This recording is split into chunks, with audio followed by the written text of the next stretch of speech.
infrastructure across key cities, building India's clean advertising highway. From the electric energy of IPL to the spiritual vibrance of Kumbh and the national vision of Viksit Bharat, our campaigns resonate across geographies and demographics, delivering engagement with purpose. Backed by a passionate team and founded by IIT Guwahati alumnus Raghu Khanna, we deliver end-to-end marketing solutions, spanning digital, OOH, transit media, ATL, BTL, TV, and print. Ladies and gentlemen, you are not ready for this.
शहर की रोशनी, चाहे बच्चा जवान या बुजुर्ग, हर दर्शक लिए कुछ खास है इत्थे।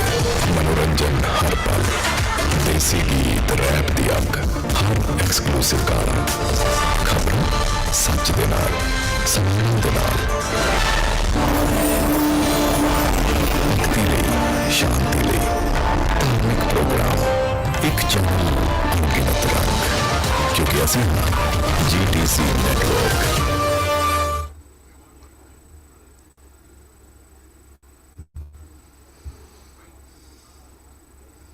A big thank you to our partners. Thank you. Can we have a round of applause to our partners who have made this event a possibility and hopefully a success?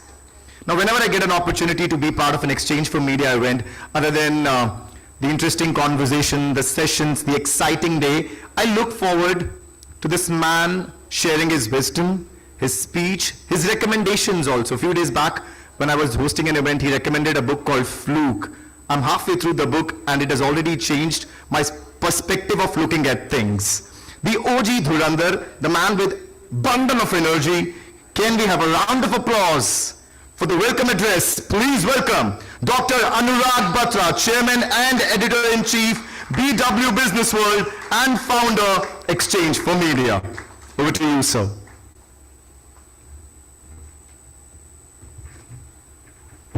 Good morning. It's my honor and privilege to be here. Give a big round of applause to Dheeraj. He does a fab job. He has so much energy and he has good presence. You can do better with your applause. Clapping is good for heart muscles, your heart muscles. Thank you. First of all, it's my honor and privilege to welcome our keynote speaker for the day, Mr. N.S. Satish. He's the CEO of Hire in India. I don't know where is Satish. I'm sure he's here. And you know, one of the, Satish, good to see you. And one of the good things is I keep saying how many CEOs will become CMOs. Satish is a great example where he became a CEO. So I think he's a great keynote speaker to have, because my favorite conversations with my friends in the marketing domain is the path to either being a founder or path to being a CEO. It is also my privilege to be able to express gratitude to my colleagues. That's whole, you know, there are lots of them here who put together events. Anjana and the whole team, Ankit was coming here. This event is curated by Simran Sabharwal, who's our editor of Pitch. She must be running around. Simran's 12th year with us. I remember I hired her in Chennai. She moved to Bangalore. She moved to Bombay. She's back to Chennai. So please give a big round of applause to Simran.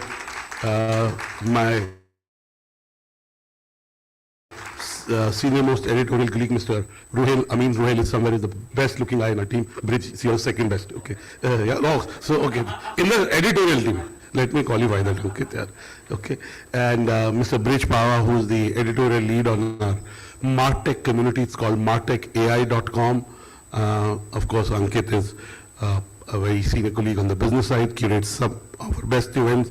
Lots of E4M colleagues that have really made sure that E4M stays the leader, the pioneer, and does, the kind of pull on this event is huge. You look at 10 a.m., the house is full, and the kind of texts I've been getting to participate, to attend, to sponsor, and I can tell you this event gets more marketeers than a certain event in Goa in 10 years, okay? But that's a drinking junket, okay? That's okay. I don't drink, I drink coffee. Everything, and I met Miss Gandhi, I met her 6 years back. I was at somebody's marketing event, I gave her an award. And yesterday she texted me that we are partner of your event. And I said, thank you. And she said, he came up to me, I said, I remember because I slept well and I'm a quizzer. So I remember lots of things, some I'd like to forget, but I still remember them. But coming to the CMO Summit, and the theme is Future Ready Brands Navigating the Multi-Path Consumer Journey. I'll come to that. But today we complete 22 years of Impact. We launched Impact, our weekly, 22 years back. So it's a long way. We come 22 years of Impact. We also complete 26 years of Exchange for Media this week. 26 years of Exchange for Media. We've come a long way. And the first 3 years we were trying to build a marketplace for the media industry. This is also the 24th year of pitch. Last year in May we launched martechay.com. And it is already becoming homepage of everybody who invests money in marketing technology, and almost every CMO, marketer, brand manager, and everybody who's growing their businesses invests. Dheeraj was talking about books. I buy a lot of books. I read some of them, but I do buy a lot of books, magazines, and I read this book. So I'm going to talk about this book. But let me talk to you about marketing. I really want to talk about three things. First is, will the role of CMO exist in 3 years from now? That's a question you must ask. Because CMO is about growth, CMO is about creating brand value and creating market share, both. You have to balance performance with brand building. Both are important. You can't say only brand building is important, and you can't even say only performance is important. I think business is a bit about both. It's about balance. But the thing is, with e-commerce becoming such an important part of our lives, with quick commerce becoming an important part of our lives, where you can do attribution from click to commerce to fulfillment, what is the role of CMO going forward? Is the role of CMO is to build a brand? Is building a brand important? We just had the final of the IPL. There's so much money riding on IPL. Of course, some of the brands haven't come back. And we can have a separate section on that. Some people may not like me saying that, but the truth that the ROI on cricket may or may not be there. If Gemini and another AI player hadn't sponsored the event, I think the economics of that event would be very different. More than 40 sponsors haven't come back. I don't know why, I will not get into those reasons, but I'm just giving you a fact. And some may like it, may not like it, it's okay. Right, my job is, I'm not an ice cream seller, my job is not to please everyone, okay. Fact is, what is the role of a CMO? The role of a CEO is to create growth, is to build the brand. What is the role of a CMO? I think that's the biggest thing, and I can say I meet a CMO a day for 2 hours. I'm not talking of a fleeting hi, hello. So I have some idea about this community. I think the role is changing hugely.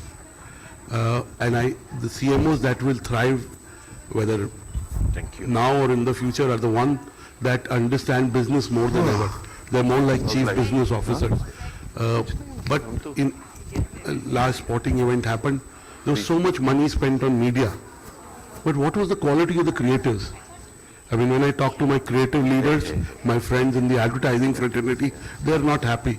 But forget all that. As a consumer, the quality of, you're spending so much money on the media money. What about the creative?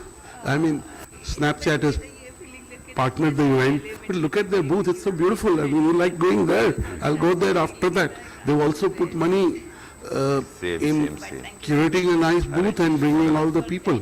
The point I'm trying to make is the role of CMO has to appreciate business more.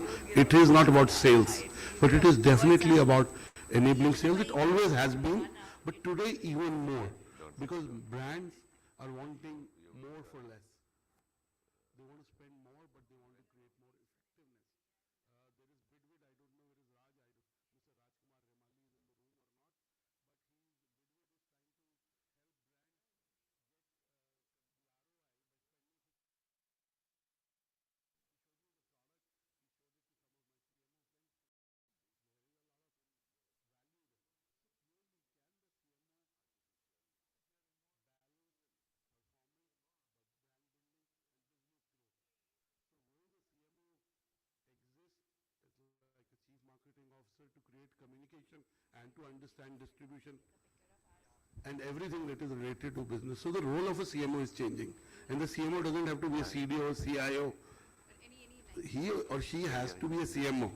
Of course, he or she has to appreciate a CDO, a CIO, a CTO, but we're not requesting a CMO to become a CTO. That's the CTO's job.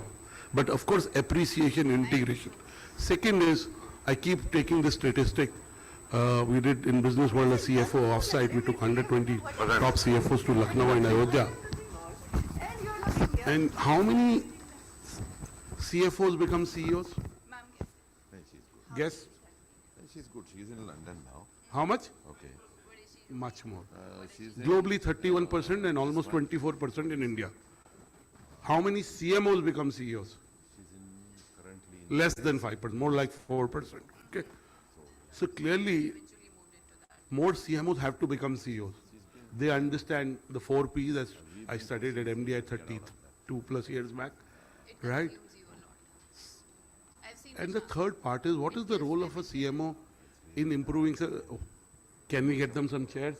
Yeah, there are guests. What is the role of a CMO in improving society? We're not just here to make money, right? We're here to make a social impact. We're here to make sure that the world is better for everybody. I mean, there was a young American who was in his school and he was part of the reception ceremony of the then President of America, and he proudly said, I'm here to represent my school to my president. I mean, he took his job very seriously. He then went on to become a president of the United States of America, right? So it's about how, are we here, unless until the macros improve. I am from Old Gurgaon. I grew up in Old Gurgaon, but I live in Delhi for the last 24 and a half years. And the quality of lives in urban cities is not necessarily improving. Whether if it rains, which it did yesterday, there's water logging, there is always construction on. I spent 12 to 15 days in Bombay. For the last 20 years, there is construction. Now with redevelopment, what is the quality of life? And the most important thing is lack of civic sense in India. And why India has not produced a product company till. I mean, we have now produced some product companies, but still not at the scale that America does, Silicon Valley does, is because we are about jugaad. We glorify jugaad. Get it done. But kar do, get it done. The Americans and Europeans are about craftsmanship. They're about scale. They're about taking risk. My both children are grown up. Daughter is about to graduate. Son is going to college this year. And I really tell them that the Americans do so well. I mean, we are the most hardworking people on earth. I can say that, having traveled across the world, knowing people across the world. We're also the most sincere, also very industrious in every way, knowledgeable. But why are we not able to build those huge life-changing companies? Forget the valuation. I'm not going to focus on money. If you build a purple cow, my favorite author Seth Godin wrote this book called Purple Cow. Has anybody seen a purple cow? Has anybody seen a purple cow? Yes, no. It doesn't exist. It's a metaphor for creating something that doesn't exist. So we don't create purple cows in India. I just want to say that the business leaders, entrepreneurs, CMOs, CEOs in this room, whatever you do, don't take a, Samant Bridge, Ruhail, they worked with me long enough. Bridge second stint, he's worked with me when he was younger. He's 31, he worked with me when he was 23, 24. Roel has worked last 15 years with me. There's a colleague of mine, Noor, who joined when she was 23, 22. She's completed 23 years with me on 1st July. You know, sometimes they do well, but I tell them, this is good, but we need better. Right? It's not because of money. I want to make an impact. I want to make sure our product has real value, whether it's our conference or our editorial content. So the only message I want to leave is, think of how you are making a better impact. Money will follow. I mean, we know this, right? I have a presentation, but Simran has told me to keep to time, and I respect everyone's time. I was here on time. In spite of the jam on the highway, I kept a little buffer time and it helped me. I just want to say that I love books. Whatever little I have achieved in life is because of the sukarma of my parents. And if I had to put a logical reason, I read more books than everybody I did. I work hard, I show up, all that is a given. That you got to do. I mean, there's no, I mean, that's, but I really believe books can help in a way that nothing. When I was younger, I read every book of Jim Collins, and his latest book, I was reading it on the flight. I bought it 2 weeks back. It's called What to Make of a Life. And like his last two books, Good to Great, I'm sure you read Good to Great. This is a lovely book. I will read it 2-3 times. And he compares the lives of people who are at a cliff, who have certain life situations, and how did they deal with the choices they had. And the choices that they made those people. Of course, they are famous people. Some of them are not so famous, but mostly famous people. So it's a lovely book by Jim Collins. I don't get any royalty or fees for promoting it, but I don't want any royalty. It's a book that you must read. It's a very beautiful read. It's a very engaging read. The other is, you can't talk about marketing business if you don't talk about the role of AI. Every business is changing. I'm in the content business, and it's changing, and my charter for both my companies over the next 3 months to implement AI deeply. We haven't yet. And it will change the way we work. Ruel was telling me in the car. And I was reading The Economist, and magazines do well. You know, it says the jobs apocalypse, that, you know, it says hope for the best, plan for the worst. And it does talk about which jobs will go away. But let me tell you, we've been talking about the demise of newspapers for 20 years. We've been talking about the demise of radio for 25, 26 years, since they started Exchange for Media. They both are thriving. Of course, they may have changed their business model. Today it is about digital audio broadcasting. It's a lot about events, local audiences. But the fact is, AI is changing the way our business will shape up now and in the future. And AI is about the right prompts. I have a show called The Prompt. It's about asking the right questions. Whatever we do, we also have to create more jobs, right? And it is my hope and belief that the more AI grows, the more the value for face-to-face interactions, human touch. Look at post-COVID. Look at the hospitality sector. Look at the gig economy. So I don't want to Ekta is here. I want to stick to my, she's our head of business for North and East, and she does a fab job in her team. Shrishti, Ritika, Palak, they all do fab job. She has a boy also in her team, only one boy. But, right, I want to end by saying that my hope for all of you is that, one, in spite of AI, use AI. I mean, there is no, it's a tool. And if you don't use it, you know, you can save a lot of time, you can save a lot of effort in low-end jobs. But it's all about intellect and asking the right questions. As AI grows, as technology grows, the value of human touch, the value of human creativity will grow. Of course, AI is also growing. So AI will be able to do many things that we don't think it can do. Singularity was supposed to happen in 2034. I'm sure it will happen before that. The second point I want to make is about, I make it at every conference. You know it, I know it, I follow it. Yesterday I was needed at a family thing, and I was there from 5 a.m. till about 5 p.m. After that I went to sleep. I came home and I went to sleep. Your sleep is the most important thing. I am okay today because I have slept more than 9-10 hours. I had the sleep. Whatever you do, don't have a sleep deficit. Keep your phones away. I know you know that. I know it. It's a reiteration. I think if you want to grow, if you want to do great ideas, if you want to be successful in life, sleep more. 8 hours, 9 hours, 8 hours recommended. But the only thing I don't feel guilty about is sleeping more. My wife was telling me something, and I was like, it's okay. I slept and I'm not guilty about it, okay? I'm not, because I'm a very different person when I'm slept. I'm rested, and when I'm not. The third thing, Dheeraj talked about this book called Fluke. You know, I am a great example of fluke. I grew up in middle class, old Gurgaon. I went to a business school called MDI. Many years later, I became the first alumnus to be on the board of MDI. I served on the board of MDI for 3.5 years. For the last 2.5 years, I'm on the global board of the MEs, and I can talk about whatever God has given me, right? But the fact is, God helped me build Exchange for Media, my lovely colleagues who are very hardworking, and more importantly, aligned to our cause and to the industry's call, helped us build Exchange for Media to a leader. But the fact is, I really believe whatever I have got is because of the karma of my parents.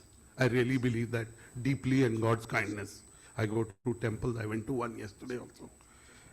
So the book Fluke says that take your success lightly. It's because of other people. It's not necessarily because of you.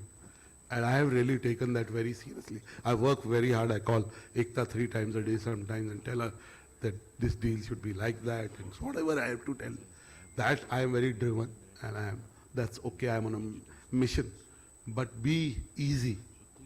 And I was telling my almost 18-year-old son Prasan yesterday, he started a venture and he started to get early success. He's built a SaaS software for counselors because he went through that journey in schools. And he had a presentation to a school principal, and he asked me, how do you know this? So I explained to him that I met him, he needed some help, and I did it. And I wrote this piece 10, 15 years back called Introduction Capital. And the gist of that is if you help other people, God helps you. So I explained to my son Prasan that never miss an opportunity to help anyone. You know, collect IOUs. It's like a banker's check. Someday you can. And that's how I built my life. So in life, if you can help other people, help them. God will help you. Maybe another set of people will help you. And I am fascinated by the journey of Mr. N.S. Satish. He was a CMO when I first met him many, many years back. He's the CEO of a venerable brand in business and hire. I hope you get inspired by his address and more CMOs become founders and CEOs of business. This is the 26th year of, we complete 26 years of Exchange for Media. This week we start the 27th year of Exchange for Media. So my gratitude to the industry for supporting us, patronizing us. My last thing, I read this book 20 plus years back, I can't be sure. It's called Tuesdays with Maury. And the gist is, spend more time with your loved one. I love work, and today I should ideally not be at this conference and somewhere else where I was yesterday, but I chose to be here. But yes, tomorrow morning I'll go back wherever I need to. Spend more time with your loved ones. My mother passed away 19.5 months back. On 6th June will be her 85th birthday. I spent a lot of time with her, but I wish I'd spent more. During lunch, my dad lives in Old Gurgaon. I'll go and have lunch with him. So whatever you do, sleep more and spend time with your loved ones. If you're emotionally centered, everything else will follow. Yeah, I know it's a business and a CMO Summit. We'll look forward to the sessions from very prominent leaders in our industry. In the evening, we have our Pitch CMO Awards. 30 CMOs are coming. We do it through a process. We have a locus standi. We have a knowledge of who should be in the list or not. And we've been doing this for more than 25 years. So we have a process, we have continuity in our editorial leadership and a knowledge. So the winners that you see are truly representative of the good work that's happening in the brand's business domain, and you'll see the quality of our winners. I want to end by expressing gratitude to our sponsors. You can't do anything in life without partner sponsors. I keep telling our partners that our job is to help you grow your business. It's not about logo presence. It's to help you grow your business. So I am grateful, and I hope you make enough connections deep connections, engagements that help you grow your business. Thank you for listening to me. Please applaud for all the speakers, and God bless you.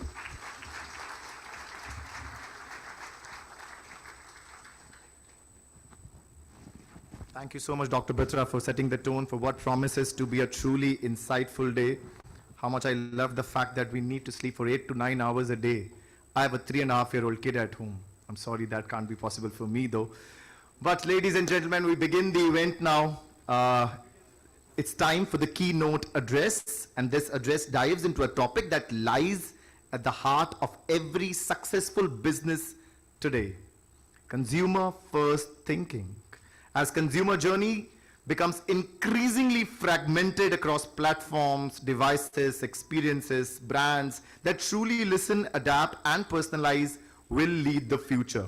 To share his perspective on the new growth engine, consumer first thinking in a multi-touchpoint world, please welcome N.S. Satish, Chief Executive Officer, Hire Appliances India.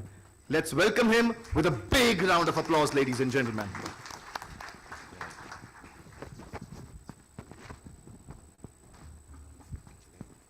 Just said this. Morning everyone. I think Mr. Batra gave us introduction, good round of introduction. Okay, let me put myself into this one. My introduction is, I started my career as a management trainee selling a black and white television, and today I sell a QLED television. Okay, so that's how I've seen the journey of this durable industry. 30 years, I haven't sold other than household appliances, so I don't know what is FMCG means, but I only know how a black and white television or a single door refrigerator to a, probably today we sell a 5-door refrigerator. That's the introduction. In terms of channel, I've seen distribution led, where the dealer was the key person, and today we see dealer is probably a point of it's a source for a consumer. I was dealing with full page ads, where we used to do Times of India full page, sorry to use the brand name, okay, we used to do full page ads in this one, and last year has been a journey where we did not have a single ad, newsprint ad. That's how the journey of the entire, we have seen the journey. So I'll try to put my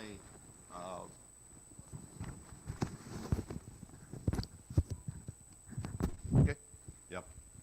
So let me put, I work for Hire India. We are a durable brand, one of the fastest growing durable brand. We are about 11,000 crore today. We handle a 9 product category. We address about 36,000 billing points where we sell through this. We are present in the modern trade, we are present in the local RR channels, what we call, we are present in the e-commerce, and we have our own D2C site, so we manage everything. So that's the journey, if I have to put this one. Okay, 30 minutes, I'll try to go here and there, just hang on with me. Probably I'll try to put my different experience. Okay, see, completely I've seen a journey of the durable where a customer will come and say, okay, I want a television. The dealer was the ultimate authority, where he used to say, okay, buy this brand, and customers used to buy. So dealers used to decide what they had to sell. From there, today, the way things have changed when we see the I can give you a live example.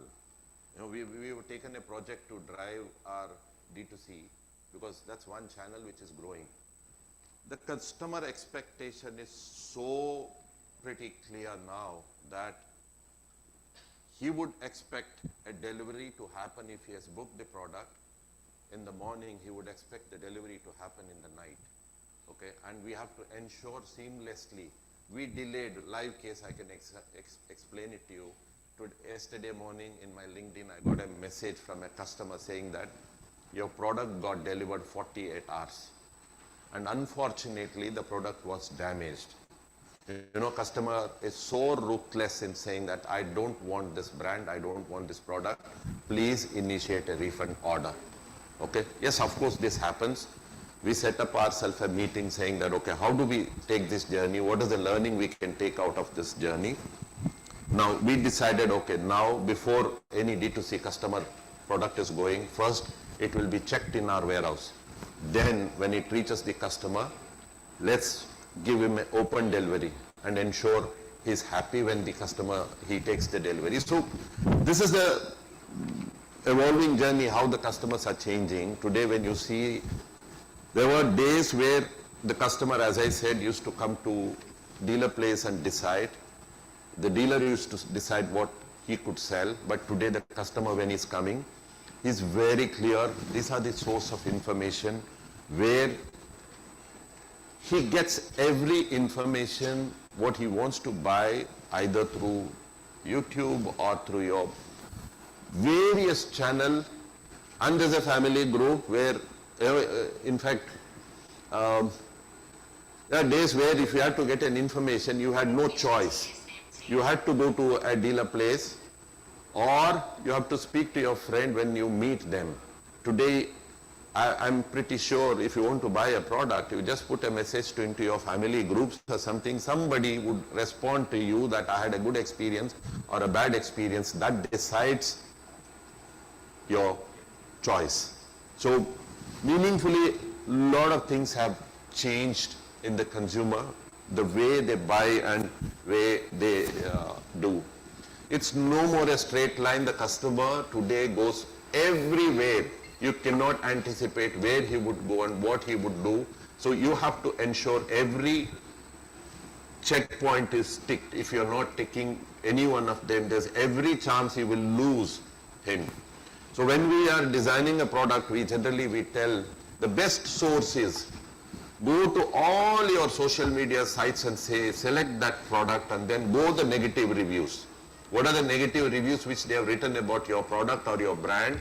You would get those information without going anywhere. You will be able to get, okay, this is the things which probably we can pick up and then see. The best other way is go to a competition site and check those negative reviews which are there. And believe me, I'm not just trying to put this, I'll explain few of the product which we have done. You know, today, if, I don't know how many of you have a washer dryer. Okay, it's a 4-hour cycle. If you put a cloth into your washer dryer, completely wash and dry, it takes about 4 hours. That's a problem which we have. Okay, somebody has to. So how can we shorten this? What should be done to shorten this? So today we are experimenting. Probably in a month or something, we will release a product which can dry your cloth within 60 minutes. So that's the learning which you need to take from various. So that's how the whole thing has changed, and it will continue to change. The expectation of the customer. Okay, let me give you another example. I open my social media daily 3 times. Not to put or not to, I'm not a really active person in terms of social, but I read that one to see what my customer is writing. And those are addressed pretty seriously and important. Okay, I can give you, last week there was a customer who wrote that I have a product of yours which is not working properly. I said, okay, we have a team which handles this one. I said, okay, please give me the detail of this customer, what happened in this one. Can you imagine a fridge was 8 years old, 8 years old refrigerator. Our engineer had reached out to the customer house. There was an internal leakage. The service team had offered them saying that, okay, we will take this product back. We will do it, but it could be, because it is out of warranty, there could be a charges which will be on this. You know what customer wrote back to me saying, how can you design a product which cannot even work 8 years? What is your design team doing?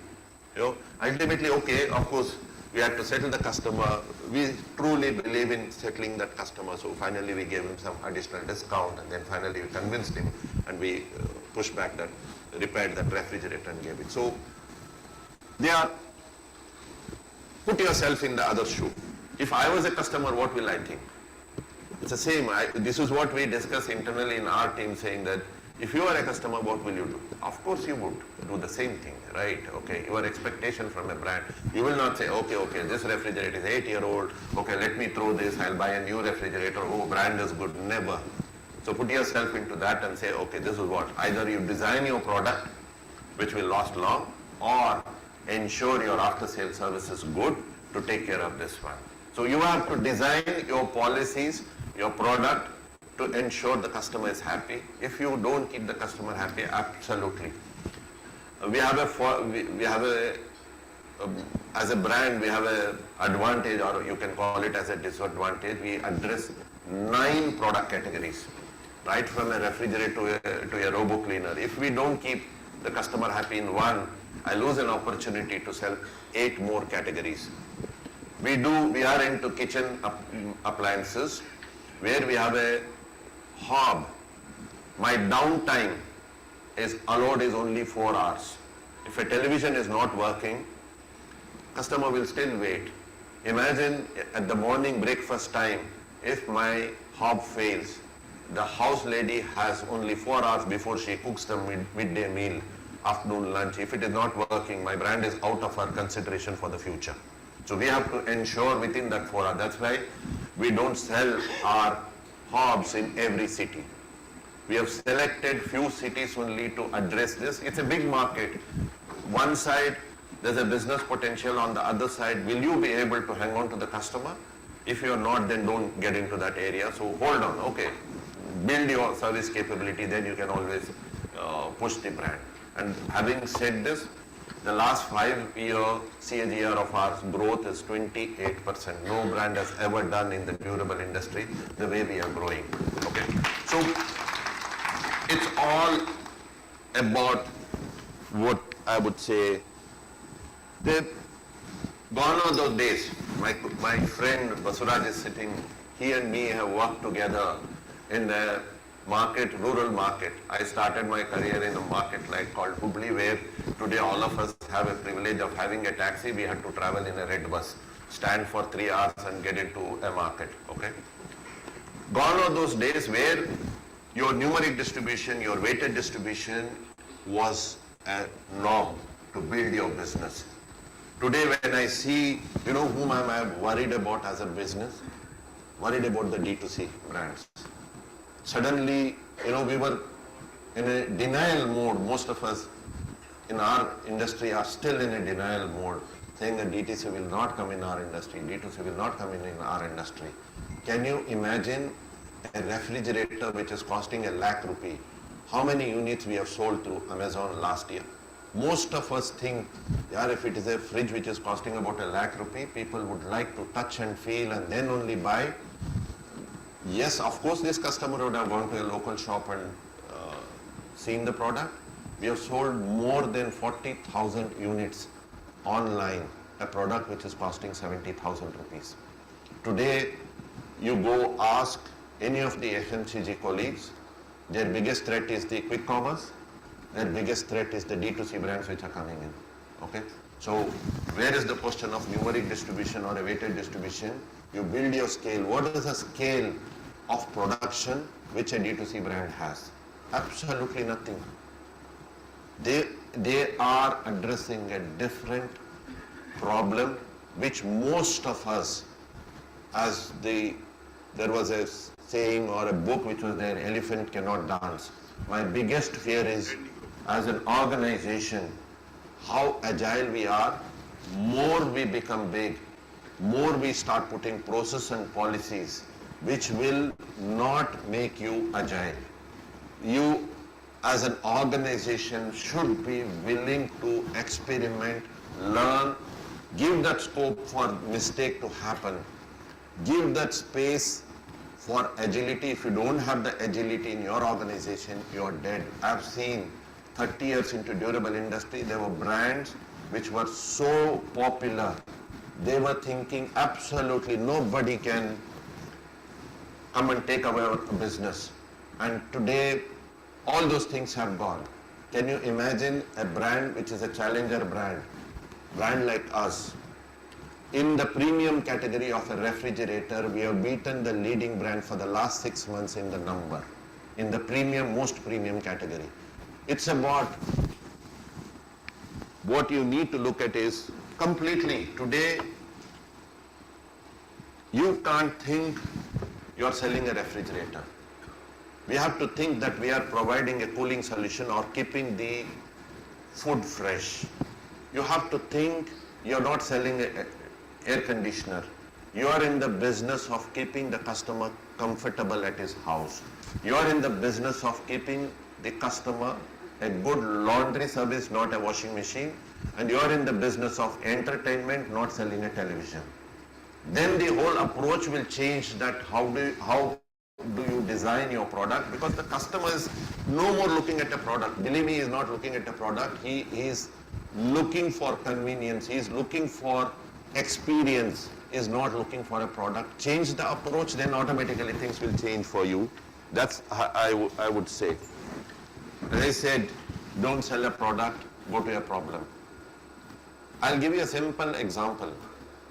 In an industry which is highly capital intensive, if we have to put a new refrigerator mold, it would cost us not less than 25 to 30 crore rupee, one mold which is there. And the lifetime is about, it has to run for about 5 years.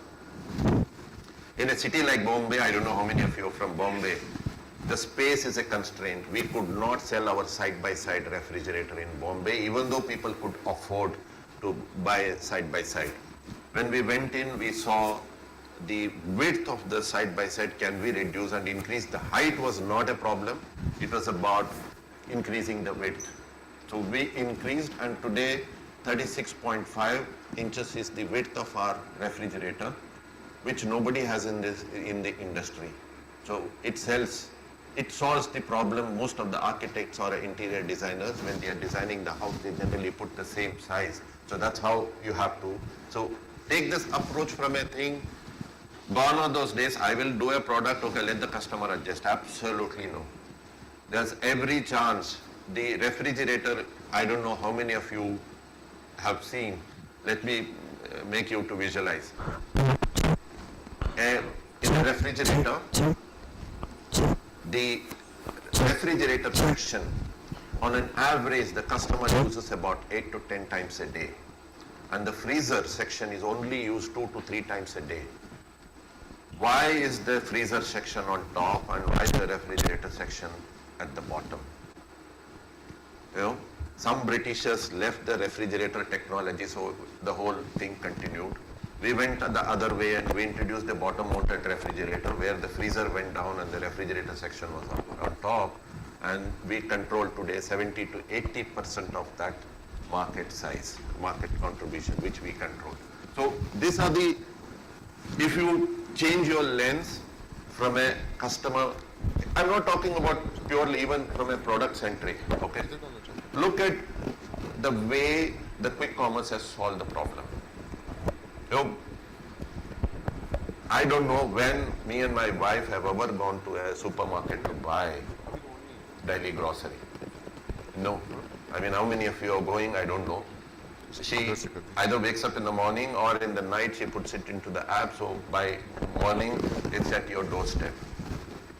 Economics wise, if you go to a supermarket, you will end up buying something which you don't want.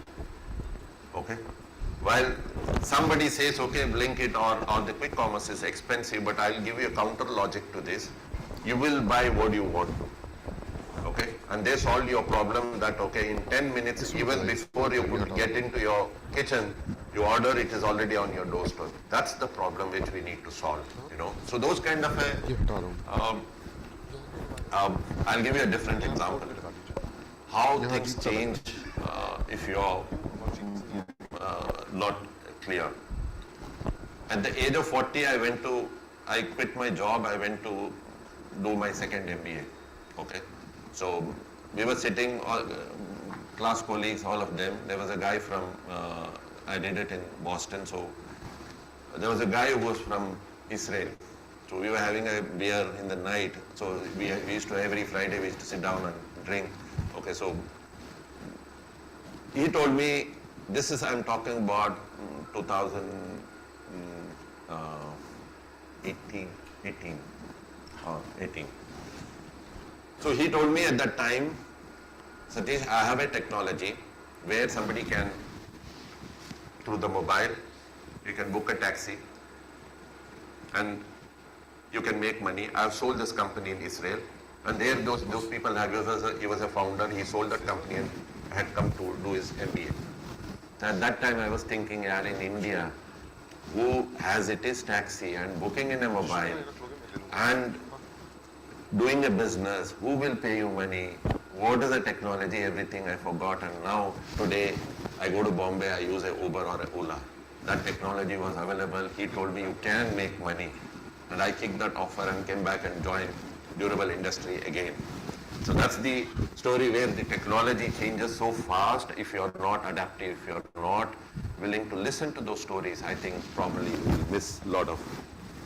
So yes, of course, the technologies will come, the platforms will change, everything will change, but truth remains is a customer is a king. The need of a customer completely changes.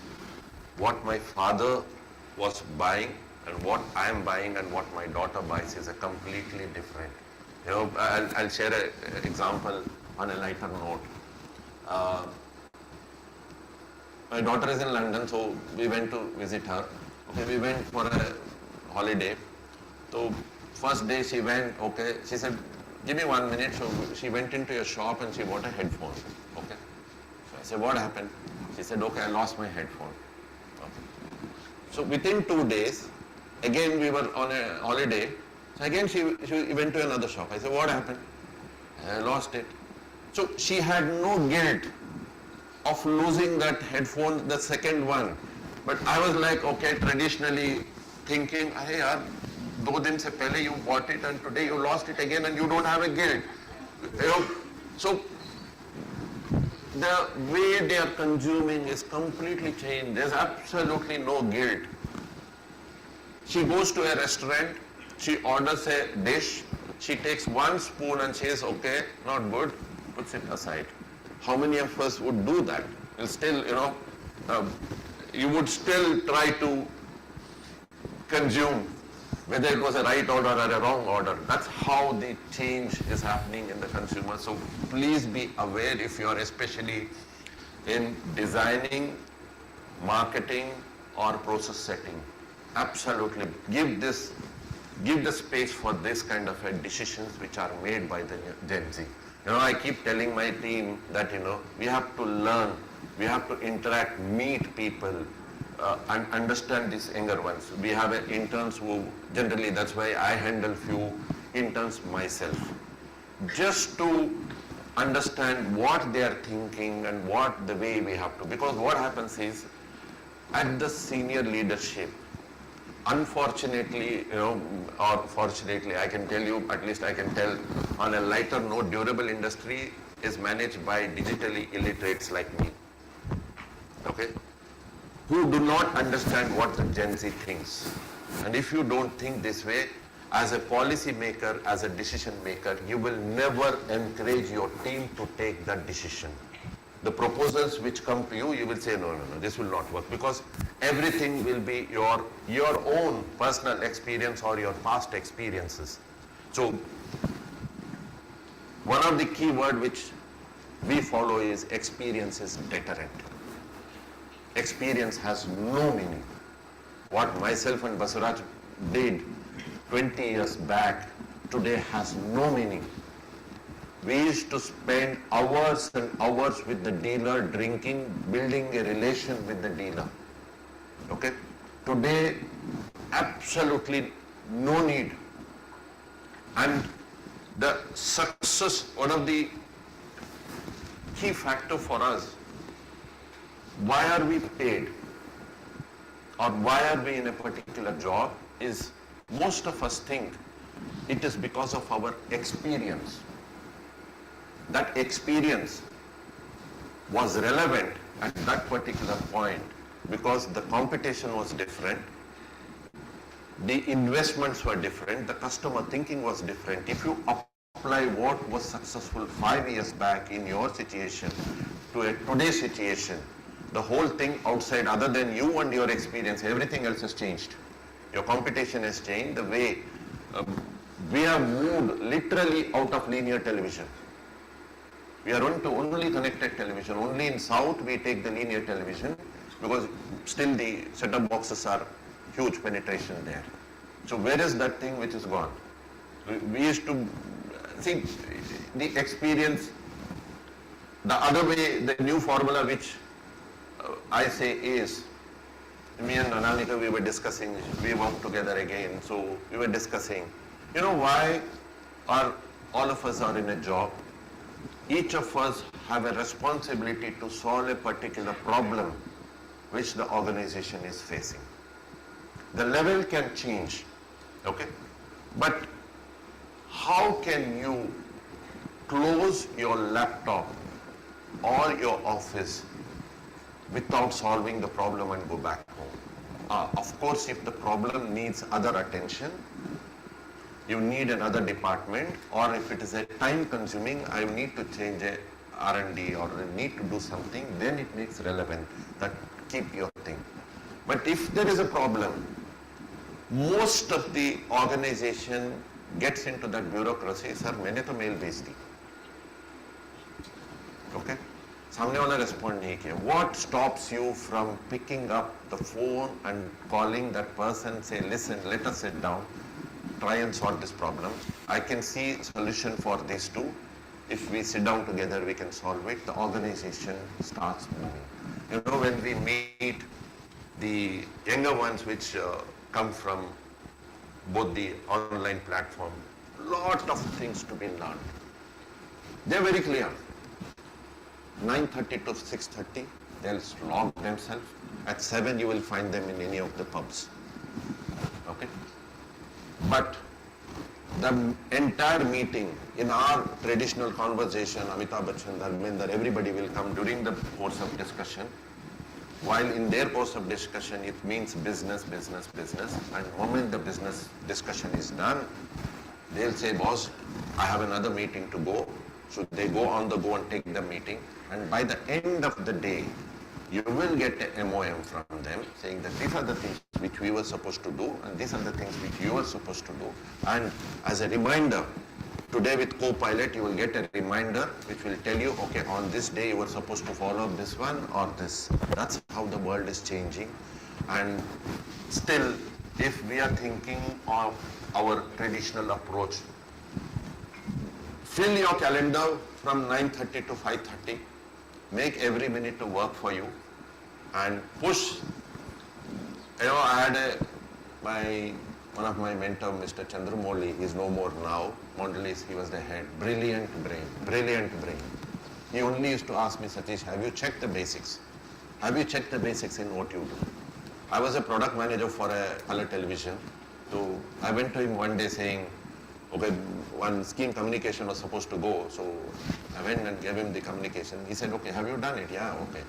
Yeah, that time there was no mobiles, unfortunately, so he dialed a branch manager in Pune and said, okay, hey, his name was Chandru.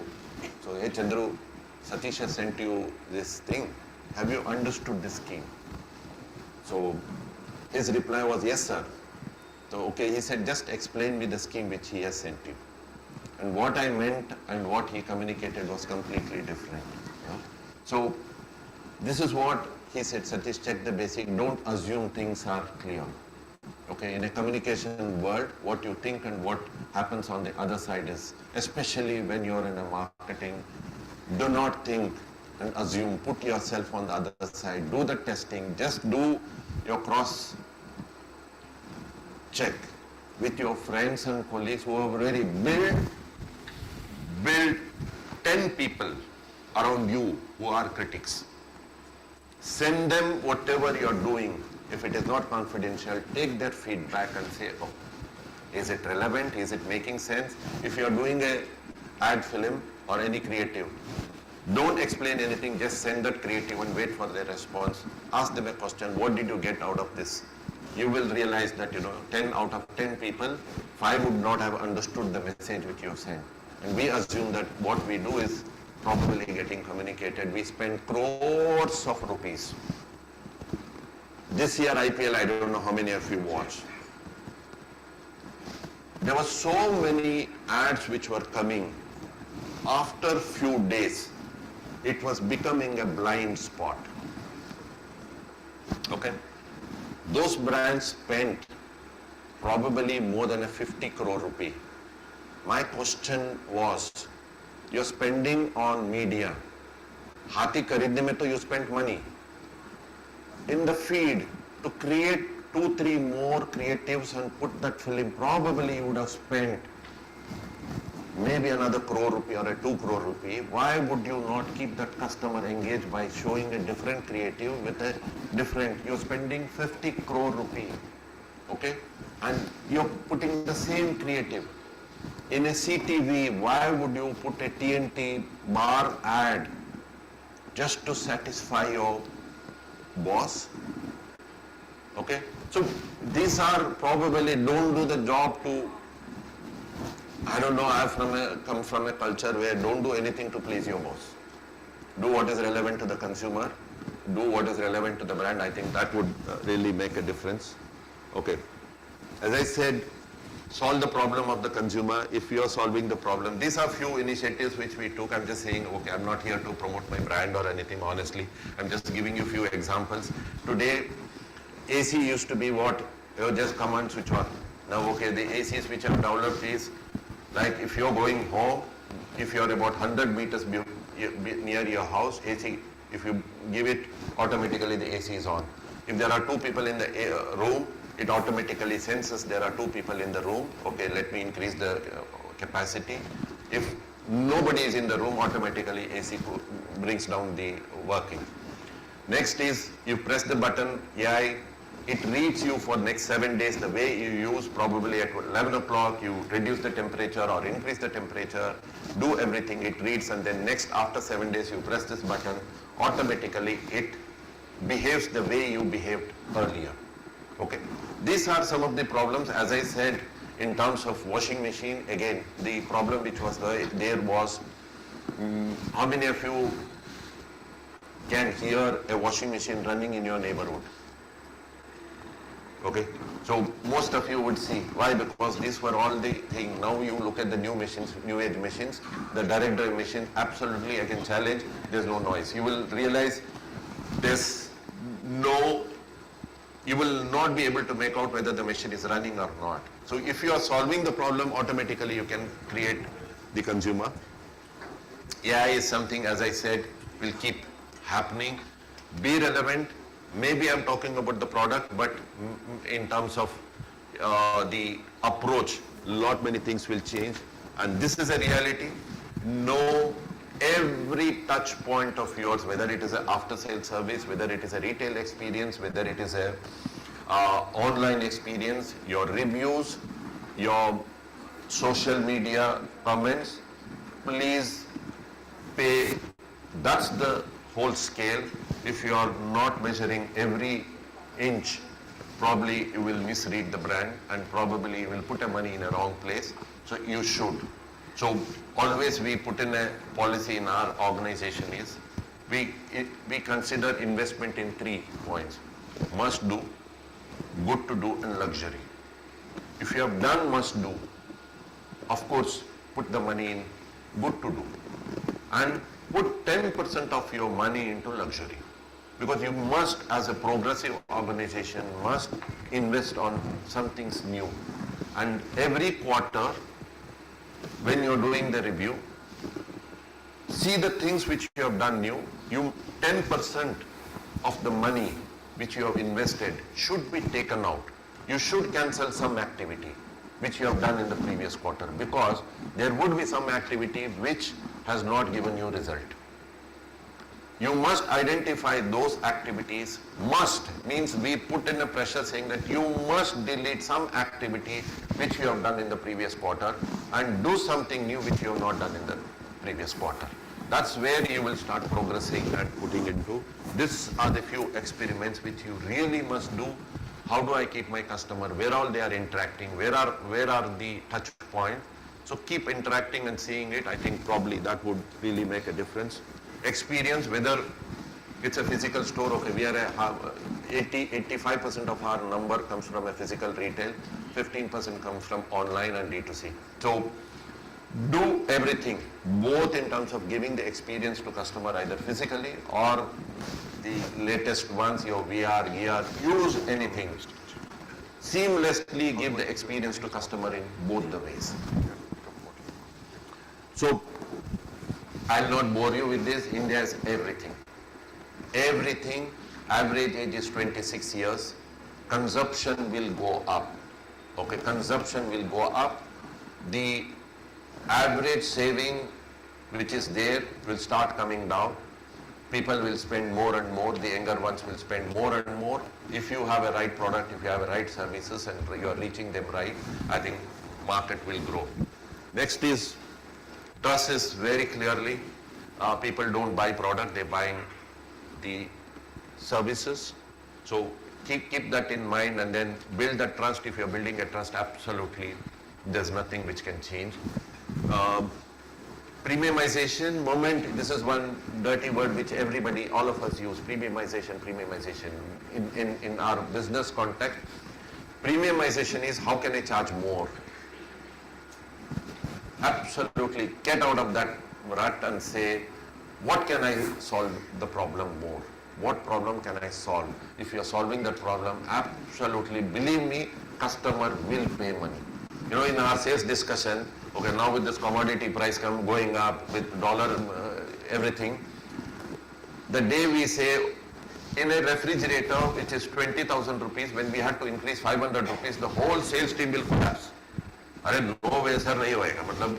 You know, they say, boss, market will not. Tell me a customer who's paying at 20,000 rupees, do you think it will make a difference to him 500 rupees?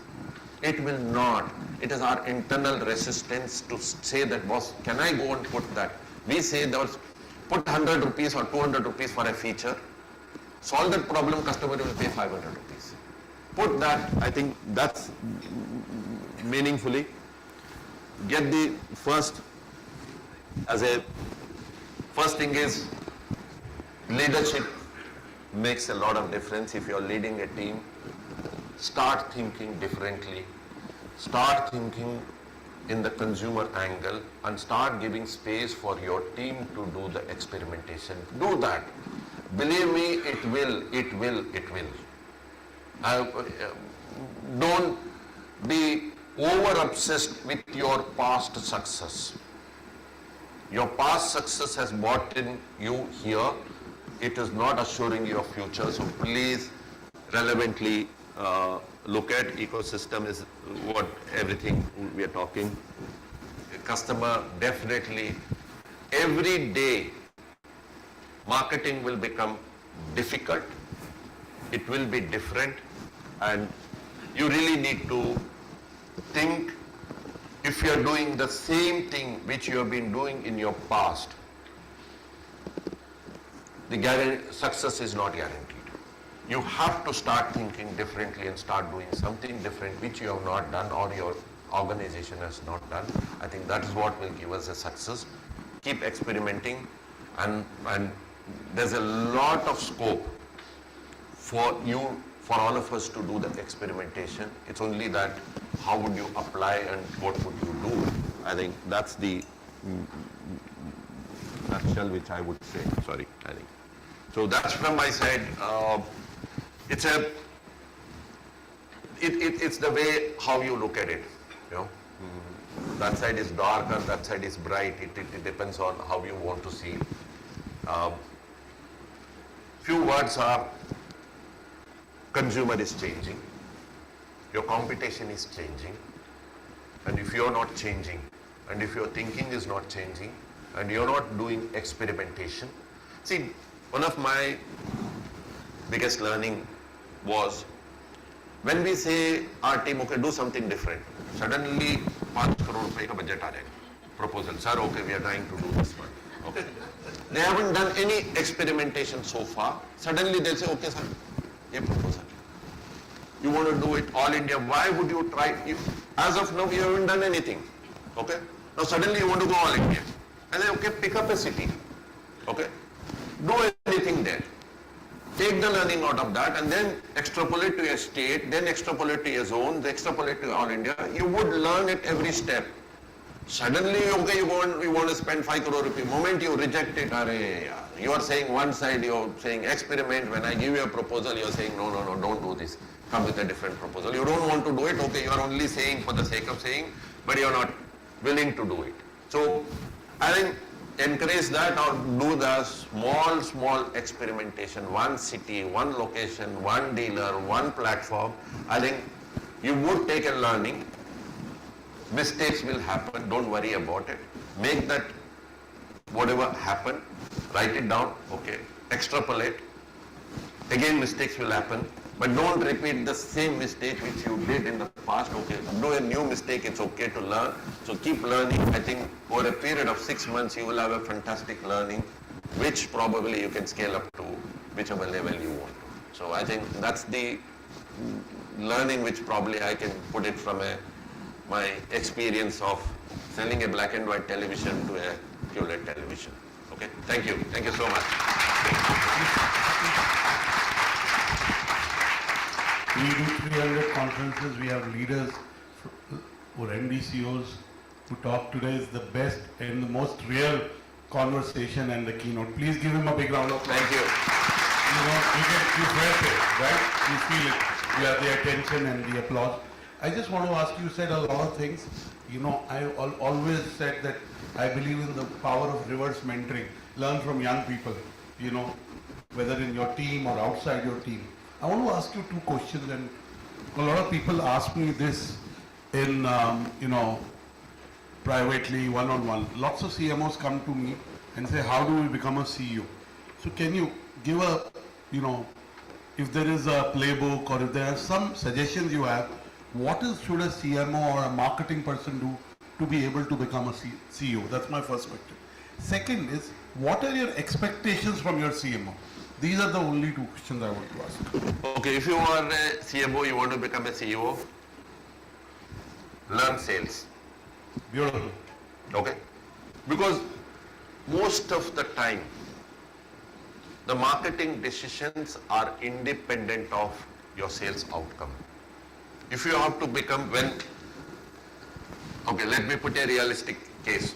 When I was a CMO, okay, I used to go and fight with my CEO saying, I need this money, I need this money, I need this money. So now when I have to give the money, I say, okay, what's the ROI?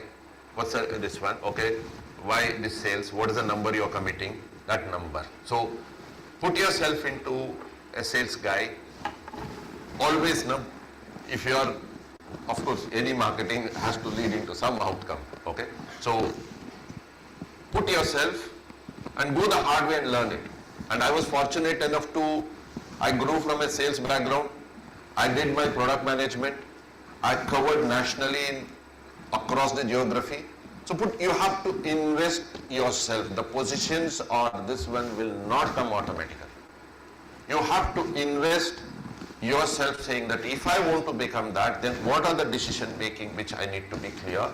So expose yourself to each of those areas. Then I can assure you, even as a CMO, your decisions will become much more practical and much more relevant to the current situation. So I think that's the advice which I would say. See, organizations give you. If somebody is managing marketing, you go and say, boss, I want to spend 2 days in the market. Do you think your CEO or anybody will say no? I will be fortunate enough, I keep pushing people.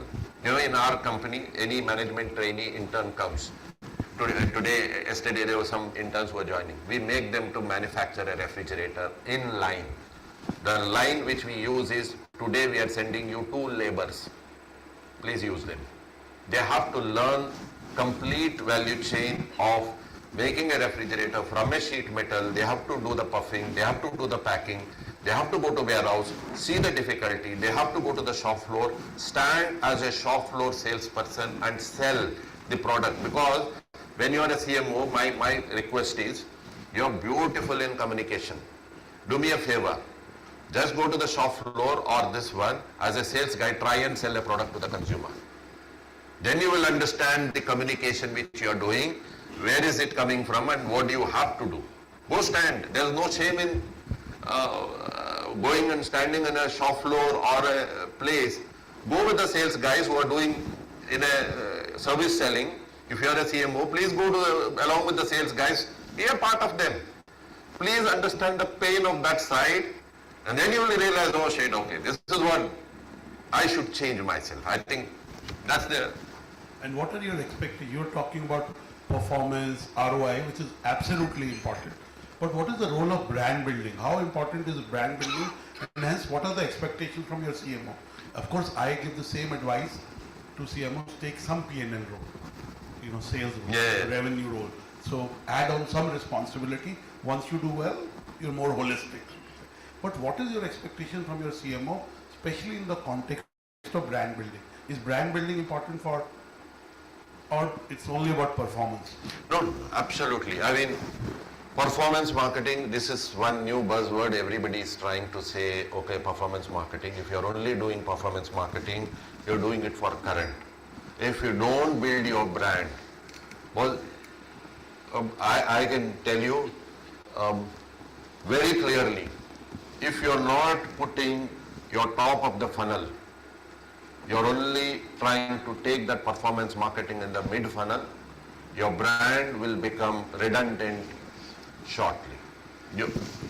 I can probably on an open forum, I cannot comment on this one. We have seen in our industry the brands which were so good, they went only behind performance marketing because they felt, boss, I've built the brand, now I don't need to. Let me focus on only performance marketing. Yes, of course, it's a fantastic. You can measure ROI, okay, your ROAS will be good, okay, keep increasing the ROAS, everything keep doing it, but you are killing your brand at the bottom. So you have to, and I would strongly insist, at least in our organization, brand building is a key exercise. Still, okay, we are a challenger brand, we are about 12% market share brand, we still have a long way. We need to keep putting at the top of the funnel. We need to build brand. We need to bring in new customers to our brand. That's the answer. Yeah, very real answers. And my last question, because we have you, is how do you see FIFA? You've been very real. You have given very real, you've not just made up, and I know you went to MIT Sloan. And another question I'd like to ask you is, I meet lots of CMOs who says, हो गया है financial services में 3 साल काम कर लिया, अब छोड़ देते. You started with Merck Electronics, Onida, Samsung. You've been in consumer durable. You've become an expert in this. I also want to know this thing about CMOs. Ki, oh, we've done this, now we'll do another industry. What's your view on that? It's a yes and no. Sometimes, okay, by choice or by design or default, you ended up doing here. But it gives you, if you are applying yourself, that okay, as I said, we have seen how the changes happen. If you are willing to put those learnings and keep changing, adapting to the new age. We were the first brand, I still remember, when one of the online platforms started, the whole industry was against them, saying that, okay, no, we will never sell in online because the trade will say. We were the first brand, we said, okay, not this brand, I'm saying when I was managing it. I said, okay, let's experiment. If you are willing to, now D2C brand, okay, in durable industry, none of us are active in D2C. All of us say, boss, no. But you can create a space for D2C, the product which you're introducing newly, the products which the trade is not selling, find that space. So answering your question, if you are in a domain, I think if you can, if you're staying just for the heck of staying, then you're wasting your time. If you're staying with the learnings which are coming out of every quarter, every year, every month, if I ask you, what would you not do which you did in last 1 year? If you are able to answer this question, then your next year is clear, that you will not do this thing. So I think you need to put that, I think, there's no right or wrong answer. You can be in the same domain if you're putting it, because every industry has its own challenges. We would need a domain expert, so obviously that gets in, and it gives you a different perspective if you want to really grow beyond a CMO. I think relevant. Thank you. A big round of applause. Thanks so much, Satish. So please be on stage. Please be on stage. Very insightful, very detailed. Lots of personal stories, experiences. The London time in with family, the drinking time with friends, the double MBA sessions, etc., etc. All of this made this keynote address a pure masterclass on how brands can stay consumer-centric while navigating complexity at scale. But we have something for you, so may I request Mr. Shahed Anand, Business Head, Skylight Media Card, to present a token of appreciation to Mr.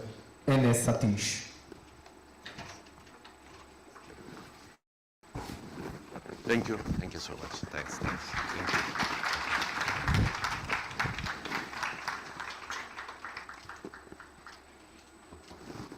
Thank you. Thank you so much. Thank you, Mr. Satish. Not just from Dheeraj Juneja, the MC, but also from the consumer and customer of Hire Appliances India. Now, ladies and gentlemen, we're quickly moving on to our next spotlight session. In a world of endless scrolling and shrinking attention spans, how can brands create stories that truly resonate with Gen Z? This session explores the art of building authentic, culturally relevant narratives that move beyond content consumption to foster meaningful engagement and lasting brand connections.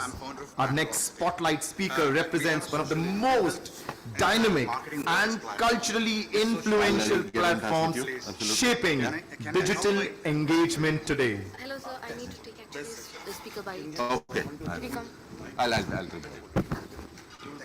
But before that, we have another very interesting spotlight session. Okay. This is about creativity, which is no longer just about aesthetics. It's about relevance, timing, personalization, and context. And in a world overflowing with content, contextual creativity has become the true differentiator for brands.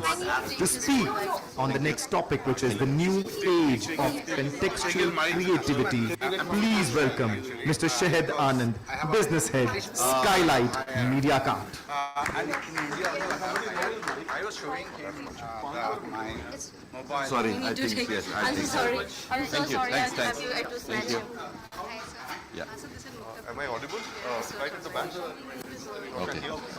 I'll just take this card. Okay. We have that video and first Can minute. I answer just one question, sir? Yeah. So you can We work together. So I'll take long, 10, 12 minutes. I'll speak, and there'll be 2 minutes of video that you'll see. When I speak, there'll be no video. When there's video, I Can won't. you just hold this? What we'll do is, as you can see, we're talking about contextual and creativity. Just 1 minute, sir. But I'll why just take contextual this. and creativity? We'll start with that. Human mind necessarily goes through the journey of attention to awareness to action. Unless there is attention, there is no awareness. If there is no awareness, there is no action. Contextuality and creativity is essential element for attention. If the contextuality and creativity isn't there, there is no attention. To demonstrate that, let's start with something. I'd want you all to take 10 seconds and look at your table. What all are there? Just observe. At the back, you don't have a table, so look at maybe each other or at something. Take 10 seconds, do that.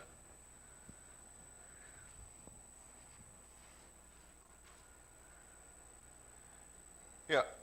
So what you'll see on your table are bottles, notepad, pencils. This probably caught your attention, but maybe the roses did not. For some, yes. Different for different. Maybe you didn't pay attention to notepad. But this was induced. I asked you to pay attention, you paid attention. You knew about some of things, not everything. In the real world, it does not happen. In online world in particular, it does not happen. What happens in real world? What causes attention? Now let's look at the example. We have pencils here, but at some places we have pens.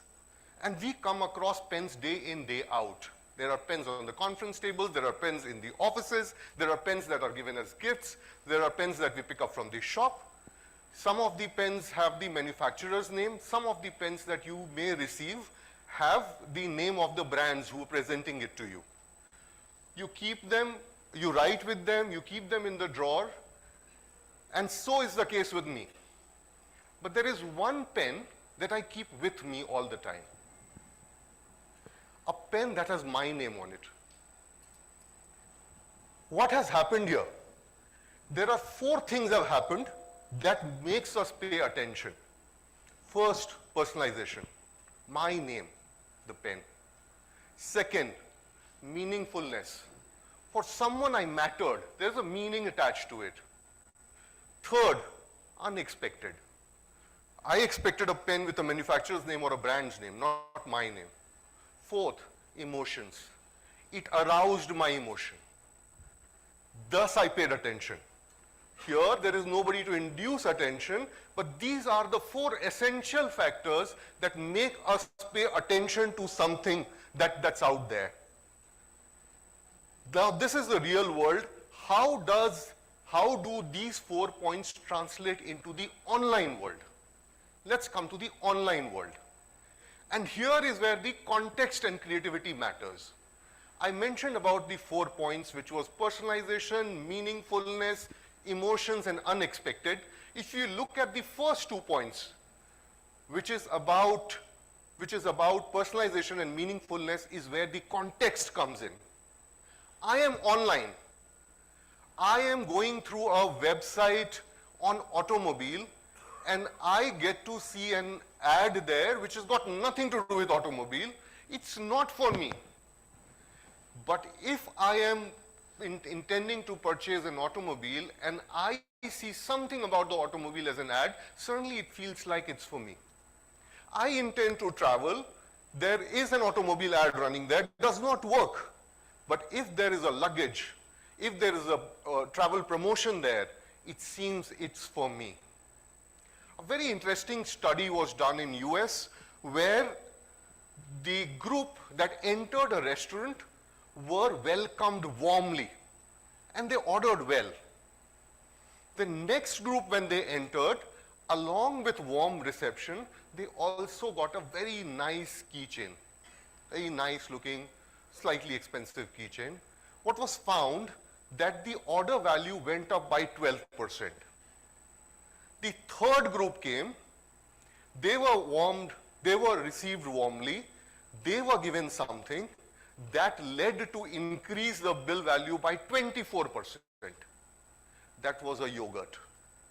It was much cheaper than the keychain, but it was relevant. I am hungry, that's why I went to eat and I received the yogurt.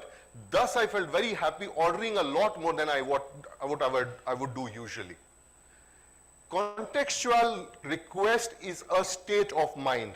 As I had mentioned, if I am reading or watching about travel, I am interested only in travel. If it is auto, I am interested only in auto. Thus, being there where the relevance is, make sure that personalization and meaningfulness is there for the user. That's the power of contextuality. The second thing about contextuality is that negative context diminishes awareness. When we are at a platform and suddenly something negative comes in, mostly a feeling of anxiety sets in. Once that has set in, suddenly we won't pay attention to anything else. No ad, no messages, nothing there. Though 85% of what we are anxious about never happens, but our awareness completely diminishes. That's the second part about context that makes it extremely important to be present at contextually relevant pace. Third point about context is the abundance of data that we have got. At MediaCart, we are not only looking at keywords, we are also looking at faces. We are also looking at the sentiment of the article. We are also looking at the object depicted in the picture. We are also looking at the action. There are 8 or 9 variables that we look at and then make sure that we are on the contextually relevant space, always for all campaigns, all the time. That's where we bring in the meaningfulness and personalization. Personalization is one of the things, the core theme of today's event is what we bring in for a user when they are spending time online. And here are a few examples of contextuality that I'd like to show, around 42 seconds of video. Please have a look.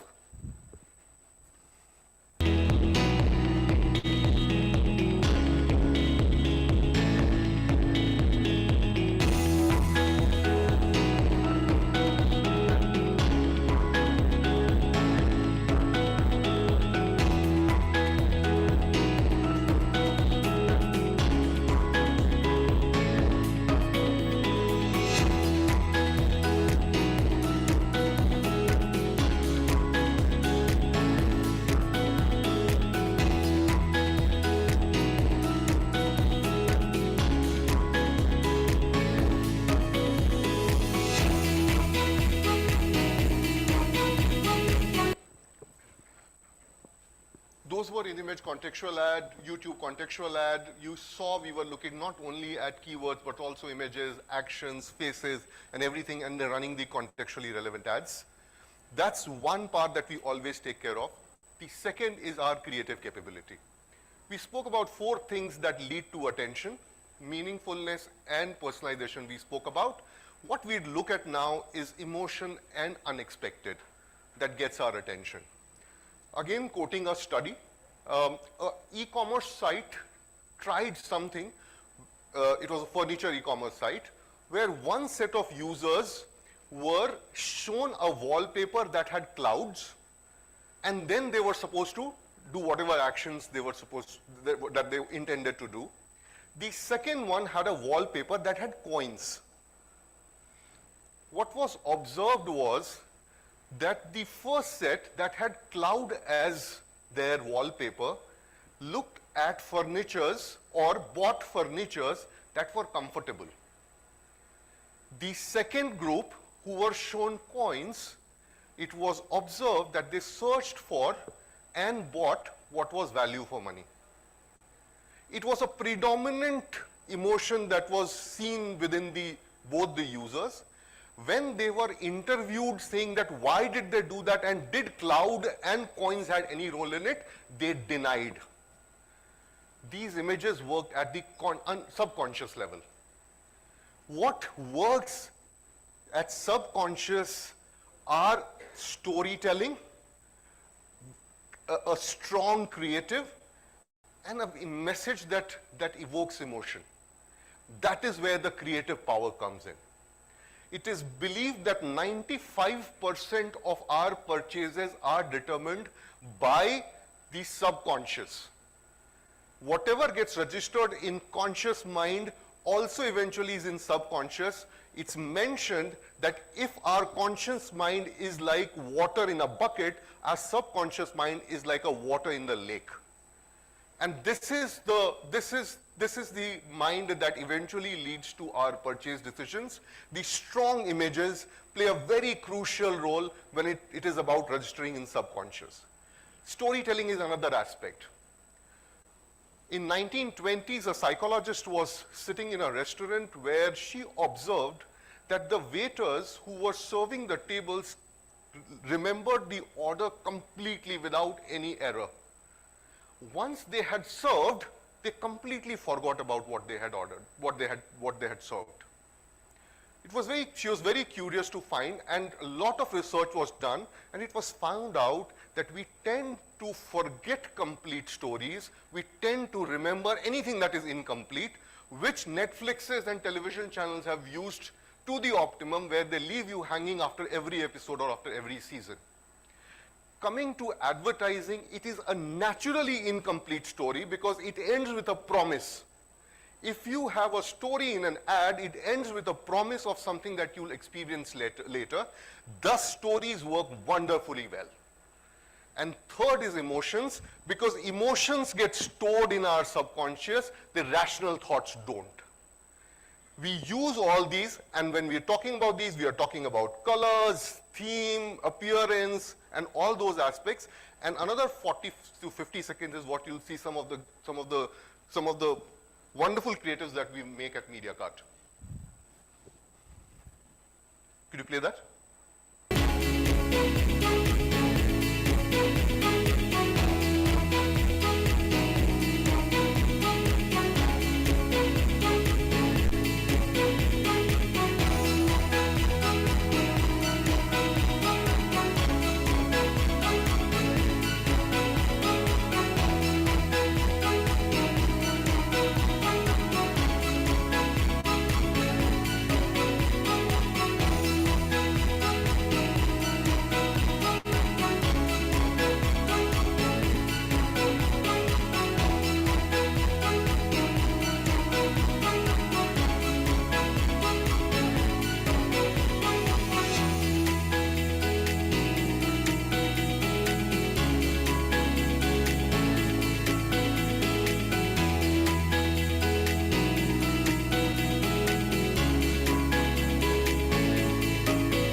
What you see here is our creative capability when it comes to display ads, when it comes to connected television, any aspect that you're looking at. There are three-dimensional ads that we make, in-image contextual ads that we make, two-in-one ads, whole lot of carousels. You name the creative, and here is where we have expertise in it, and we claim in some of the things we are the best in India.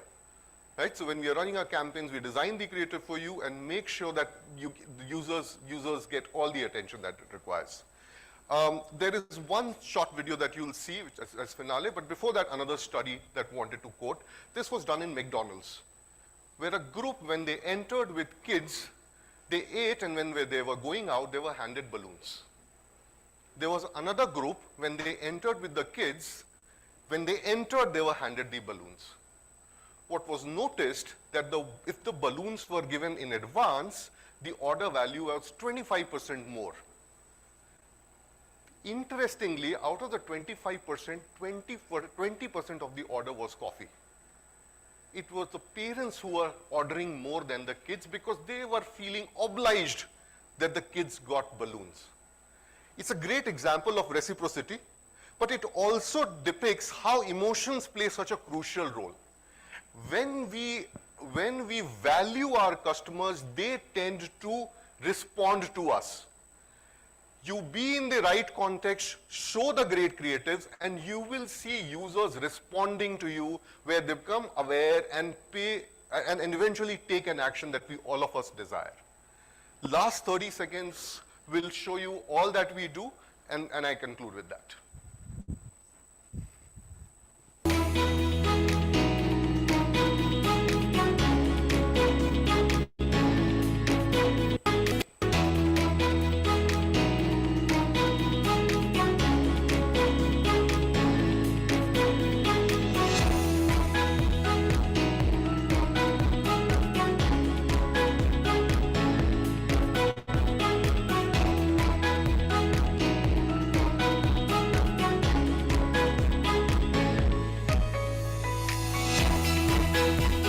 Thank you so much for being such a patient audience.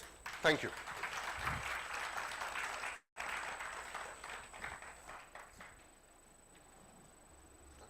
Yeah, please be on the stage, sir, as I request Mr. Ruhail Amin, Senior Editor, E4M and BW Business World, to present token of appreciation to Mr. Shahid Anand, Business Head, Skylight Media Card.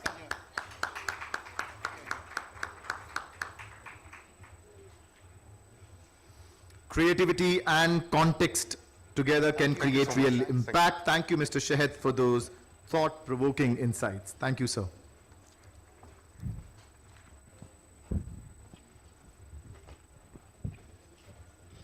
And ladies and gentlemen, it's time for our next spotlight session.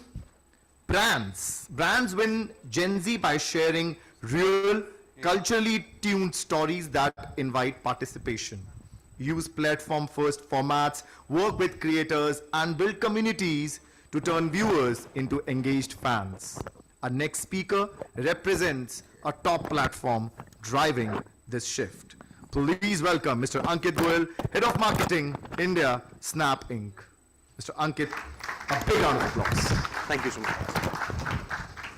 Am I audible? Is it okay? Okay. Thank you so much. I think thank you E4M for this event. I promise you I'll keep it very light, keep it very visual, I'll keep it snappy, and I'll make sure not speak about AI. and I'll try and leave you with something which is very, very crisp. I know your attention is at a premium. We struggle with our consumers with attention, but we also struggle with marketers in the room. I've been on the other side for about almost 2 decades, so I know how this goes. If you're aware of Snapchat, great. If not, I'll just give you some snippets. But a lot of it are just about almost 2 decades of experience in consumer tech, in retail, in fashion, in Snap, working with Gen Z now, right? So it's real, it's from the heart, and I'll try and just leave with very, very simple, if this works. I don't think this clicker is working, but.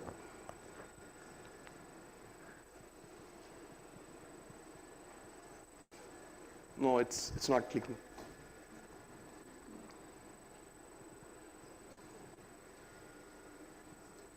Sorry for that, but.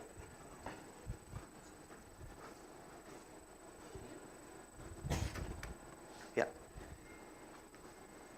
Perfect. So that's the flow for my presentation. It's very simple, 4 parts. We won't break it down too much. We'll talk about the new consumer landscape. We'll talk about the attention economy. You've heard about this. We brought this to life last year. Now, every forum that you go to actually speaks about attention. We had some role to play in that. Talk about building for human connections. As you notice, there is no AI on this slide. I think you'll be bored with that throughout the rest of the day and other forums that you attend. So let's start building for human connections and something which is real. And the last, we'll talk about moments that matter specifically from a Gen Z lens. Okay? Let me just lay the land first for you, right? So if you look at the consumer sets in India, they can be broadly broken up into these segments. We didn't do it. It was somebody in global who actually made terms like silent generation, Gen X, millennials, Gen Z. But I want to leave you with some important stats which would resonate with a lot of us. Gen Z in India is the largest living cohort in India's history. Let that sink in, right? So you have Gen Z across different domains in our workforce, in our friends, in our circles. They are the largest living cohort, and hence they matter. Right now, 1 in 4 in the workforce are actually Gen Z. And when you speak about Gen Z, a lot of them are in the room today, you think of this teeny, bubbly image which comes out, but actually if you think about it, Gen Z is also consumers, users who are 21 to 28 years old today. They are in the workforce, they are having kids, they are getting married, they are traveling abroad, so they are regular consumers who are spending. And just to quantify that, Gen Z is spending close to about $930 billion in India today, which is direct and indirect spending. So obviously they're spending directly and also influencing purchases. This is projected to go to $2 trillion in the next 10 years by 2035, in fact less than 10 years. So if you're not focusing about this generation, I highly urge you to focus about it. Whatever platform you choose is secondary, right? So that will be a message I would leave you with. With that, a lot of times people ask us, what does this cohort need? We struggle with this cohort. It's impossible to understand them. And hence, we've done a lot of work around this. There is some work we did with the Economic Times to bring out what generally Gen Z needs and wants. Some of the very, very top level, high level insights, and obviously our sales teams can share with you, granularity and details of this, is Gen Z wants authentically messy stuff versus curated perfection. A sister platform that you all have used just talks about perfection. We don't talk about perfection. And that's probably the reason we gel with Gen Z, right? So it's about authentically messy. It's about local pride. It's about being conscious for the environment, for people around you. And it's about places where you can openly share your emotions, right? And real life, and people call them tech addicted, but I think they're more tech forward than tech addicted. They know how to switch off. With this, I'll leave you with the crisis we've been talking about. So it's called the attention crisis. And I'll try and just give you an analogy. What was the last digital ad that you remembered? If any of you remember a digital ad.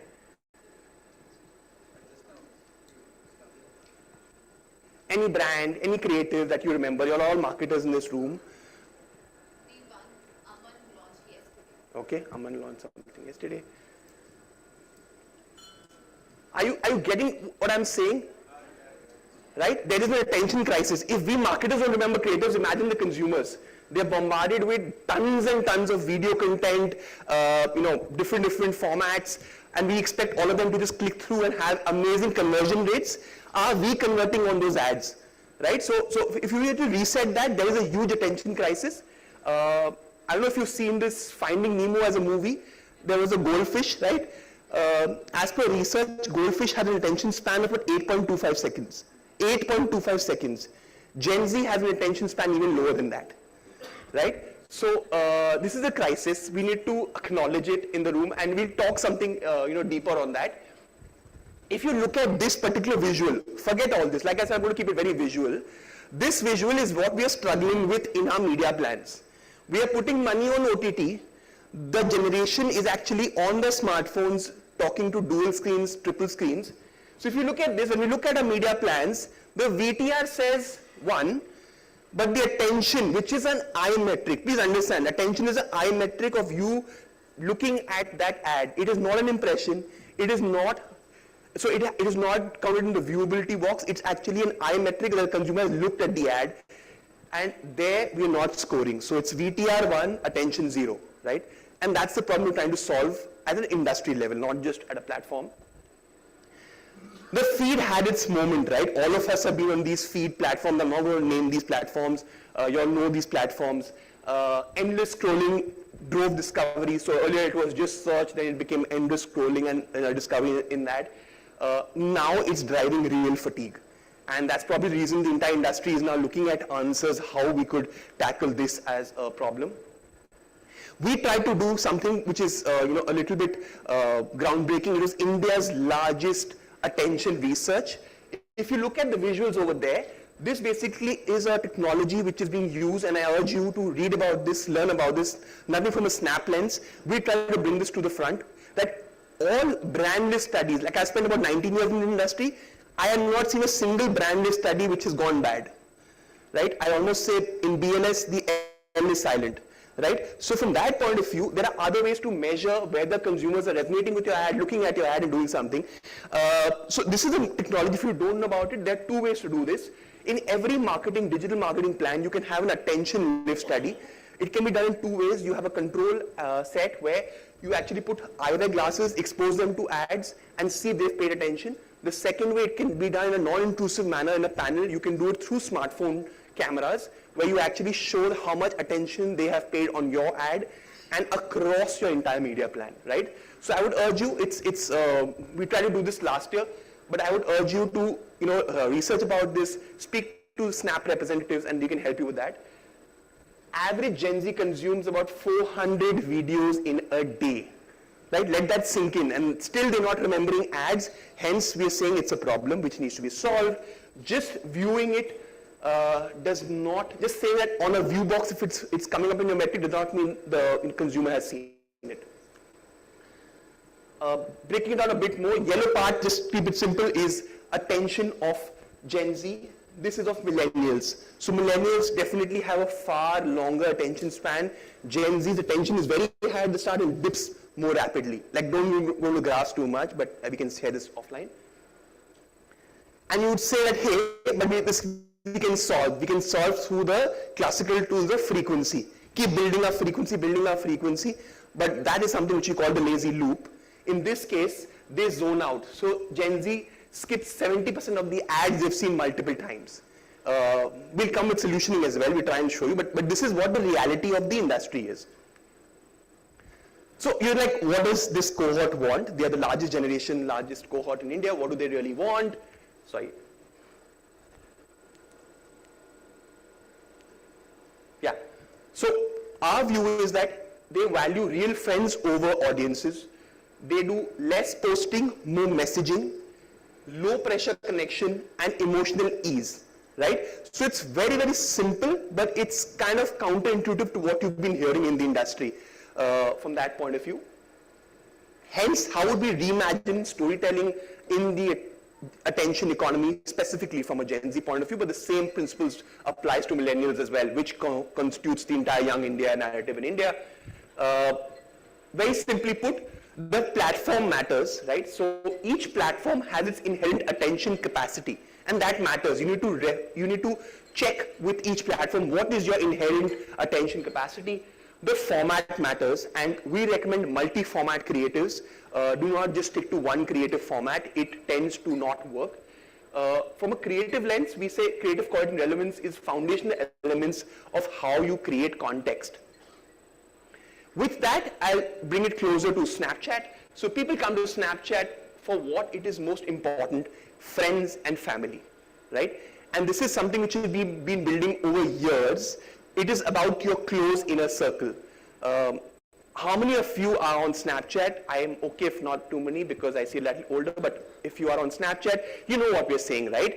It's about less pressure. It's posting 20 snaps, having streaks for 890 days. There's somebody, Monica, who's got an 890-day streak in the room, which means every day she has posted for the last 890 days a snap to her friend, and the friend has snapped her back. Let that sink in. 890 days. COVID came, COVID went, she was still snapping, right? With that, we'll try and break what Snapchat is and what it is not. The right part, it's about engagement, friendship, creativity, and happiness. The other part is about broadcast, isolation, consumption, doom scrolling, what we are not about. I'm guessing a lot of the older folks in the room, just like me, are not very conversant with Snapchat, the app, so we'll do a quick 101. Snapchat opens into multiple tabs. There is an app map which shows where your close friends are, what are they doing, what are the hangout spots. The Gen Z in the room know how they use the maps part of it. People live and breathe on the chat. Snapchatters open up the app 30 to 40 times in a day, right? That's how much engagement they have with the platform.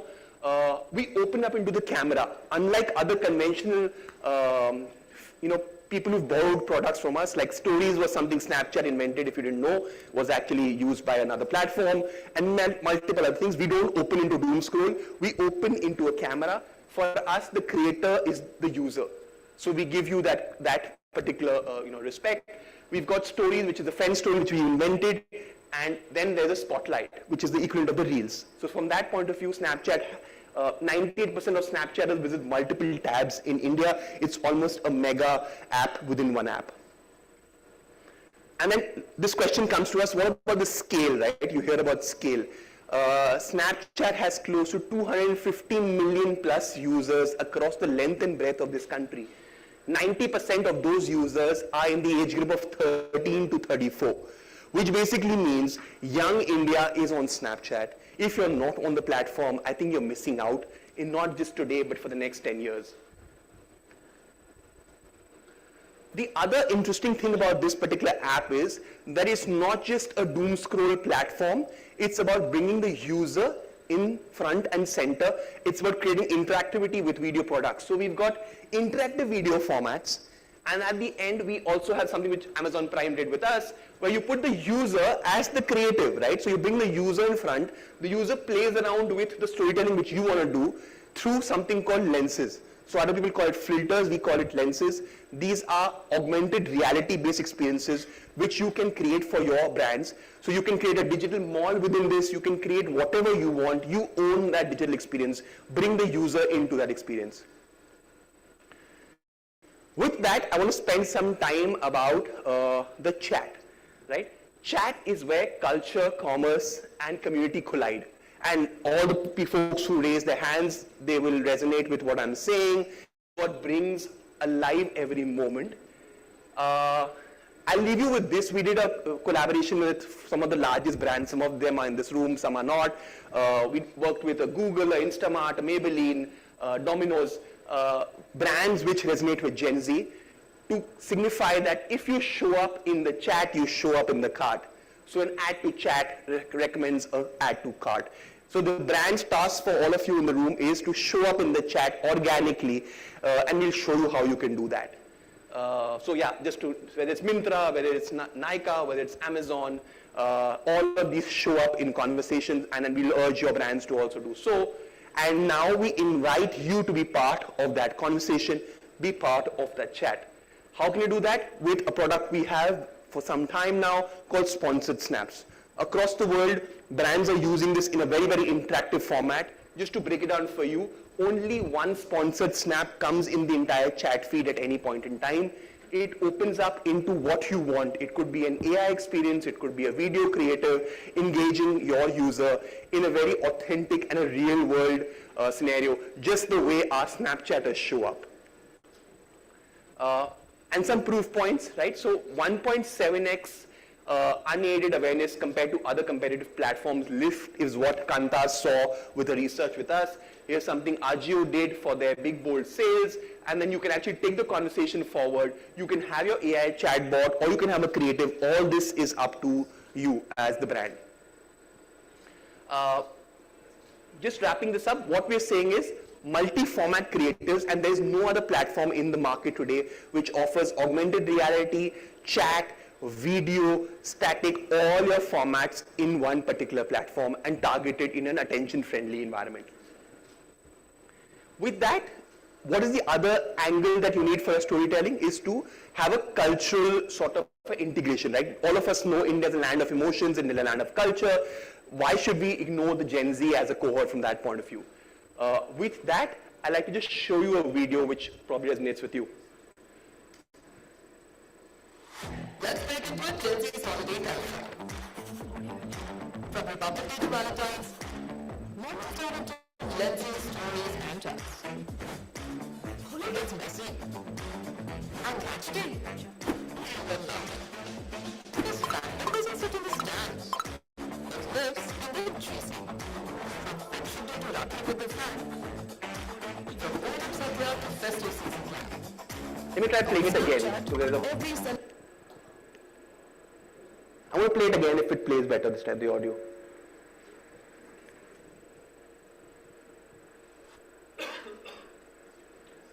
Holiday culture. From Republic Day to Valentine's, moments turn into lenses, stories, and chats. Holi gets messy. And match day. Then laughter. This fandom doesn't sit in the stands. It lives in the chasing. From friendship day to Rakhi with the fam. From Onam Sadhya to festive season glam. On Snapchat, every celebration becomes a moment to share and discover. From attention to reach to attentive reach, all in the Snap. Snap is where Gen Z celebrates culture. Brands don't just celebrate in the Snap. Okay, the audio did not play, but it's okay. We're talking about authentically messy. This is authentically messy for you, right? So the audio is playing from the laptop and I'm talking to you, but you get the drift, right? So Gen Z has a holiday calendar. When we speak to them, they tell us that they are the same holidays that all of us particularly celebrate. It's just that they celebrate within their inner circle. They celebrate with their near and dear ones, whether it is Holi, whether it's Republic Day, whether it is Diwali, or it's Christmas or Raksha Bandhan, right? You can see Gen Z loves to celebrate within their closed ecosystem with their closest near and dear ones. And you'll ask, look, what are they doing on this particular platform? You look at them planning, creation, as well as sharing. So I don't know how many women in the room, if I can share that, typically Gen Z like to use Snapchat in the trial room to check with their friends, do fit checks, figure out what's going on. So it's a lot of shopsalizing which is going on. That trend itself could change a media mix to a large extent. So think of Snap as not just a platform which you don't know, to actually a platform which you can love and use from a user's point of view. We'll just give you one example and we'll end it. Like I said, I don't want to lead you with too much. Your attention is at a premium. Here's something we did with Swiggy, and that could be some fodder for you to take forward. We did something with Friendship Day with them, which is the first story. So as you open the spotlight, the first story opens into your creative. First snap, which is the first snap you actually send from the chat, shows up with your brand, and when you click on it, it opens up into a feed like this, which you can actually use to order. You engage the user with a lens, which is basically a filter created for consumers by your brand. You own the entire real estate there. You gamify it and bring the user into that conversation. And lastly, obviously, you have a customized offer. They saw a lift about 60,000 extra transactions and 66 million reach in one particular day. That's my time. I hope I didn't bore you with too much, and we want to just leave you with something simple. Thank you so much.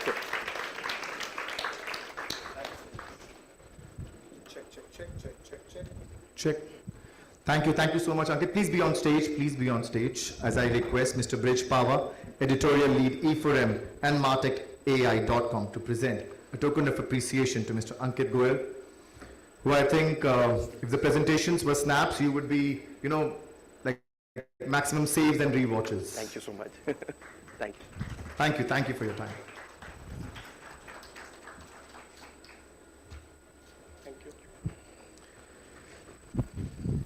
All right, ladies and gentlemen, before we move further, it's time to acknowledge our partners. Gold partner, The Trade Desk, the world's largest independent media buying platform. Our advertising platform helps advertisers find new audiences and grow their brands with cutting-edge technology and access to the world's best content. Gold partner, ShareChat. Gold partner, Virtuos, AI-led advertising ecosystem. Gold partners, Neons, strategy meets impact. And can we have the message representation on the big screen, please? There's a lot of content on the internet, and we mean a lot. So how can you make sure you're advertising on the best, not lost in the rest? The Trade Desk makes it easy to buy the premium content consumers love most. Thousands of the best news sites, streaming audio and connected TV platforms, all in one place with a click of a button. And you know exactly where your brand shows up. Advertise where premium content lives with the Trade Desk. The problem with user-generated content? It's unpredictable. A place that's great for whatever this is might not be a great place to advertise your brand. With connected TV on the Trade Desk, you'll know exactly where your ads are placed, alongside the premium streaming content that matters most to your audience. Next time you think about where to run your ads, think less cringeworthy, more binge-worthy. That's advertising your brand deserves. The Trade Desk.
Every brand has a story.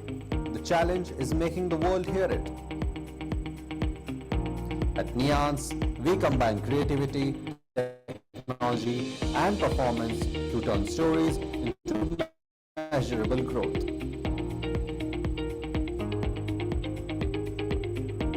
Trusted by over 2,000 brands, managing more than 650 crores in media investments, powered by a team of more than 150 specialists and recognized with more than 80 industry awards. And this year, we achieved a massive milestone.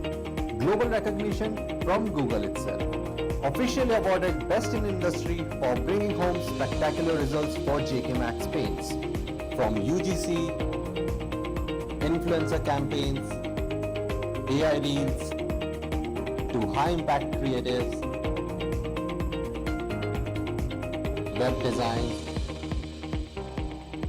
and celebrity endorsements. We craft content that drives action and converts.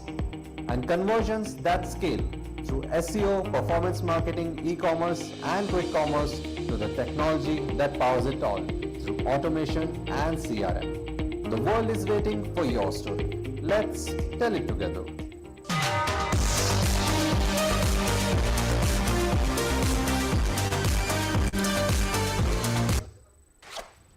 At Pepper, something fundamentally has changed over the last few years. We're no longer a content company, we're a content-driven outcomes company. Today, Pepper owns end-to-end organic growth across LLMs and traditional search, visibility, authority, and demand that could compound over time. Atlas, it allows to see how brands are actually showing up on LLMs and traditional search, what is understood, trusted, and cited. That visibility lets us own the full loop, from insight to execution to outcome. When outcomes matter, ownership follows. Our traffic has 6x'd, 6 times. Organic search traffic has had a 6 times increase. I would describe Pepper as an extremely dependable extension of your team who bring in the domain expertise of everything search.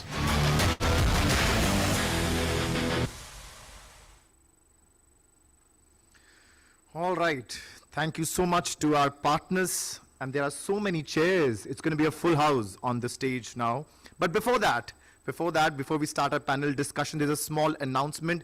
To make this summit even more interesting, we have a lucky draw contest. Lunch से पहले आपके tables पे एक chits रख दी जाएगी, उसमें सारी details fill कीजिएगा. We'll collect the chits by 4 o'clock और फिर with fair amount of luck and hand movements, we'll pick out the winners. If you get the lucky one, you will go away with a prize tonight. And with this, ladies and gentlemen, we are moving on to the panel discussion now, the most exciting discussion of the day. Consumers today move seamlessly between online and offline worlds, from social media and OTT to e-commerce, retail, gaming, and beyond. So how can brands truly create seamless omni-channel experiences? This panel discussion is titled Navigating the Omni-Channel Maze, Strategies for Multi-Platform Consumer Engagement. May I invite our esteemed panelists on stage, but before that, I request all the panelists to please sit in a sequence with your name and the picture on the background. May I please invite Archie Gogoi, Head of Brand Marketing and Growth, AI Plus Smartphone. Arnab Ghatak Chaudhary, Senior General Manager Marketing, DS Foods. Diksha Bajaj, Category Head Energy Portfolio, PepsiCo India. Gaurav Nijhavan, Head of Marketing, MMTC, PAMP. Himanshu Modi, Partner and Head, India, DEPT. Hiren Shah, Founder and Managing Director, Virtos. Sahil Rawal, Corporate Vice President and Head, Brand and Media, Axis Max Life Insurance. And moderating this session, please welcome our session chair, Riddhi Pimputkar, Director, Enterprise Solutions, India, TEEDS. Please give them a huge round of applause, everyone. Everyone is seated perfectly, right? Superb.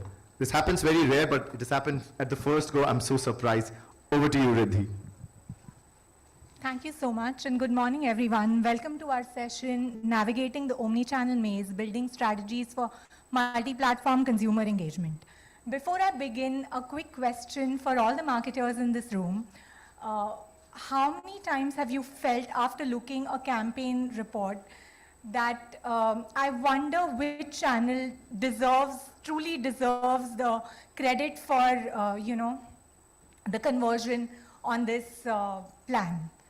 I think this is the conundrum that most marketing professionals are dealing with today. I think about a decade ago, marketing looked fairly simple. It was largely about, reaching the consumer via a few established channels. But today, this landscape looks dramatically different. Today, there are so many channels evolving. The existing channels are evolving every day. There are new channels coming up at an unprecedented pace. So the question for marketers today is not whether you need to be present across all channels. I think the larger question today is how do you build a unified consumer journey across all of these channels? And that's exactly what we're going to tackle today. So without further ado, I'm going to kick off the discussion, and I'm going to begin with a very fundamental question for all our panelists. We've come from a world of multi-channel into a world of omni-channel, which is the so-called, north star of our industry currently. So, but omni-channel means different things for different organizations. So my question to you all is, what does omni-channel actually mean to your business today, and what are the challenges you're facing in making it a reality? Arnab, maybe we could start with you and Sakshi, because from a consumer goods lens, how are you looking at creating a unified consumer journey across multiple touch points? Because I think your users are interacting from retailers to distributors to e-commerce platforms and direct brand touch points as well. So if you could... So again, obviously this question differs from category to category. Of course. For our category, which is, there are two things which is very unique about our category. For over the years, the category has always been, spices has always been a planned purchase. And therefore, it will be at a particular point of time, but that, this particular point is also now getting challenged with the advent of the certain channels where if something is missing at home, somebody can get it at the press of a button within the next 10 seconds, 10 minutes, I'm sorry. So that has expanded our range out there. But because it's present across so many channels, for us as a brand, we have to have a common thread which drives salience for the consumer. And once they are on these platforms or these channels, the nudge which gets them to our product should also be talk to the same thread which we build salience with. And that is something which is very critical, so that there is a commonality for the consumer how he views our product. So that's something which we try and do across all our channels, be it e-com, be it modern trade, be it the retail, and we try and achieve that. Over to Deeksha. Hi everybody. I think firstly we all have to acknowledge very, very exciting times to be living in today, right? I mean, everything is available at the press of a button. It is accessible. Consumer is spoiled for choices. Very interesting times. Spoiled for channels, everything. Now coming to your question, essentially. See, these exciting times lend itself to a journey for the consumer which is simplistic and at the drop of their hands available to them. So whether it is a consumer who is today watching something on social media, then clicking on their e-com site and ordering it, and then the next day probably going to a neighborhood store and buying something from that neighborhood store. So in such times, what the job of the brand becomes is to, one, offer a very, very seamless experience. So whether in this complexity or multiplicity, what many brands kind of lose is the simplicity of message. So I think the number one thing that as brands, we definitely ensure is, what is that common thread of message that you're landing with the consumer? You obviously will custom make it to the platform in the way that is most acceptable to the consumer, but your common thread or that key message should not change. So number one is the message. Number two, it's no longer about one channel versus the other. I think we've moved on from that to how is it a seamless consumer journey. Like I just spoke of how the journey of this particular consumer was about social media click, and then QCOM click, and then a neighborhood store. So in that journey, when the consumer is participating, how do you meaningfully interact with that consumer in the most seamless way? That's the second piece to look for, that listen to that consumer in the way it's engaging with these various platforms, and then custom make the message without losing the central point, making it the most frictionless and seamless way. So the way we look at this unified view is, are we being very clear on our message? Are we designing simplicity? Are we designing for the journey as a whole? And even on energy drinks, for example, the example that I gave for the consumer is how the consumer lives. The consumer will get up, go to a gym, watch something on social media, go to the store near that gym, come back, buy something from QCOM. So you have to be meaningfully present across, and that's the piece we look for. Yeah. So it's not just picking one channel over the other, but it's effortlessly sort of cutting through all the channels and making it seamless. Sure. Gaurav, your take on this? No, I think I agree with whatever everybody has said. And in fact, it's also become, I also like the idea of saying that, it has to be consistent across all channels. Yeah. So whatever you say, maybe on digital, whether your store says the same thing or not, or whether your website is saying the same thing or not. So communication is going to be the real important factor into this. Yeah. Yeah, because your consumers obviously seamlessly moving from one channel to another. And I think today, we as consumers don't really distinguish between digital and physical, right? We're more digital consumers now. So, Gaurav, just a follow-up question to you on that one. Gold purchases have traditionally been very, sort of trust-driven and offline-led. And how do you see the whole digital ecosystem sort of influencing your consumers' discovery, research, and purchase behavior? Right. So see, it's very interesting to figure out certain brands. So brand is all about trust, right? So, but then in a category like gold, verification comes first and the trust is built. While, you would want to, for some other category, trust has to be there to verify things, right? So for us, since it's been from a physical channel, which is the purity verification centers that we have, our stores, you can actually verify what we are saying. So if I tell you that my coin or bar is the purest in the world or in India with 99.99 purity levels, I can get it verified for you. Then in there, in my physical store. Now, so this was an insight that came to us that, from a gold standpoint, are people comfortable buying gold online? Because there is, people feel that what if in the courier, I don't get what I bought. Right, so we introduced something that really truly connected the omni-channel aspect, wherein you can buy online, but collect offline.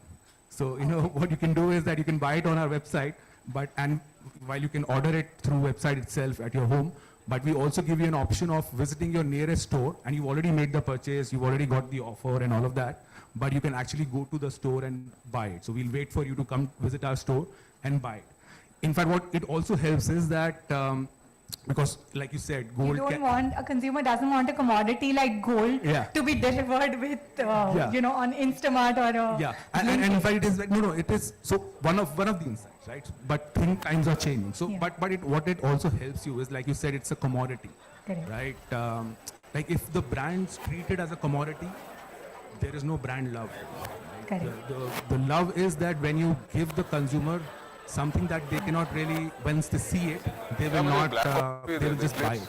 So that's that's again an idea of getting them to our store, because they can then touch and feel. So for example, when I launched we launched a coin by the name of Bouquet of Flowers. Right? So the insight there was that, as to our loved ones, whether it is an occasion of anniversary or Valentine's Day, you give a bouquet of flowers. Right? But then the problem with bouquet of flower was that it will fade away. What if we can give them something that will not fade away but will grow? We launched the bouquet of flowers silver coin. So once they visit our store and they see the coin, they would love to buy it, and they would have come to buy something else. They would buy this as well, and then so that's the importance of marrying both the digital and phygital channels. Perfect. Building on the trust factor that Gaurav just mentioned about, I think, Sahil, for you, again, financial services is also a sector where trust is paramount. And how have you seen your consumers moving between, digital and human-assisted journeys through this entire evolution? Thank you first of all for having us here. I'd just like to continue the conversation from a trust point of view. I think very valid point for a category like ours, which is life insurance. Trust is of paramount importance. And why is it so? There are a couple of reasons. One, it involves a lot of money, of course, because it's your hard-earned money, and you would like to definitely want to invest it somewhere where you can trust the brands that you can trust. The second also is because of the longevity of the relationship. Life insurance actually lasts for almost 30-40 years. Some of the marriages don't last that long. But the point is again, if at all the category is such complex, you have to have a lot of work being done via the communication on trust building, right? Coming back to the specific point on one, what does really omni-channel mean for us, and then eventually landing onto the point, how have we kind of evolved over the years in building our omni-channel journeys. See, one important point, apart from what the other panelists mentioned about the consistency of the message and the simplicity of the message, we also believe that context carry forward is pretty important for us, right? And when I say context carry forward, assume that you have met, let's suppose, a typical life insurance agent advisor who would know something about you because they also kind of are somewhere known to you. You share certain details with them, and then you maybe show interest in certain kind of products. If at all you were to go back to research more about this product online, if you're not finding those details or maybe at least that context being carried forward, it becomes really a lower kind of inferior kind of journey for yourself. So the whole point being the omni-channel experience should be able to seamlessly carry the context from one touch point to the other touch point. Have we reached there? The answer is no. I think it's a journey and all of us are trying to kind of build. However, if it comes to specific digital journey, people who I do have digital footprints of people who I have kind of asked certain questions and do know certain knowledge about, there we have this pure policy of never ask again. So if you've told me some things, if you've told me, let's suppose, 10 data points about you, and if you're visiting my journey back, I will start the journey right from the place that you left at, right? Which basically, enables a seamless journey and a seamless experience for the consumer at large. This really helps in building that long-term trust. This really helps in enhancing the experience. This also kind of gives you very little moments of kind of engagement with the consumer. I'll give you an example. So life insurance, as you all are aware, there is a certain premium that you have to pay, and that premium goes on to kind of build a certain life insurance sum assured for you, corpus for you. General tendency, you don't prioritize life insurance purchase for yourself. Back in the stage, we were just having conversation around a new phone called AI Plus, and everybody was really excited about it, and so am I, because of the price point. 5,000 में एक phone मिल जाता है, smartphone that's like hyper AI, the AI kind of build, not the artificial intelligence, it's the autonomous intelligence, right? So he got paid for this. Sorry. So the whole point being, by the way, life insurance, 50 lakhs sum assured is available at just 5,000 per month, per year, sorry. So that's a kind of affordability there is. However, how do I really go back and build that level of urgency or relevance for my end consumer?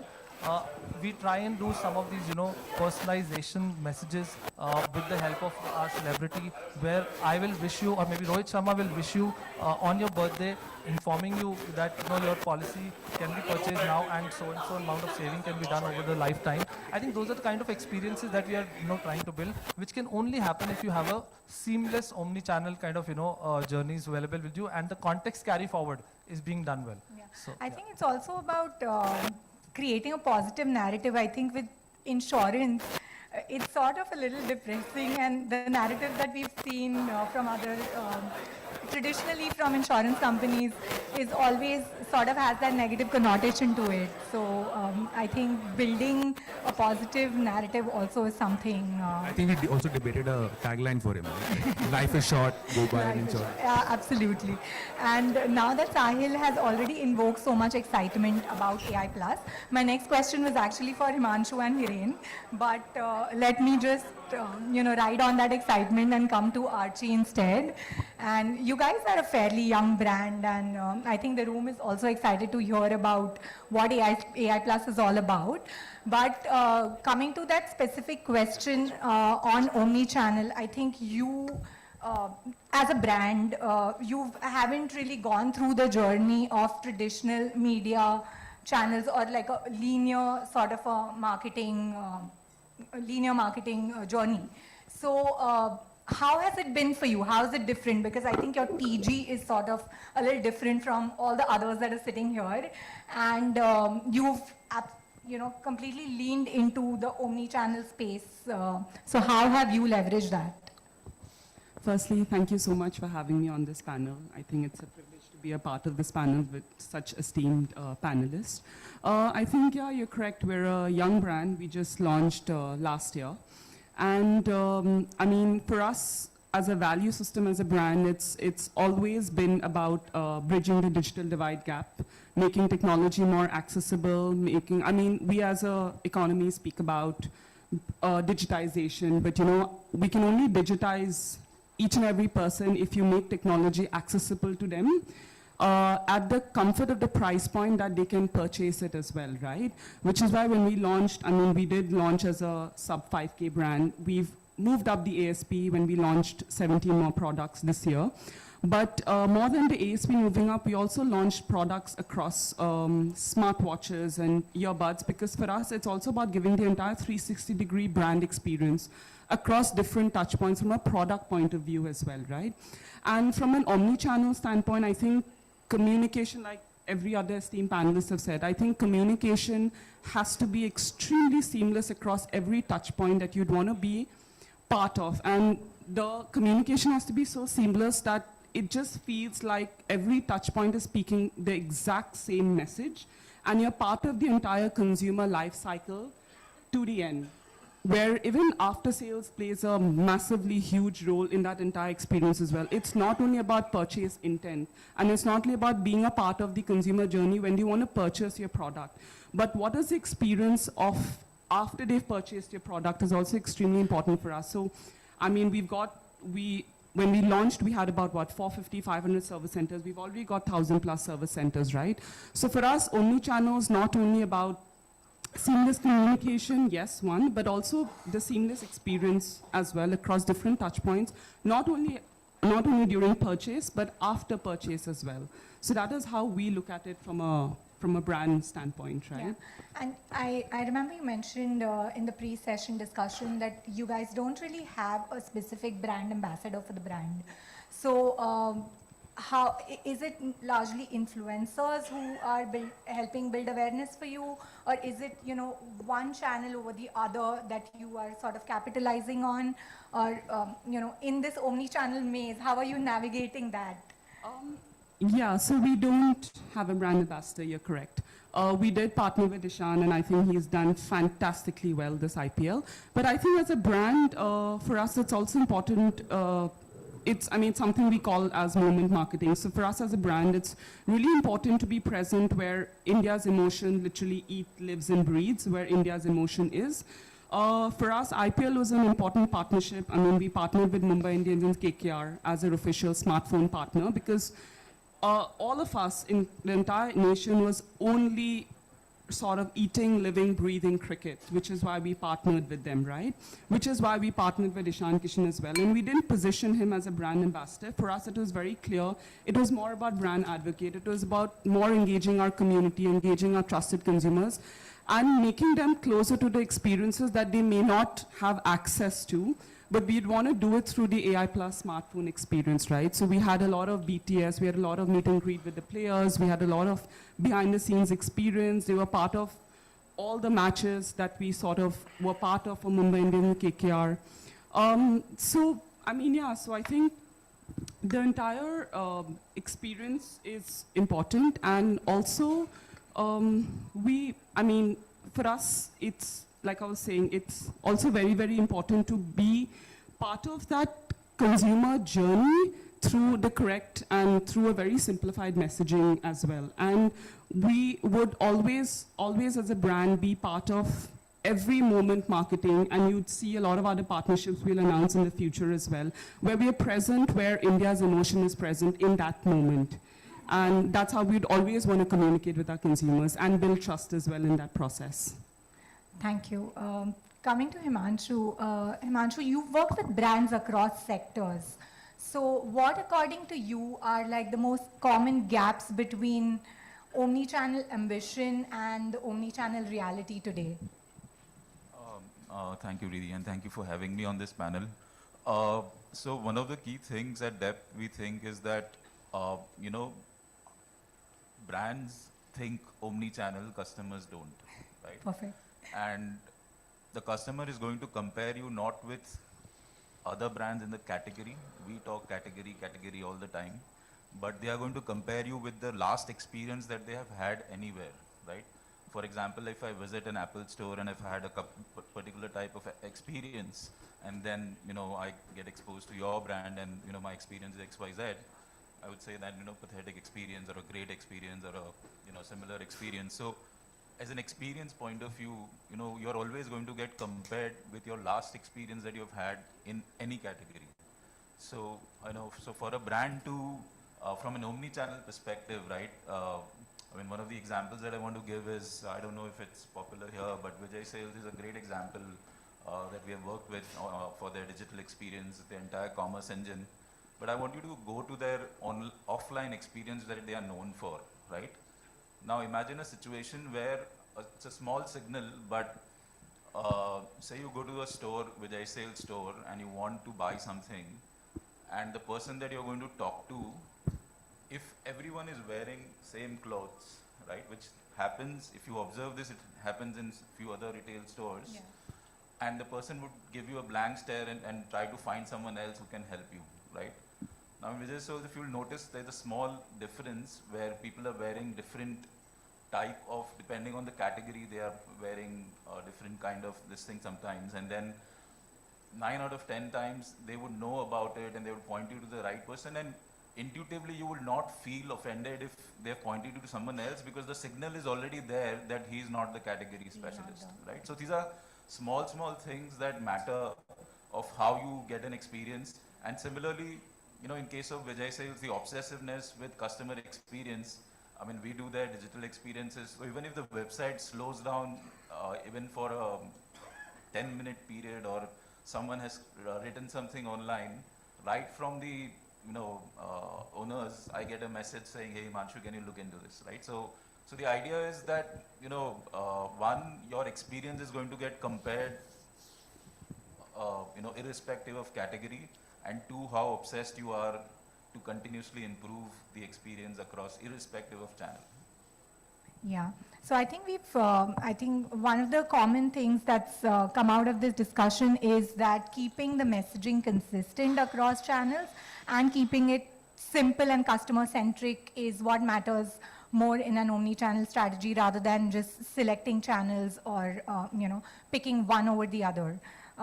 But we also hear a lot about personalization of messages. With the advent of AI, I think personalization is something which is kind of the buzzword today, and we often hear that that is the future. But at the same time, I think consumers have become very privacy conscious as well. I think privacy regulations are evolving every day. And Hiren, from an ad tech perspective, how is personalization sort of evolving as, there was an era where we were trying to deal with, cookie deprecation, and now with privacy regulations being stricter. From an ad tech perspective, where do you see personalization going? First of all, thank you for having me here. I'm working with the ad tech since more than a decade now, and I still remember when you talk about the personalization, once upon a time we had run a campaign of an insurance company showing a premium due for an individual on their own social media. At that particular time, when this kind of situations were not there, the data privacy, this whole system, I mean, we are not regulated that clearly. But definitely with the time, regulation comes and things get more mature, and we have a lot of restrictions on various data access and different stuff. But at the same time, data is very important to run a right campaign to the right people. Otherwise, there is a lot of noise, and there is a lot of wastage of the advertising spend. So if you really see that, if you're really able to use the right AI in place, okay, you really able to target the right audience. Definitely, I agree that the communication has to be consistent. But at the same time, with the AI and with the lot of access of data, there are a lot of possibilities that you able to gauge a lot about individual's mood as well, or individual situation at that particular time. For example, running a campaign in Delhi in the afternoon with having something which relates to heat, and the same way running a campaign in Kerala at the same time where it's related to monsoon, right? So obviously the content may change, my overall message would be same. But if we able to use the AI at the right place, okay, and this gap can be filled, the results can be much higher than what we are expecting. Because I mean, if you look at the 5 years back, we were not having so much of access. I mean, if I talk about like 90s or 2000s, like we were only running the CPM campaigns, and that's the only thing which we were knowing, like how many impressions we will get. From that impression to today, the conversion, it's like lot of transparency started coming in place. So now at the same time, we should also see, like I have also seen a lot of gap in with various brands not able to collate or connect their CRM with their campaigns. Right? Still, there are a lot of wastages that are happening just for the sake of doing the advertising, or maybe I would say another word of like FOMO, okay, fear of missing out. I shouldn't be missed out on that. So, I mean, I feel like there is a data privacy is definitely in place, but still there is a lot of access to data. I'm sure, we all would have more than 100+ apps in our mobile, and how many times we would have read the terms and conditions of that how much data they can actually take from you or not. Obviously, it's getting improved. I'm saying like it's getting mature, but still the campaigns and things are still running based on a lot of data available. Maybe, you are moved out from the third-party data to first-party data, and maybe you're moving out from an individual cookies to IoT. Right. So through that, you're able to identify and target those kind of audience and those kind of people. So yeah, those gaps are there, but I'm slow and steadily, those gaps are getting filled with the time. Sure. Thanks. So I think, yeah, I'll just build on that. I think increasingly in this very diverse and, so to say, fragmented landscape, we have a lot of data. We have a lot of these approaches called personalization. But you can either get drowned in the vast expanse of information that you're getting today, or make it going back to what our job as marketeers is, simplicity. Even from a personalization standpoint, it is not about targeting anybody one-on-one or intruding into what we, which is very specific or personal to that person. It is essentially about understanding what in my message can be customized which is relevant to this tribe or cohort. It is not even about, we cannot go and talk to 1.4 billion people in India in 1.4 billion ways. It is about identifying those tribes and cohorts and saying the same message is relevant to this cohort because this is how their lifestyle is, or this is what they engage with. So essentially debusting the myth around customizing too much and identifying, going back to your same key message, but identifying the right way to do it is how I'll put this. Yeah, I think it's important to strike that balance between relevance and, personalization that feels intrusive. So, yeah, I just want to add on from a thought process point of view, to stay relevant. I think the era of campaign is over. Like few brands launch one big campaign, in a quarter or in 6 months or a year. But I think that era is over. You can't think of campaigns as a mindset. With social media, with discoverability on the various GPTs and stuff like that, brands needs to have continuous communication out there to stay relevant. So this whole thought process of campaign, I think is going to become dead very soon. I mean, as a brand, you need to be present, continuously communicating, leveraging on the trends out there, and have a system and a way of working where you can continuously stay relevant. So the whole campaign thing, I think, is not going to last. Yeah, so just to build on what Diksha said, and even he said, so it's about not one, to identify that cohort and probably try and hit a right moment when to communicate with them. So if you can find a moment, say, taking an example for my own brand, say, for food in East, especially Bengal, maybe something like a Jamai Shoshti is very relevant for them. So if we can talk around Jamai Shoshti at that point in time, have them land onto a page, say, in an e-commerce, which is also talking about Jamai Shoshti, can make the difference. Yeah, so it will not only get them, build relevance for the brand, and also then get them to try our brand at the right moment. So that will then, that could be a sort of personalization for us, but otherwise, especially for the two of us in a category, hyper personalization is a little bit difficult. But it's only in this communication and try and marry that around the touch point where they are purchasing the product. Just a second. Just want to add what he said. Himanshu said is very right. Now it's not more a campaign of For example, we work with the education industry very deeply. We have more than 50 plus universities onboarded with us in India. And we see that, it's no more only a June, July, August campaign remain anytime. Now it's all about the throughout the year. It's only that, they started having a different messages at different time. But the campaign in terms of like advertising happens throughout the year, then instead of just running one campaign. So just wanted to add up what Himanshu said. I think that brings me to the next sort of theme in our discussion, and that's about, reducing friction. While we've been talking about consistent messaging, there's, because of, so many channels being available right now, sometimes brands, I don't know if consumers feel a little confused, or sometimes brands tend to sort of over-market themselves across channels. And what I believe is like the shortest path between creating interest and invoking an action, would definitely win. So what do you think, how are brands dealing with,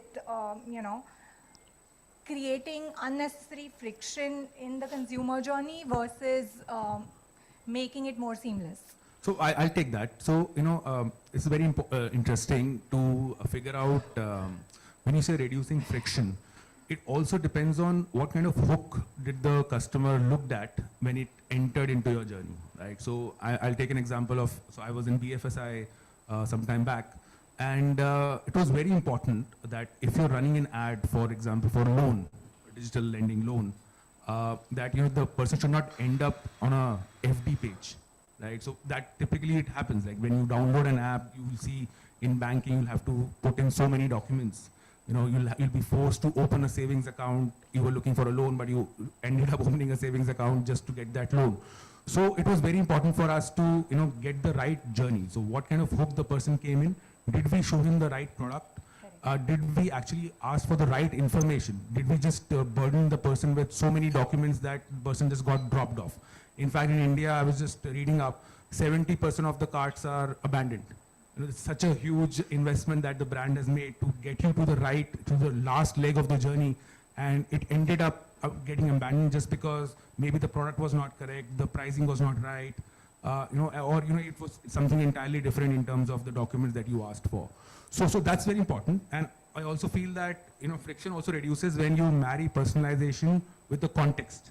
So in terms of festives, for example, like you said, right, are people comfortable buying gold online or not, right? So, and during festive season, because there is so much need, people will actually go for Blinkit and Swiggy and order gold within 10 minutes as well. Yeah. So, so that's, the context changes everything in that sense as well.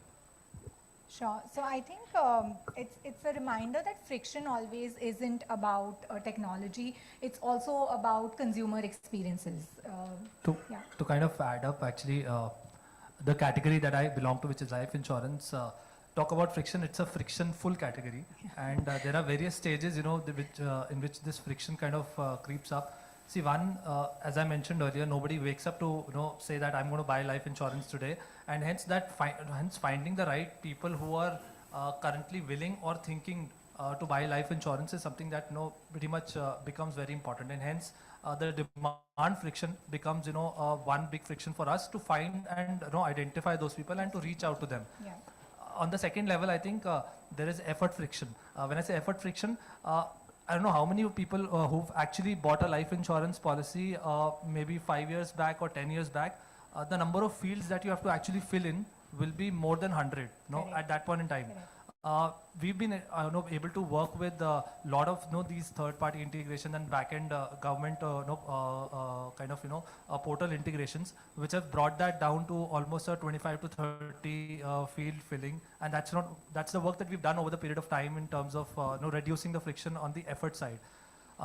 In fact, the third level of friction, which is even post-purchase friction, and that's the most interesting. There are so many times, that you want to buy, you have the ability to buy, you already made the payment, you already shared the documents, but you may not get a life insurance. And that the reason behind that is also, there's a lot of underwriting that goes behind a life insurance purchase, where they kind of gauge, your health, your family, and your financial kind of, overall assessment, and to land at whether or not, first, whether you'll be given a life insurance, whether and how much life insurance will you be given. On those stages as well, we've done a lot of work in terms of, again, using AI and some of the models that enables us to kind of do those processing faster. But throughout this entire friction-full journey, what we've been able to at least do is that at every stage, building those very specific hooks of the reason for you to come back to the cart and then kind of continue your journey by simplifying, decomplicating, and also kind of giving you the reason to purchase. So those are the kind of efforts we have been we've been able to do with the help of tech, data, and personalization in an omni-channel kind of industry. Yeah, I think very well pointed out by both of you. I guess technology and data have definitely helped to sort of make that friction sort of less complicated and reduce the drop-offs, because I think just by show of hands, if I put out a question saying how many of you abandoned a credit card or an insurance purchase just because the form was too complicated, I think we'll have many hands up here. So Sakshi wanted to add something to that. Diksha. Diksha, So I just wanted to say that from an FMCG lens, it's just going back to basics. Many a times as consumers, we've clicked on a certain ad or clicked on a certain piece to land at a QCOM page and realize that it's not available. So sometimes friction is something as basic as that. So going back to basics as marketers and ensuring that, for example, your product is available and you are not leaving the consumer with a bad experience from something as basic as that, to saying that if there was a drop-off for any specific reason, were you listening to the consumer enough? Because we all speak of the amount of data that we have available today, but the job really is to find the insights behind what consumer is saying and how consumer is behaving. Because there is data, but if time is spent in listening and trying to find insights, then that data just helps solve problems and solve these friction points that, for example, were they looking for a certain benefit that they did not get from you? Were they looking for a certain SKU that they did not get from you? Were they looking for a certain flavor that you were not providing for? They came into the category, they looked for your product, but some part of the mix did not deliver to what they were looking for. What part of mix is that? identifying that insight or identifying that pain point is what friction for our categories means. And therefore that can, probably start with a friction point and lead to an innovation. Because if you are listening enough because that's where the gap is. At times consumer and any or every big innovation emerges from finding that right insight that the consumer spoke of and the right person listened to, and there might be a big opportunity sitting there. So friction can be actually dealt with or looked at from two different perspectives. One is a solution to a problem, and two is the sitting opportunity there. So I think just adding to that, I think also listening is very important. I do add, I agree to Diksha, but also that should also lead to not having too much of on-face marketing. So the moment you make a stop at the consumer experience by on-face marketing through ads and all of that, that consumer, I don't think is going to probably come back to you or is going to look for a different avenue of getting that through a different brand, always. I think on-face marketing never helps. And then coming to the last part, I think marketers today have been inundated with data and metrics, and with all of this data that we have at hand, the question is if we've gotten better at measurement. The question is whether we are able to convert this data into measurable business outcomes. And if your business has got it right, how have you done it? I think we're all just still trying, right? Because we have so much of an influx of data, it's not even funny. I think we'll all, like one of them rightly said, that we have so many apps, we have so many third-party agencies, and they give access to so much of data as a brand. I think we're all still trying, evolving, figuring it out, because we live in a world now where the number of followers that you have or the impressions that you've driven is not going to translate to an ROI, business ROI, right? It is the amount of engagement you're also having with those consumers or with those touch points, the amount of reshares, the amount of reposts, all of that also sort of helps from a data point of view as well. Yeah, I'd just like to add to this. We've been figuring out how do we differentiate our brand campaign and a performance campaign, right? So from a performance campaign standpoint, I really love the way, Meta and Google have actually evolved. In that sense, they've removed all the, targeting matrix. They've gone into an algorithm-based targeting. So for example, I tell Google or Meta, okay, get me people who will purchase my product. The performance marketing campaign will actually do that and get me that. But when I run a brand campaign, there is little bit of answer from them that, what was the attribution, what happened here and all of that. Now, increasingly, what we've started doing is that we've started measuring the brand searches when we do these campaigns. And once the brand searches come in, like how relevant are those brand searches? Are they actually converting also organically, or when we are running certain performance marketing ad on those brand searches, are they converting or not? So that is, that is where we are in that sense. But what is also important is to, from a data standpoint, to figure out what the customer actually did with your product. So one insight came from us, Kashmir market, J&K market was very special for us. We were buying a lot of gold and silver. And we realized when we visited the market that the use case of our coins and bars has completely changed. So they're wearing it. So what they've done is they've gotten a frame and they're putting the coins as a badge value that they've gotten MTC PAM, the purest form of gold, in terms of that. So, once you hear from the market, once you use that data in a sense that, and then you go with building those kind of products is also very important. I'll add, maybe, for us, if it is the first time that you're talking to the consumer, essentially a simple metric to look at is, did you end up getting the consumer to try? As basic as, did the trial happen? And if that person is already in the pool of trials, then the only metric to look after or go after is repeats. Because that is what is the holy grail or Bible of, is your campaign, is your hard work, is everything that you're doing, every penny that you're spending leading to results or not. And of course, there will be campaigns that will be made for building the brand love, but that brand love also eventually will translate to getting new trials, or at least ensuring that the consumer is staying with you and therefore getting the repeats. So for me, there are just two metrics, trials and repeats, that matter.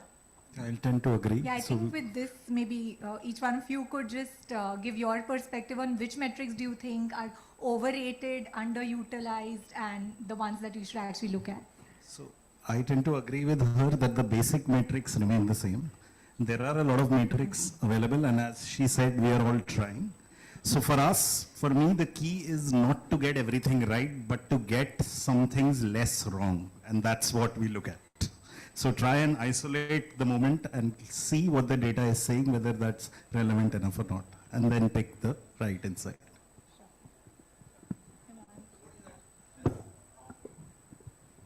So, like she says, once it was being discussed that we are probably throwing out a lot of advertisement outside, whether it's going to the real audience or not is to be picked out.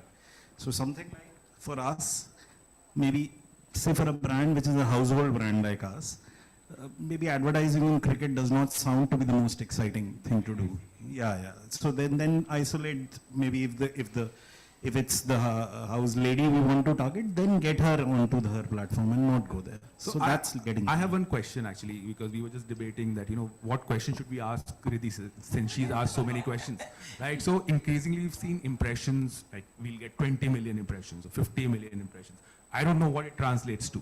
Now you being like from a CTV world, right? So what do you think, what should be the attribution of CTV if we were to use the channel? I think in the CTV world, impressions is not something that is the most relevant to start with. I think it's more about, we moved on from impressions to attention. And I think what we say in the CTV world is that it's more of a lean back sort of an experience. So you're catching hold of the consumer where he's the most receptive to an ad. And also it's different from linear TV because you're not forcing that ad upon the consumer. He has the choice of skipping that ad as well. So that's one of the things that sort of differentiates CTV from the traditional media. And there is a lot of buzz around attention on CTV that translates into real ROI. So that's a discussion for a different day probably. But yeah, that's what I'd say. Great. Yeah. Just to conclude the whole thing, looking maybe 3 years ahead, what do you think will define a successful omni-channel brand? Like, is there one change in consumer behavior, technology, data, that you believe will leave the biggest impact on your omni-channel strategy?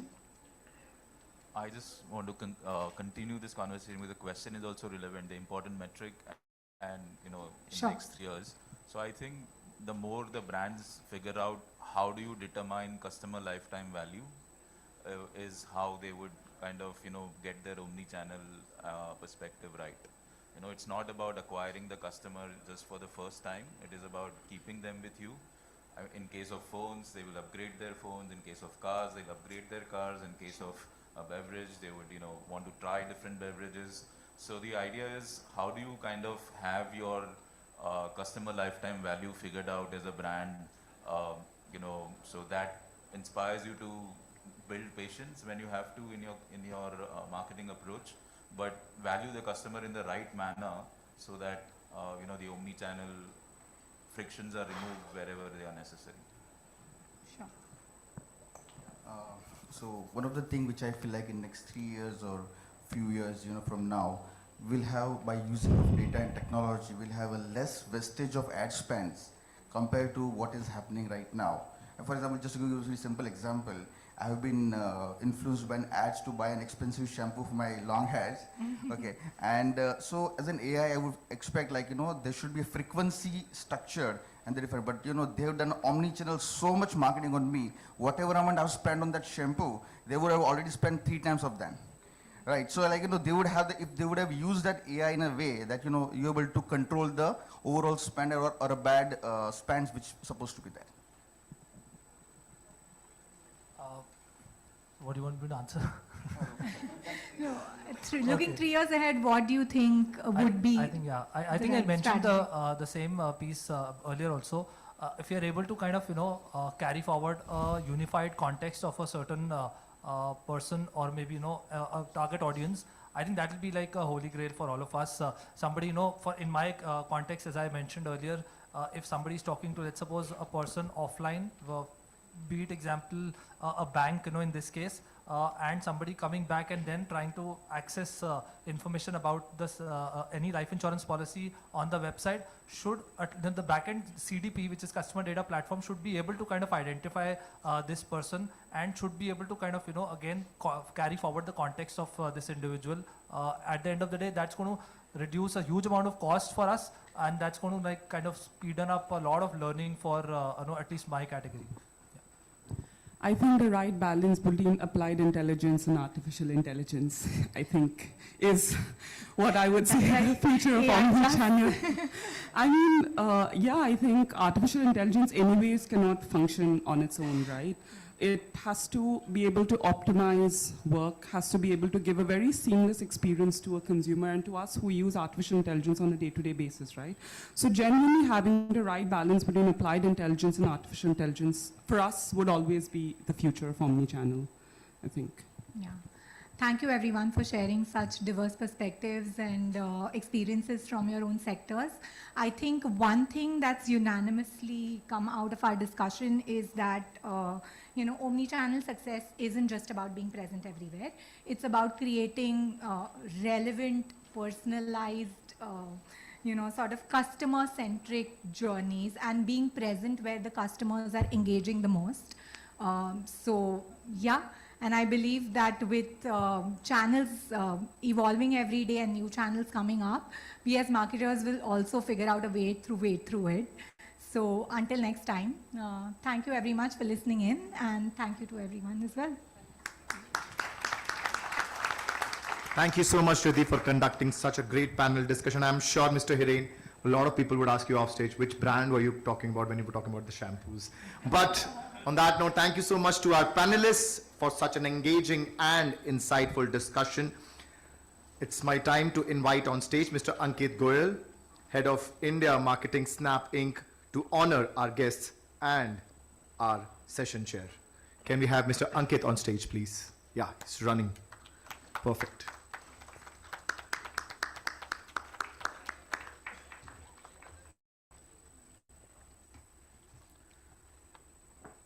Also, I request all the panelists and all the members on the stage and in the room to please be seated, as our next session is by an industry head from Google India. So please be part of that spotlight session. We will start that session just about now.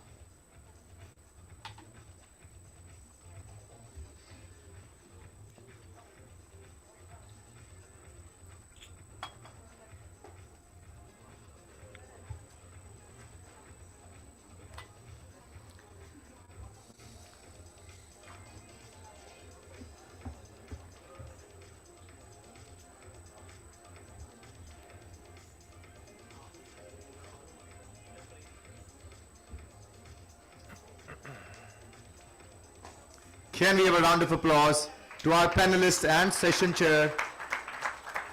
A big thank you to Mr. Ankit Goyal also.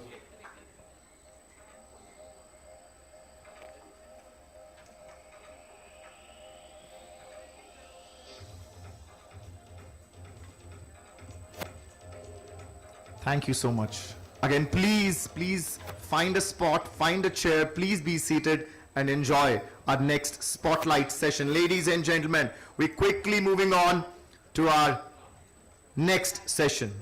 As AI transforms how consumers discover, engage with, and purchase from brands, marketeers are reimagining the customer journey. This session explores how AI can drive deeper personalization, enhance experiences, and create more meaningful consumer brand relationships at scale. But before I call our speaker on stage, can we have all the eyes on the big screen, please?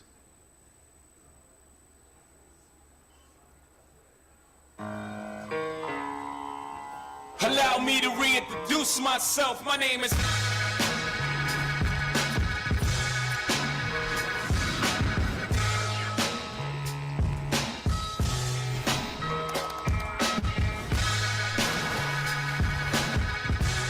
this remind you of? Schrodinger's cat. Wow. Wow. Okay. When all of these tools come together, it's a powerful combination. It's amazing. That's amazing. It's an entire suite of different kind of possibilities. Hi, I'm Gemini. What neighborhood do you think I'm in? This appears to be the King's Cross area of London. Together, we're creating a new era.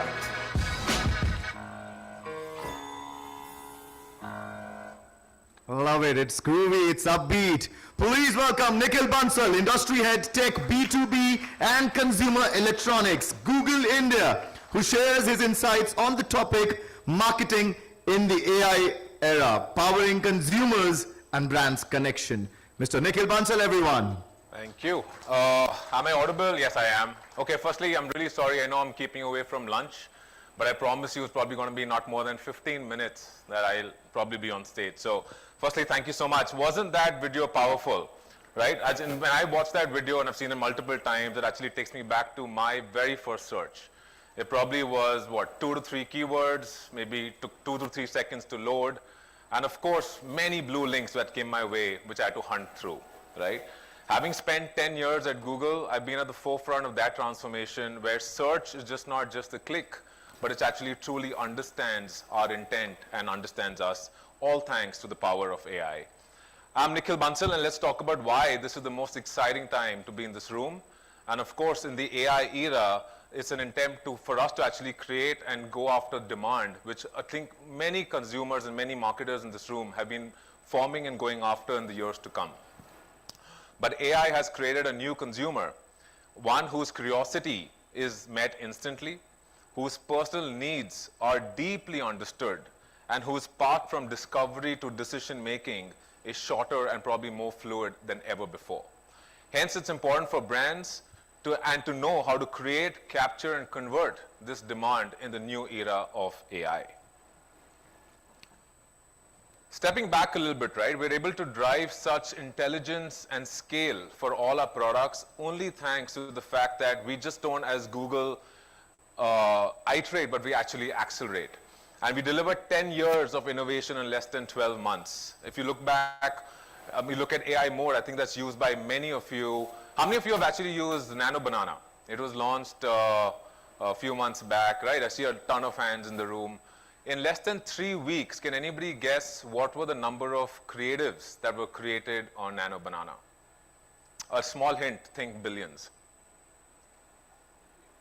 Sorry? Yeah, not a billion, we actually had 5 billion creatives which were made in less than 3 weeks, right? So that's the kind of scale that actually pushed the Gemini app to be #1 on the Play Store, all thanks to just the kind of gimmicks and the kind of creativity tools that we gave into the hands of all of you. And what makes us really proud is the fact that our users and partners like yourselves in the room truly tell us that we're on the right track. But we are not slowing down in 2026 either. If you look at it, we're halfway down to 26, and we made some major announcements. Any of you have been following Google I/O, which happened just a couple of weeks back. We've launched what we call personalized intelligence, of course. We've launched Universal Commerce Protocol, a new search bar, which some of you or all of you on Android have been probably seeing, which is slightly different, and of course the new agentic experiences for personal tasks. But as of May, we've also launched Gemini 3.5. I know a lot of you have been used to Gemini 3. Gemini 3.5 Flash is the latest product. It's actually open to all of you to use, and it's really, really hit the bar out of the park for us when it comes to AI adoption. And we also launched personalized intelligence for those who opt in with their data, whether it's across Gmail, Photos, YouTube, etc. We're able to answer questions much better to our consumers, better than any average LLM model out there. And we have deepened our AI investments in retail with the launch of Universal Commerce Protocol and, of course, direct offers on AI Mode. And the question always is, which comes to us is, why does Google move faster than everybody else, right? It's very clear. We own the entire stack. If you look at it, we don't rent our intelligence. We actually build it, right from chips to the LLM, to the research, to our entire underlying models of what we use as AI. Those are the products that power you every day. And it's actually your competitive advantage, because whatever we do in our labs back in our office and our respective headquarters is the breakthrough analysis and the products that you will start using tomorrow. And I think that's what changes the game for all those who are high on AI adoption. Okay, how many of you have seen this quote, right? This is Demis Hassabis's quote. He's our CEO of Google DeepMind. Even at the AI Summit, which happened earlier in the year, he talked about the 10x impact of industrial revolution, and the 10x speed is actually AI adoption in India or globally is going to be 100x the impact or acceleration as we're going to see. So if you look at it, if you break it down, right, the industrial revolution, any guesses, how long did it take? When we transformed physical labor into actual automation. It took 100 years, right? It took 100 years for the industrial revolution to come around. And of course, the pace at which we're going to go with AI is going to be 10x much faster, because we're going to actually automate intelligence. And that's the result, where we're going to see 100x acceleration on societal impact, only thanks to the power of AI.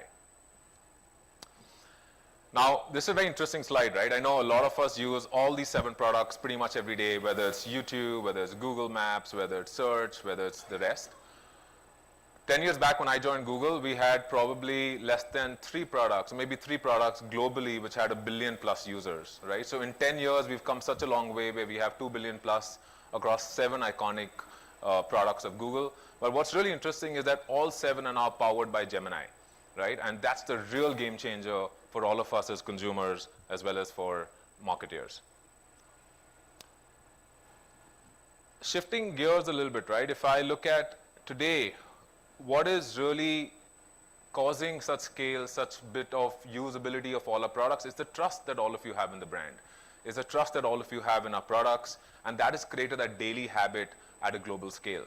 In fact, 84% of Indian consumers use Google and YouTube every day, and that's higher than any other platform out there. And while of course other platforms can give you access to somebody who's scrolling or somebody who's adding something to a cart, but the entire 4S journey is what we call it. Anybody can tell me that, okay, it's on the screen, but we got searching, scrolling, streaming, and shopping. That's a big 4S journey, which I think all of us as consumers are across, right? But Google is able to give you that data back to you as a marketer, and of course as a consumer, to say that how am I going to help you power through that journey and be most effective as a platform. If you look at it on search, Google of course is the #1 touch point. I think all of us start a journey every day on Google search. Now of course it could be AI mode or AI overviews, but it's the same thing. YouTube is of course the #1 video platform when it comes to reach, attentive scale, and of course attention. And Shorts, we got a 650 million monthly actives on Shorts, and what's really interesting is 44% of those are unique. So you will not see 44% of that audience on, say, Insta Reels, for example. And Google and YouTube are present across 9 out of 10 shopping journeys, which is also a very interesting stat for all those big brands which are retail in nature. So Google really helps you get in front of your consumers across all the moments that truly matter. Now we also talk about AI, right? In the realm of LLMs and chatbots, we, Google, look at AI as a truly expansionary moment for search. In fact, we talk about it internally, saying that Google search is the best. AI has actually been the best thing which has happened to us as search. It has given search truly superpowers. AI isn't just shrinking search, it's actually expanding it significantly. We got 5 trillion searches which happen on Google search every year, and 15% of those are new every day, which is a huge stat, right? And you look at all of us, I think today when we get into Google search, no more those 2 to 3 keywords, right? We're literally typing in sentences, 7, 8 sort of words at one time. And those are the nuances and the newness of search that we see in terms of the user behavior on our platforms. And we've seen AI mode or AI overviews, for example, has 2.5 billion users in today's time, and AI mode has more than 1 billion users on the platform. But the question is, what does this mean for you as a marketer? I think first, longer and conversational searches means more signals and richer signals of intent. Second, the richer signals only help us with matching our products better to the end consumer. And last but not the least, the personalized and agentic search means that your quicker path for your customers to make a decision thanks to how you're planning to serve them personally as well as online. So of course, to be the best answer, you got to be the best at AI, and I'm sure a lot of you in the room, and I've seen outside a ton of booths, which is all focused around AI and how can I actually adopt it for my respective brand. Okay, so where do you think we're heading in search, right? If I look at it, the future of search is threefold. It's intelligent, it's more personal, and of course it's agentic. Search isn't just about matching keywords, it's deeply understanding your intent. And it recognizes who you are in terms of what you're searching for versus someone else. And it just actually helps you retrieve information, helps you get through all of that with the power of 3.5 Gemini. I don't know, how many folks have kids in this room? Right, you got summer vacations on. I'm sure a lot of you would have thought, where do I need to go this summer vacation? I had the same thing. I said, I asked actually Gemini this, and I'm also opted in, so it has a lot of my data and my family's data. And I said that I want to go to the hills, I want to go to maybe Sri Lanka. What should be the right option? And I just fed it in, and it gave me a truly personalized answer. And I'll tell you why. I've got twin daughters who are 8 years old. I also have a pet, and I love seafood. So it actually came back to me as a family and said that, listen, I'm going to give you pet-friendly hotel options. I'm going to give you pet-friendly ways of transporting your pet to, say, Sri Lanka if you intend to take him. And your kids love seafood, and you, of course, you as a family love seafood. So the answer is pretty clear that Sri Lanka was it versus going to the hills. But it really took that decision away from me deciding to actually providing me with a very, very handy outcome and a result. And I found it fantastic. And just imagine when agentic search comes into play, you can actually get your bookings, your restaurant bookings, your hotel bookings done seamlessly and frictionless through this entire journey of AI and agentic AI taking over decision making on your behalf. So I found it fascinating, and I would strongly encourage all of you to also sort of try this out in your own respective ways. So for everyone in this room, it means your brand is no longer just a search result. When search is agentic, your business becomes that final answer in a frictionless path to purchase.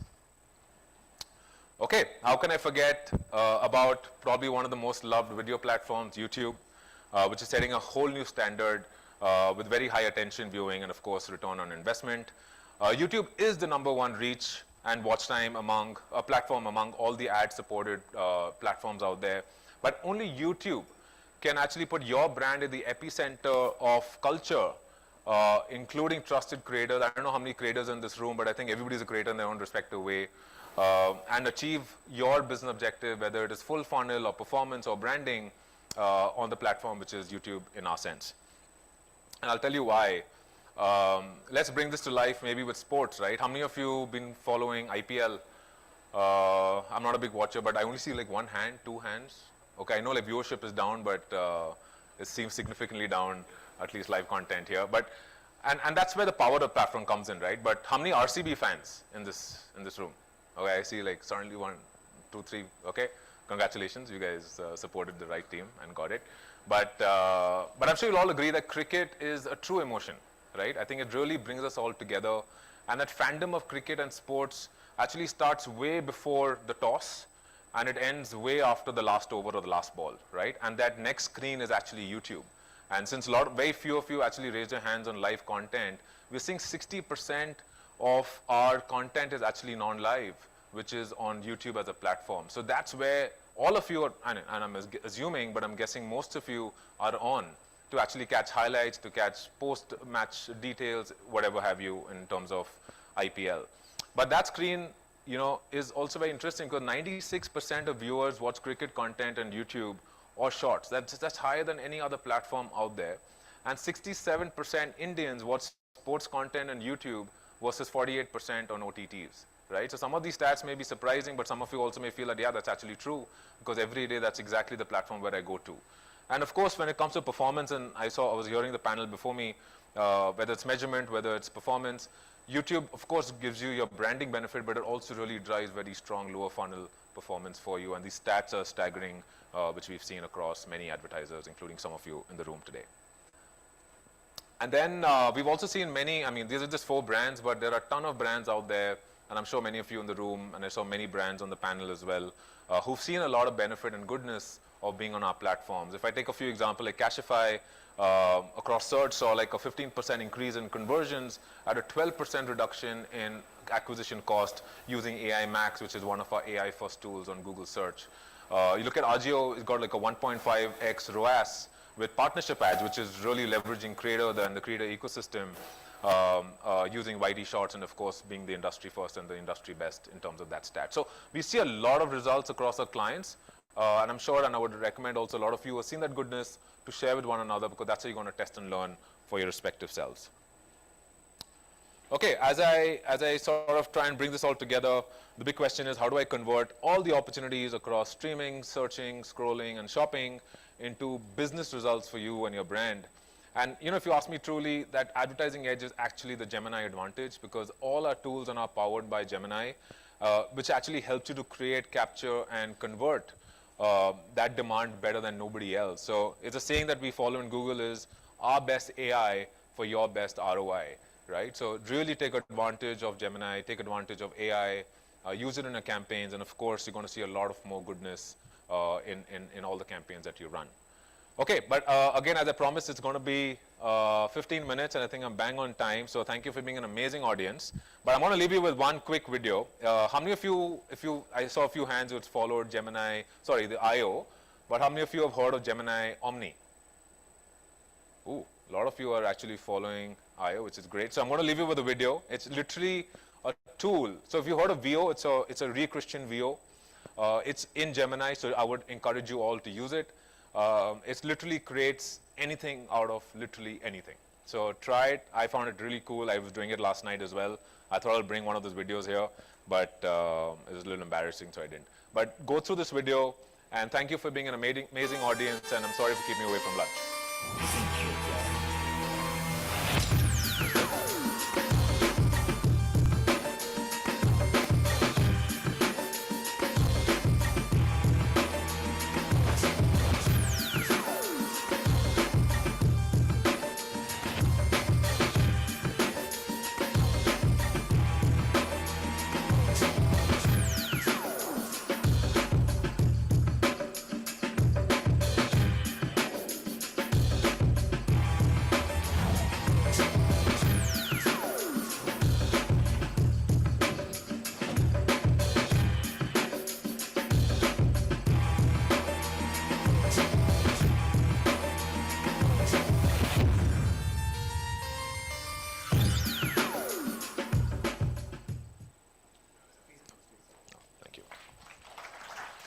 Ladies and gentlemen, Mr. Nikhil Bansal.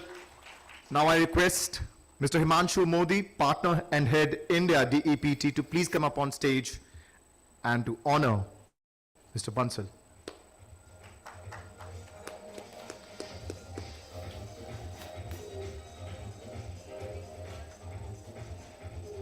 Thank you. Thank you. Thank you. I want to come there.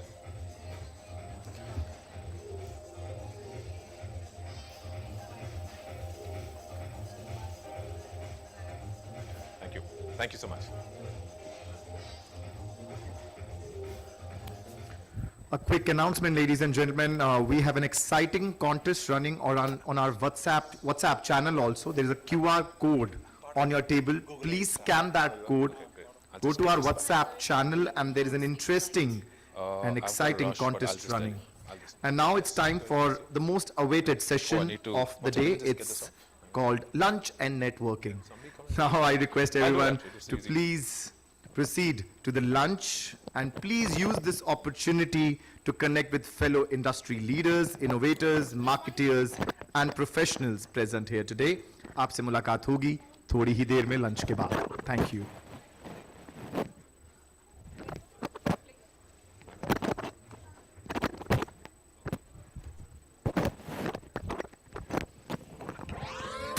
We're the Gen Z, and we almost never have time.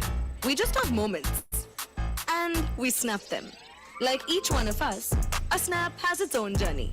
It's the hype, the chaos, the win, the grind. But also, it's the real stuff. The moments that actually matter. This isn't a performance. It's not about who we impress. It's about how we express. We're showing what we feel. Telling is so last season. Snapchat. Say it in a snap.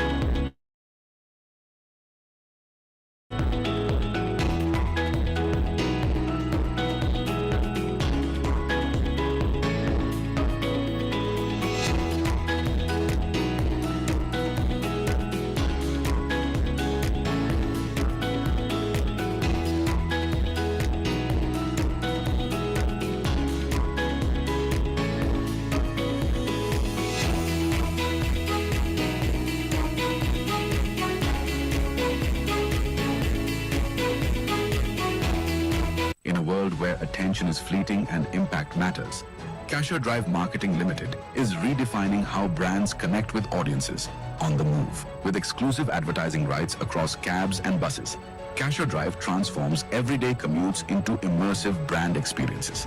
More movement means more visibility. Our mobile media platforms take your brand to where your audience is, turning every journey into a high-impact campaign. Cashier Drive stands as India's premier company in maximizing revenue generation from emerging and new-age infrastructure. As the country's trusted media asset concessionaire, we lead the way in digital, sustainable out-of-home and transit advertising, merging green media with real impact. Rooted in sustainability, our campaigns are powered by green infrastructure across key cities, building India's clean advertising highway. From the electric energy of IPL to the spiritual vibrance of Kumbh and the national vision of Viksit Bharat, our campaigns resonate across geographies and demographics, delivering engagement with purpose. Backed by a passionate team and founded by IIT Guwahati alumnus Raghu Khanna, we deliver end-to-end marketing solutions, spanning digital OOH, transit media, ATL, BTL, TV, and print. Ladies and gentlemen, you are not ready for this. I'm a king, but I'm popping my same. You call me a bad thing, that's a fucking good thing. Mama said swing back when another man swings, so I make my mama proud when they make your heads ring. Father, forgive me. There's a lot of content on the internet, and we mean a lot.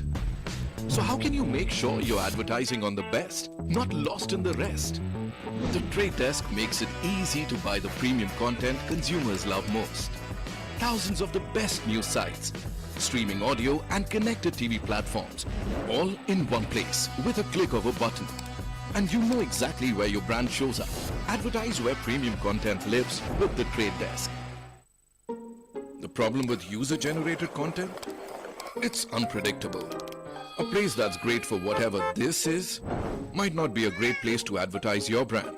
With connected TV on the Trade Desk, you'll know exactly where your ads are placed, alongside the premium streaming content that matters most to your audience. Next time you think about where to run your ads, think less cringeworthy, more binge-worthy.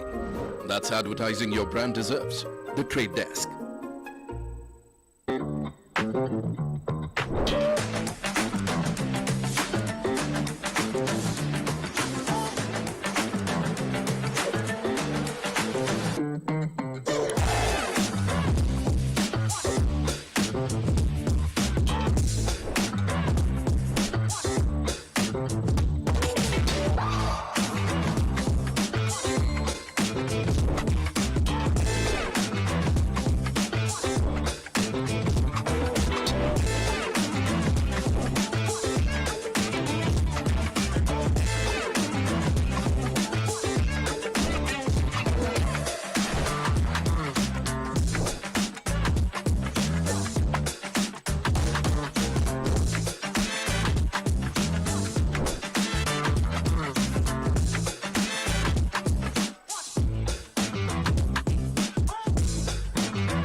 Every brand has a story.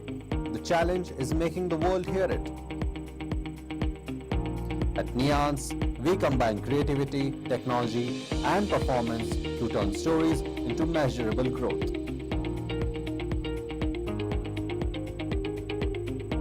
Trusted by over 2,000 brands, managing more than 650 crores in media investments, powered by a team of more than 150 specialists, and recognized with more than 80 industry awards.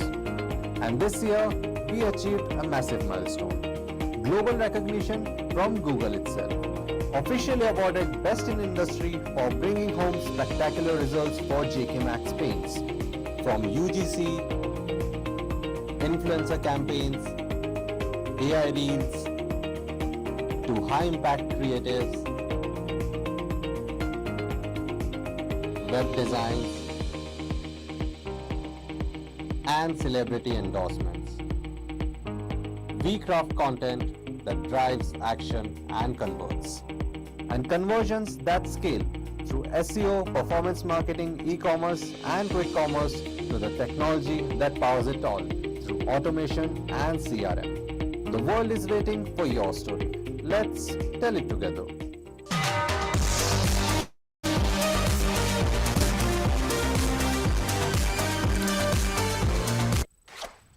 At Pepper, something fundamentally has changed over the last few years. We're no longer a content company, we're a content-driven outcomes company. Today, Pepper owns end-to-end organic growth across LLMs and traditional search, visibility, authority, and demand that could compound over time.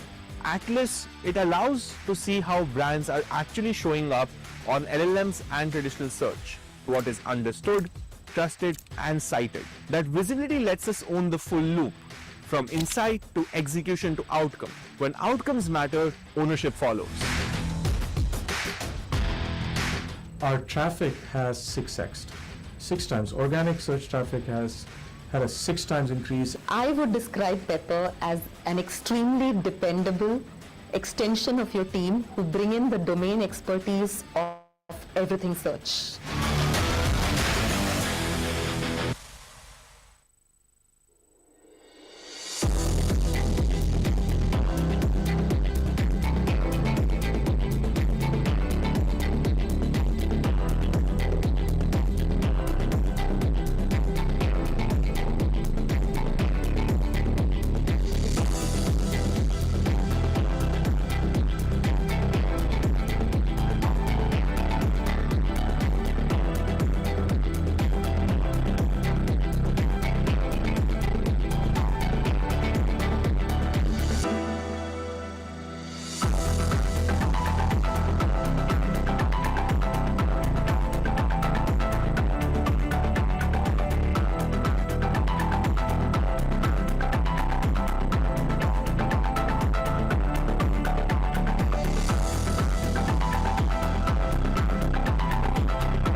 ਚਾਹੇ ਪਿੰਡ ਦੀ ਮਿੱਟੀ ਹੋਵੇ ਜਾਂ ਸ਼ਹਿਰ ਦੀ ਰੋਸ਼ਨੀ, ਚਾਹੇ ਬੱਚਾ, ਜਵਾਨ ਜਾਂ ਬਜ਼ੁਰਗ, ਹਰ ਦਰਸ਼ਕ ਲਈ ਕੁਝ ਖਾਸ ਹੈ ਇੱਥੇ। ਮਨੋਰੰਜਨ ਹਰ ਪਲ, ਦੇਸੀ ਗੀਤ, ਰੈਪ ਦੀ ਅੱਗ, ਹਰ ਐਕਸਕਲੂਸਿਵ ਗਾਣਾ, ਖਬਰਾਂ ਸੱਚ ਦੇ ਨਾਲ, ਸਵਾਲਾਂ ਦੇ ਨਾਲ, ਭਗਤੀ ਲਈ, ਸ਼ਾਂਤੀ ਲਈ, ਧਾਰਮਿਕ ਪ੍ਰੋਗਰਾਮ, ਇੱਕ ਚੈਨਲ, ਅਣਗਿਣਤ ਰੰਗ, ਕਿਉਂਕਿ ਅਸੀਂ ਹਾਂ GTC network.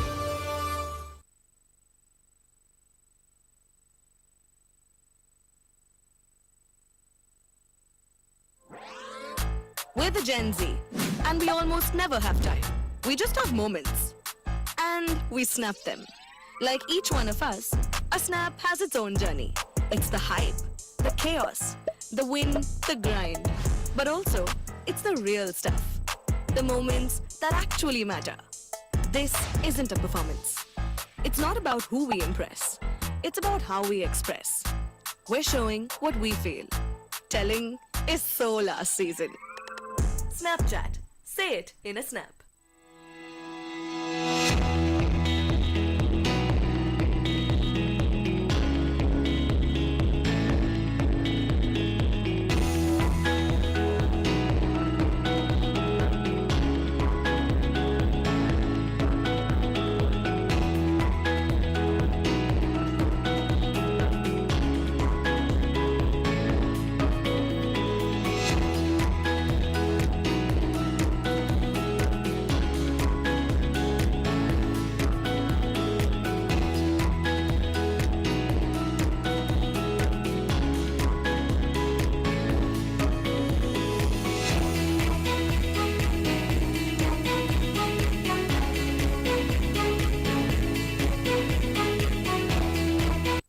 Where attention is fleeting and impact matters, Cashier Drive Marketing Limited is redefining how brands connect with audiences on the move. With exclusive advertising rights across cabs and buses, Cashier Drive transforms everyday commutes into immersive brand experiences. More movement means more visibility. Our mobile media platforms take your brand to where your audience is, turning every journey into a high-impact campaign. Cashier Drive stands as India's premier company in maximizing revenue generation from emerging and new age infrastructure. As the country's trusted media asset concessionaire, we lead the way in digital, sustainable out-of-home and transit advertising, merging green media with real impact. Rooted in sustainability, our campaigns are powered by green infrastructure across key cities, building India's clean advertising highway. From the electric energy of IPL to the spiritual vibrance of Kumbh and the national vision of Viksit Bharat, our campaigns resonate across geographies and demographics, delivering engagement with purpose. Backed by a passionate team and founded by IIT Guwahati alumnus Raghu Khanna, we deliver end-to-end marketing solutions, spanning digital OOH, transit media, ATL, BTL, TV, and print. Ladies and gentlemen, you are not ready for this. I'm a king, but I'm popping the same. They call me a bad man, that's a popular thing. Mama said swing back when another man swings, so I make my mama proud and they make your heads ring. Father, forgive me. There's a lot of content on the internet, and we mean a lot. So how can you make sure you're advertising on the best, not lost in the rest? The Trade Desk makes it easy to buy the premium content consumers love most. Thousands of the best news sites, streaming audio and connected TV platforms, all in one place with a click of a button. And you know exactly where your brand shows up. Advertise where premium content lives with the Trade Desk. The problem with user-generated content? It's unpredictable. A place that's great for whatever this is might not be a great place to advertise your brand. With connected TV on the Trade Desk, you know exactly where your ads are placed, alongside the premium streaming content that matters most to your audience. Next time you think about where to run your ads, think less cringeworthy, more binge-worthy. That's advertising your brand deserves. The Trade Desk.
Lap है, ना TV, ना mobile data, सबसे high tech तो वही पुराना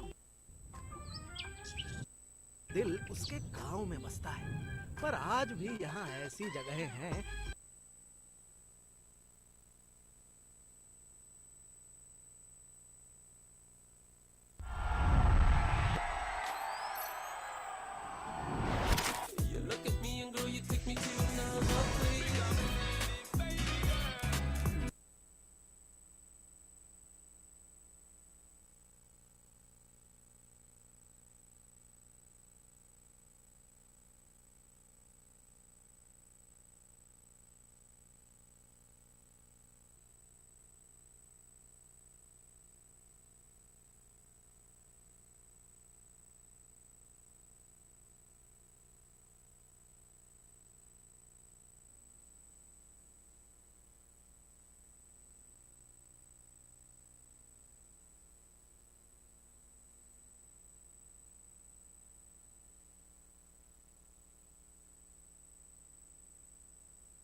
I request everyone to please settle down as we proceed with the post-lunch sessions. But before that, a look at our partners for today. Co-presenting partner Snapchat, where India's Gen Z find its voice through visual storytelling. Say it in a snap.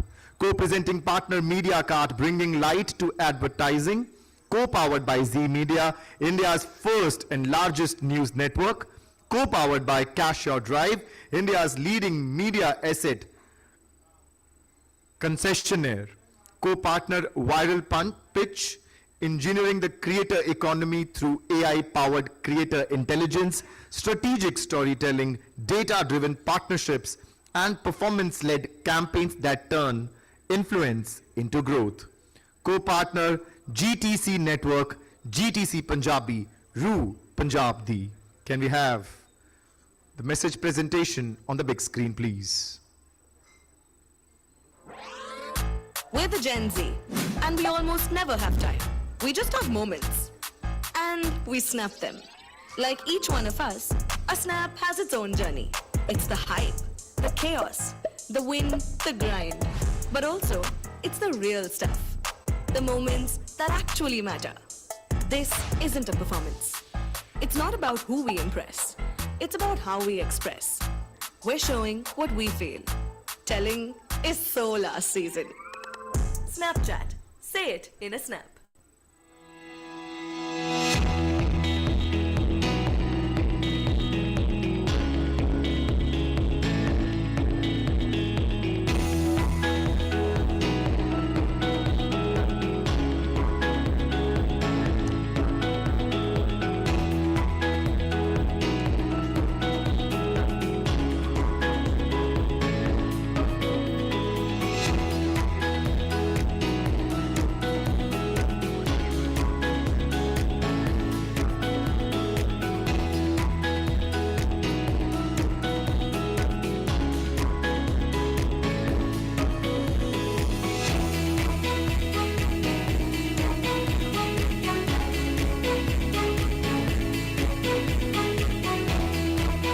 In a world where attention is fleeting and impact matters, Cashier Drive Marketing Limited is redefining how brands connect with audiences on the move. With exclusive advertising rights across cabs and buses, Cashier Drive transforms everyday commutes into immersive brand experiences.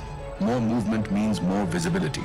Our mobile media platforms take your brand to where your audience is, turning every journey into a high-impact campaign. Cashier Drive stands as India's premier company in maximizing revenue generation from emerging and new-age infrastructure. As the country's trusted media asset concessionaire, we lead the way in digital, sustainable out-of-home and transit advertising, merging green media with real impact.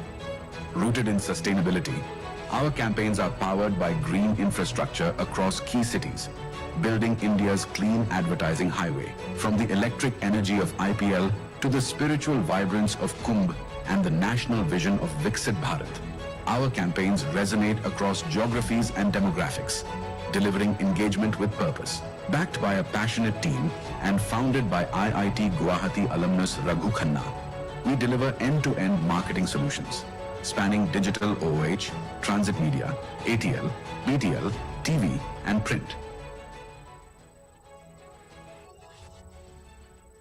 Ladies and gentlemen, you are not ready for this. I'm a king, but I'm up in my state. They call me a bad man, that's a fucking good thing. Mama said swing back when another man swings, so I make my mama proud and they make your heads ring. Father, forgive me.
ਸ਼ਹਿਰ ਦੀ ਰੋਸ਼ਨੀ ਚਾਹੇ ਬੱਚਾ ਜਵਾਨ ਜਾਂ ਬਜ਼ੁਰਗ ਹਰ ਦਰਸ਼ਕ ਲਈ ਕੁਝ ਖਾਸ ਹੈ ਇੱਥੇ ਮਨੋਰੰਜਨ ਹਰ ਪਲ ਦੇਸੀ ਗੀਤ ਰੈਪ ਦੀ ਅੱਗ ਹਰ ਐਕਸਕਲੂਸਿਵ ਗਾਣਾ ਖਬਰਾਂ ਸੱਚ ਦੇ ਨਾਲ ਸਵਾਲਾਂ ਦੇ ਨਾਲ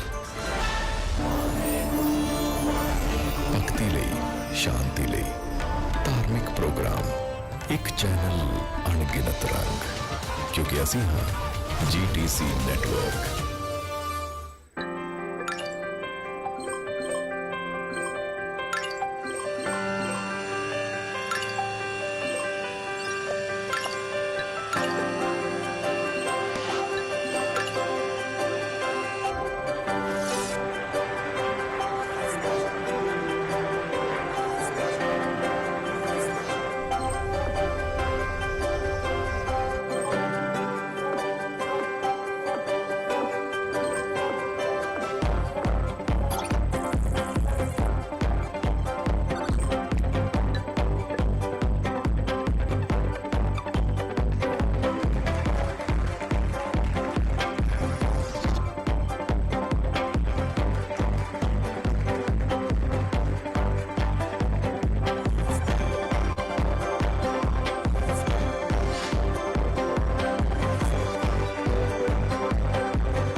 I request everyone to please settle down as we continue with the Pitch CMO Summit Delhi 2026. I hope everyone had a great lunch, conversations which were productive. But now I'm about to do something terrifying. I'm going to make you to pay attention again. But I'm sure the next lineup is absolutely worth staying fully awake for. Ladies and gentlemen, it's time for the spotlight session. As Bharat's next billion consumers emerge as AI native and Gen Z led, traditional marketing playbooks are rapidly losing relevance. This session explores how FMCG brands can harness technology, cultural intelligence, and community-driven conversations to build meaningful connections with the consumers shaping India's future. To speak on conversations, code, and culture, why FMCG brands must rethink everything for Bharat's next billion, that is AI native and Gen Z led. Please welcome Gunjan Khetan, Director Marketing, Perfetti Van Mele, India. A huge round of applause for Gunjan Khetan.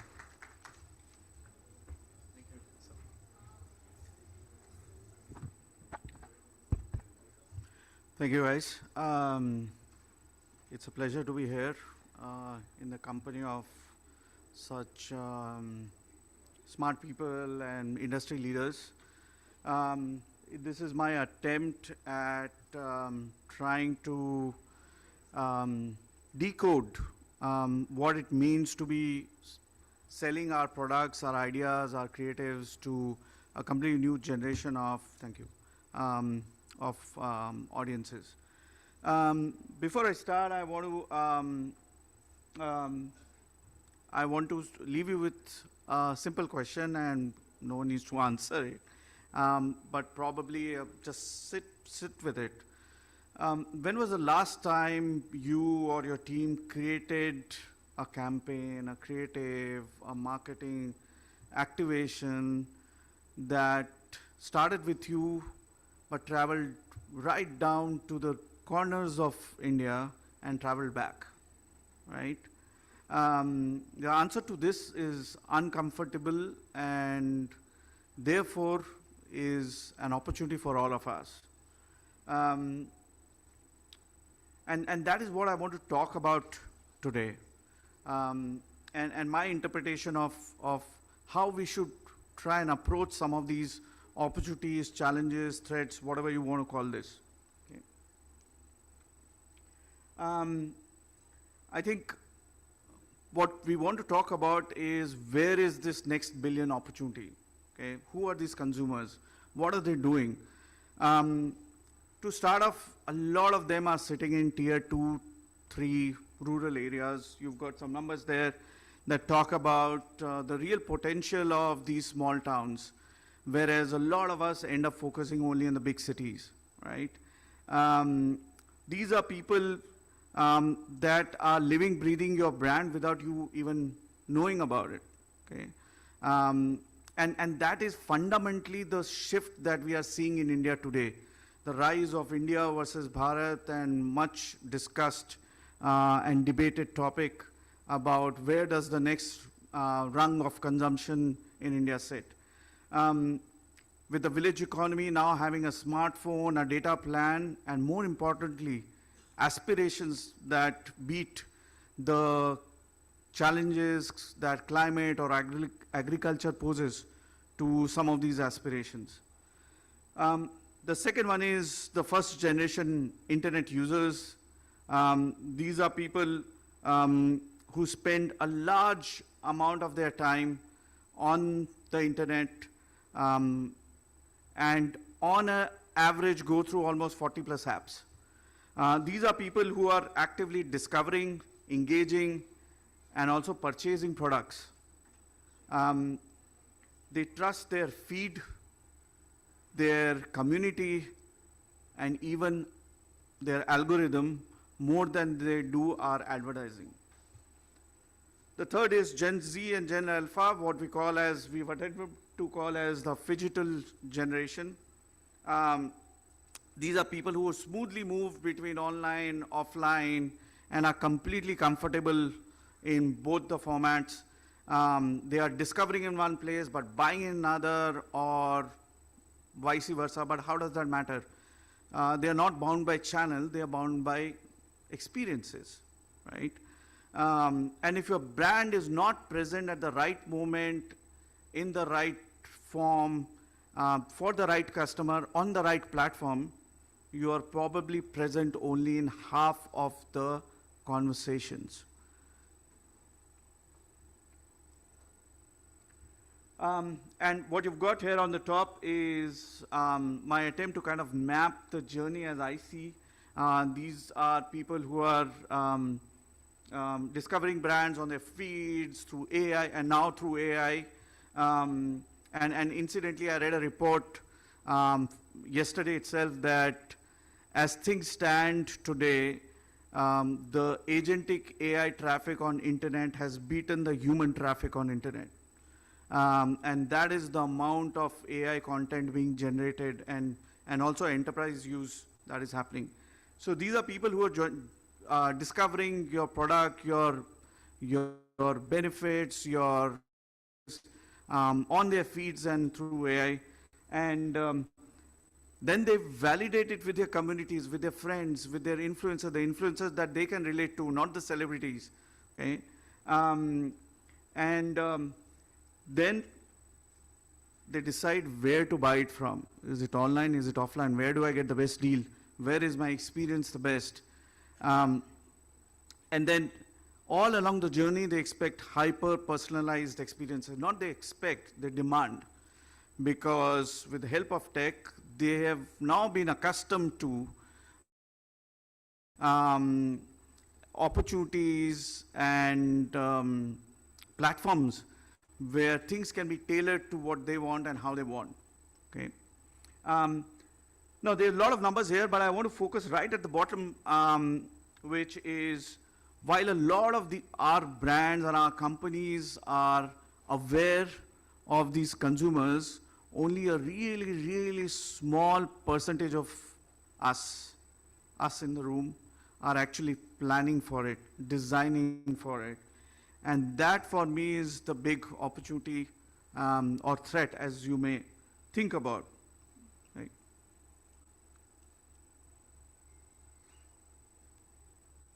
Okay. But how do we close this gap? Okay, it's good to talk about all the challenges that we have, but what could be a possible solution? And the way we think about is a triangulation of three things. One is conversation, the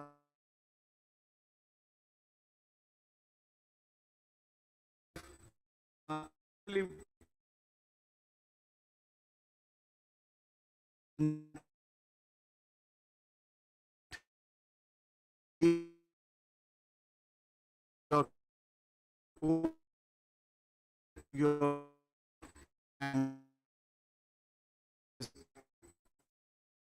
part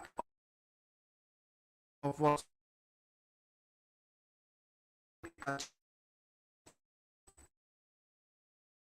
now together these conversation, code, culture are no longer marketeer's toolkit or a campaign performance. These are now the big structural shifts and what we think of as the new operating model for marketeers. Delving a bit more into conversation, essentially, the Indian consumer speaks a lot in local languages. So India is made of so many more Indias, in idioms, in languages, in context, in their cultural codes, while sharing a lot of rituals together. So it is very important for brands and for businesses to be really understanding some of these aspects of how conversation flows with this new audience, and to be able to be part of it and engage with consumers in the language that they understand, and not in a language that was crafted in your agency's boardroom in one remote corner of either Mumbai or Delhi, right? Code is about using technology as a creative weapon, okay? Gone are those days where AI, data, machine learning was the realm of your IT team. But these are now tools at the hand of a brand manager. And therefore, this is now a distribution opportunities for CMOs, okay? And just take a moment to think about what does this mean? How can you use tech to now drive engagement and reach in ways that come across as seamless for the audience? And the third one, and probably the really long-term, deep end of engaging with consumers is culture.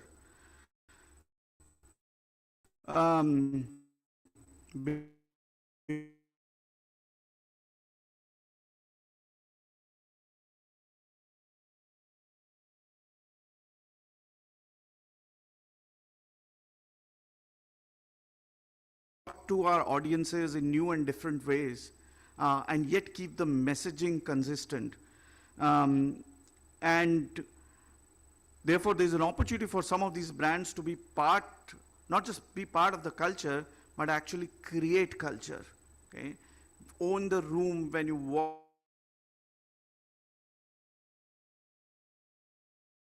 What we have done is, we have experimented with each of these pillars, and what I'm sharing now is something that is collective intelligence that we have built in our organization with the help of the marketing and media team. I would like to illustrate some of these, the 3 C's as I call, through some of the examples that we have actually implemented. When it comes to conversation, we did a brilliant work on Center Fresh called India Overthinking Report.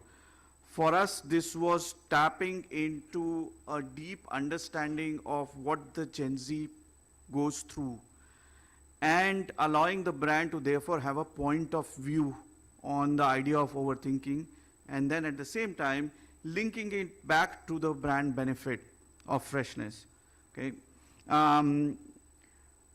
And because we were able to do it with so much insight and such deep understanding, it actually blew up on the internet.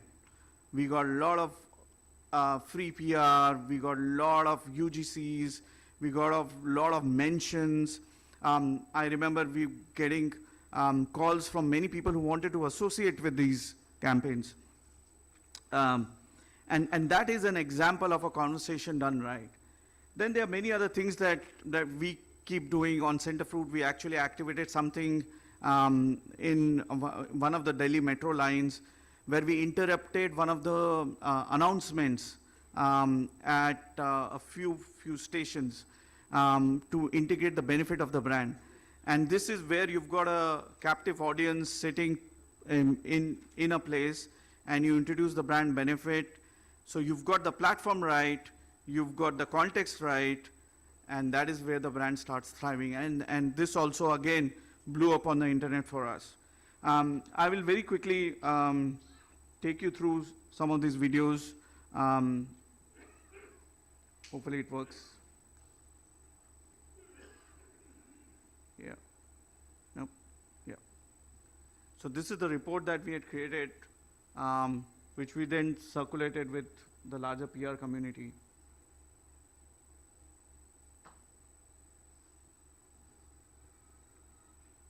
And these are real insights that we crafted with YouGov, which is a very reliable agency. And then we dropped our campaign. Okay. Sorry. One second. Yeah. How do you play the other? Yeah, thanks.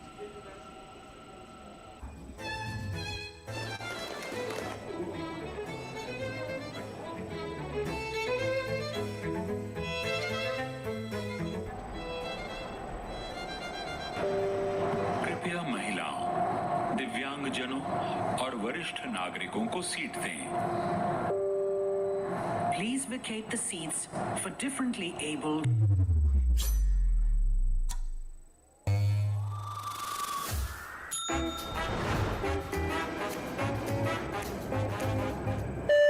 Delhi वासियों के लिए विशेष सूचना।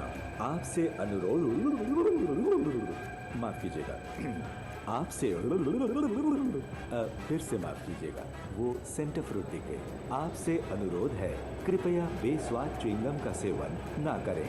Centre fruit station के बाहर मिलेगी। बहुत सारी बचपन की यादें ताज़ा हो गई। बहुत अच्छी आवाज़ थी। मैं इस आवाज़ से अपने भाई को बचपन में चिढ़ाती थी, ये फनी साउंड से, और मैंने अपनी मम्मी से बहुत मार खाई है इसकी वजह से। बस फन तो इसे तो मज़ा आएगा ही, मतलब ये मेरा ध्यान ही नहीं दे रही थी मेरी बात। तो अपने बच्चे से मैं वीडियो कॉल पर बात कर रहा था। उसके मैट्रिक एग्ज़ाम, आप जानते हैं एग्ज़ाम कल ये ट्रेन एंड तक जाएगी क्या? हाँ, यहाँ से ऊपर चले जाइए। Okay, thank you.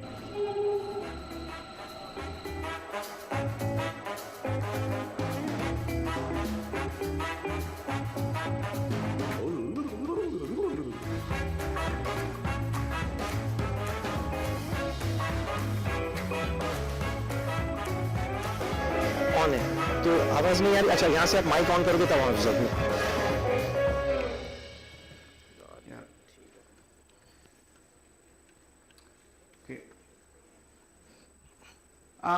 The other example is of code, where we use technology as a creative partner, creative weapon, and a distribution advantage. And the left side video is a very good example of how tech can be your partner in driving distribution or media efficiency, or whatever name you call it. Right? And this is what we called as the rural AI campaign, a first in India, never been done before. And what we did was took on a big challenge. We have brands that reach nooks and corners of the world, of the country, sorry, entry to such remote corners that even media does not reach. So what we thought was, what can be done differently to be able to take our campaign and engage with this audience in a way that feels a bit more natural, right? And it's not a one-time monologue advertising. And we realized that there are remote corners of UP and Bihar where there's no smartphone, no data, no Instagram, nothing to discover. And we worked with Google, we worked with Bharat GPT, and we crafted a campaign where people in these remote corners on their feature phones, for this discussion, let's call them dumb phones, were able to engage with an AI client, play around with the AI client in their local dialect, okay, in a way that establishes the brand benefit. So take a moment to think about this. So you've got a phone that is not a smartphone, there's no data access, it's just a call, a regular call that goes on the phone, and then an AI interaction gets triggered. Okay, so we used tech as a partner in trying to bring to life our creative ideation, and that is the power of code that we see. And then we did many other things, interrupting a Durga Puja announcement in Calcutta, again AI triggered, where the audience who was standing in the queue could interact with the announcement. So let me play the first video. Oh, sorry.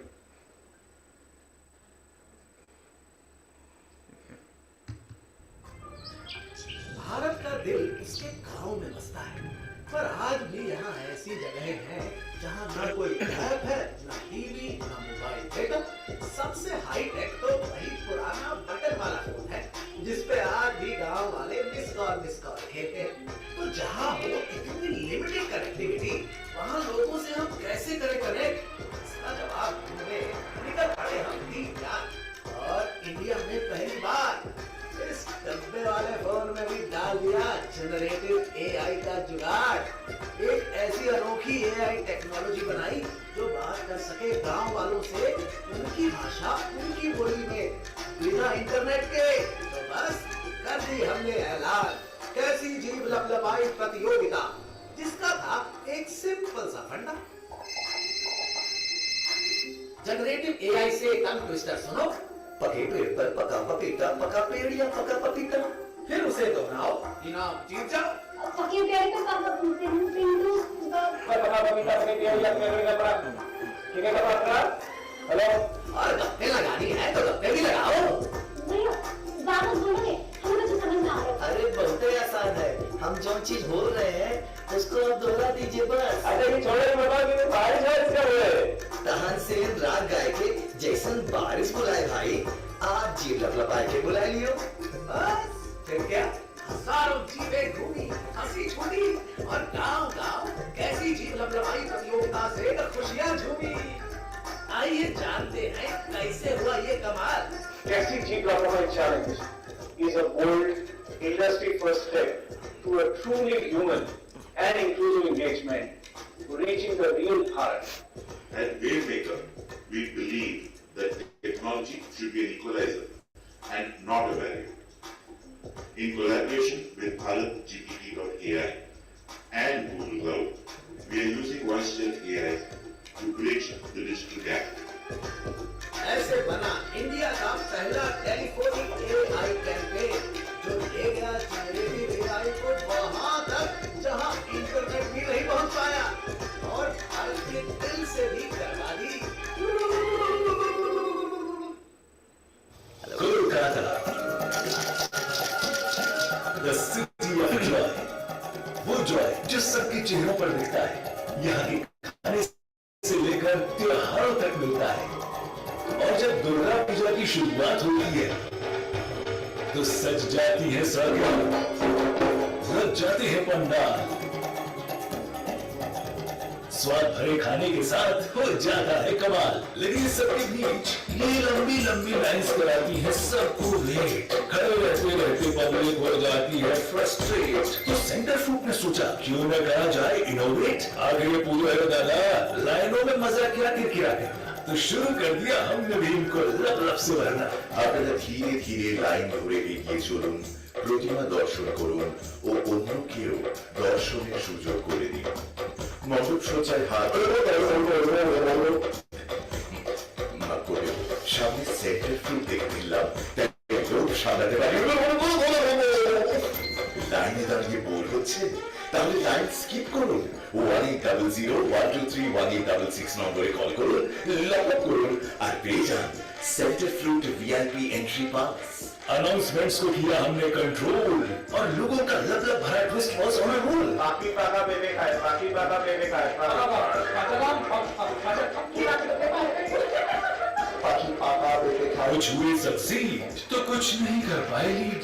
VIP पास ने किया इंतजार का दी and, सबके साथ लप करने लगे, चाहे फैमिली हो या फ्रेंड। बाकी पाका बेबे खाए, बाकी पाका बेबे खाए, बाकी पाका बेबे खाए, पाका बेबे खाए। इन्हीं की तरह हुए और भी कई लोग क्रेजी, और चलती रही पंडालों में लब भरी मस्ती। कुछ इस तरह सेंटर फ्रूट ने मजेदार बनाया सबका पंडाल। पूजा में छोटा मोटा फंड होना चाहिए। अभी इस एरिया में मुझे पहला मिला किया था, कोई फंड गिव थोड़ा है। तो आज के भीषण मजा করে पैनल लेके थैंक यू सेंटर फ्रूट। और लब ने हर बार की तरह किया फिर से कमाल।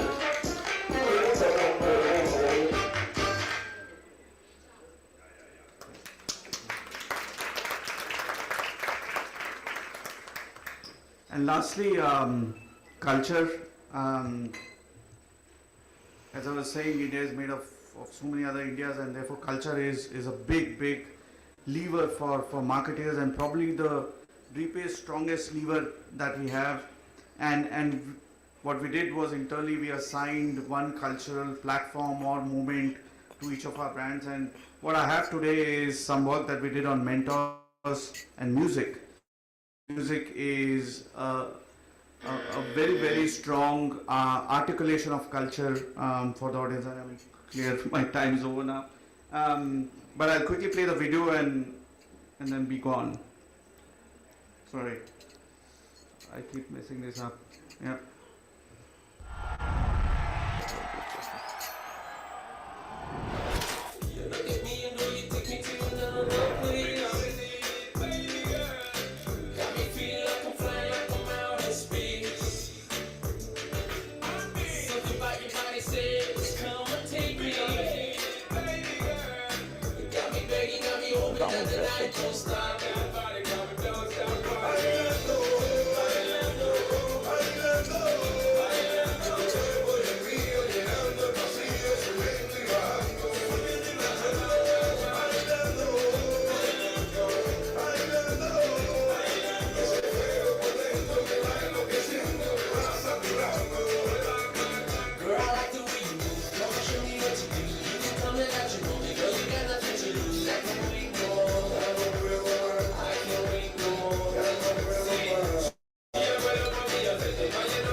सिर्फ एक महामेला नहीं, आस्था का महासमागम। Sorry, the other one was a Kumbh activation where we all know how big Kumbh was last year, and Center Fruit find its own unique way of playing a part in that big cultural movement for the country. So I would just wrap up by saying that the old playbook is no longer relevant. What we used to call as one-way advertising is now moving to a multi-way conversation. The mass messaging that we have all, at least I have grown up on, is now being replaced by platform-based communication and engagement. And the Metro First activation and innovation that I talked about is now giving way to a larger Bharat First innovation. Celebrities are getting replaced, and their influence are being replaced by the power of storytelling by people who look like us, who talk like us, who behave like us. Okay, and that is the power of the influencer community.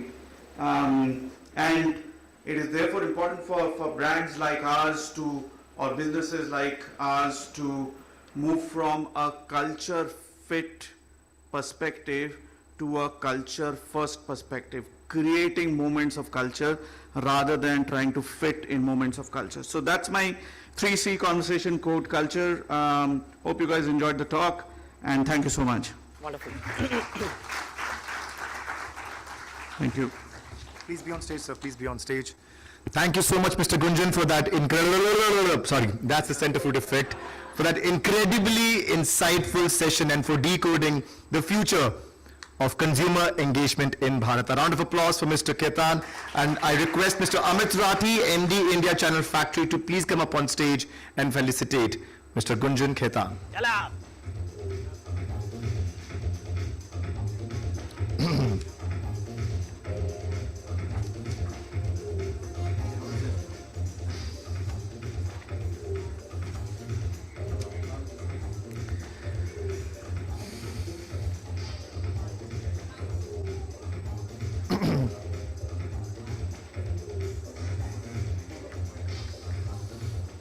All right.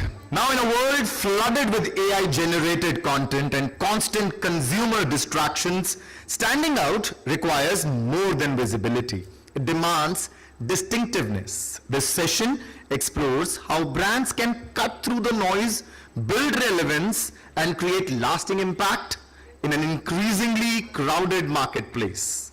Please welcome Mr. Karthik Mehta, Chief Business Officer and Head of Asia, Channel Factory, on the unstoppable brand, more AI, more content, less signal. A round of applause for Mr. Mehta. Wow, I'm here. Thank you. Thank you. Just one word of caution, the AI had got nothing to do with this image. This is the photographer that took it. Otherwise, this is how it looks in natural life, yeah? Just a caveat on that. But Gunjan, thanks a lot. I wish you could have taken over my time and gone ahead with a few more videos. It was so insightful, so intriguing, great stuff. Thank you so much for sharing that with all of us. If some of you believe there's a typo, sorry, oh, wait, something missing.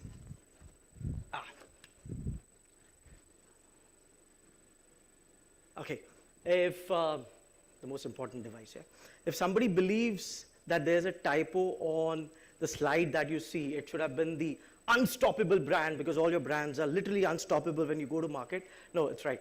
Marketing hasn't done such a shoddy job. No, it's right. It's the unstoppable brand. That's what I'm going to be talking about. So we'll do a quick raise of hands. I think I know the answer, but just to kill some time, I'll do a quick raise of hand.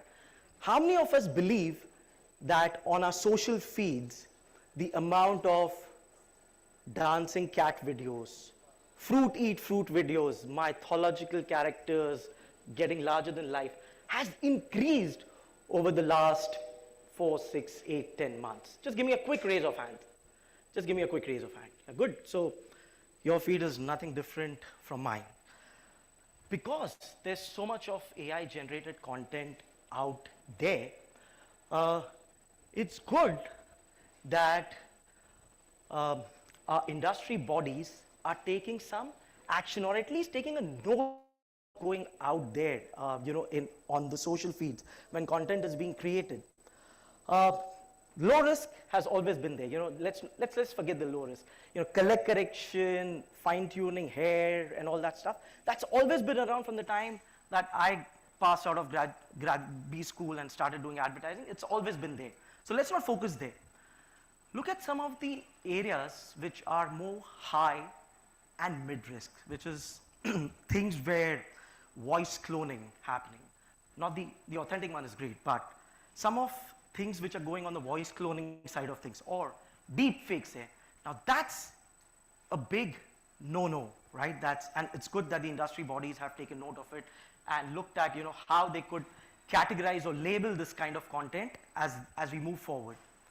Now, the thing is, if you look back, and I said, AI-generated content has kind of, increased over the last 6, 8, 10 months. But if you ask yourself, low-quality content has always existed, right? We never had broadcast content that we would view all our lives, right? There's always been low quality content that exceeded. So then why all this hue and cry? Why suddenly everyone's like, oh, AI is the biggest enemy, AI screwed our lives, and so on and so forth. Why all this? It's just because the kind of velocity at which low quality content is now getting produced has kind of shattered all the thresholds that were there. So that's where the real problem lies. So if you say, is AI the real enemy? No, it could be put to good use. AI is not the real enemy. Slop is, or what people say, brain rot is. So if I was to, I was just having a call with HR just before coming here, we were discussing some mid-year appraisals and all. If you look at it, if AI was an employee, the only KRA AI slop has is just one thing, monetization. Just make money, that's all. So there's no value in it. The only thing is make money, create content so that it makes money for the creators. That's the single KRA it has.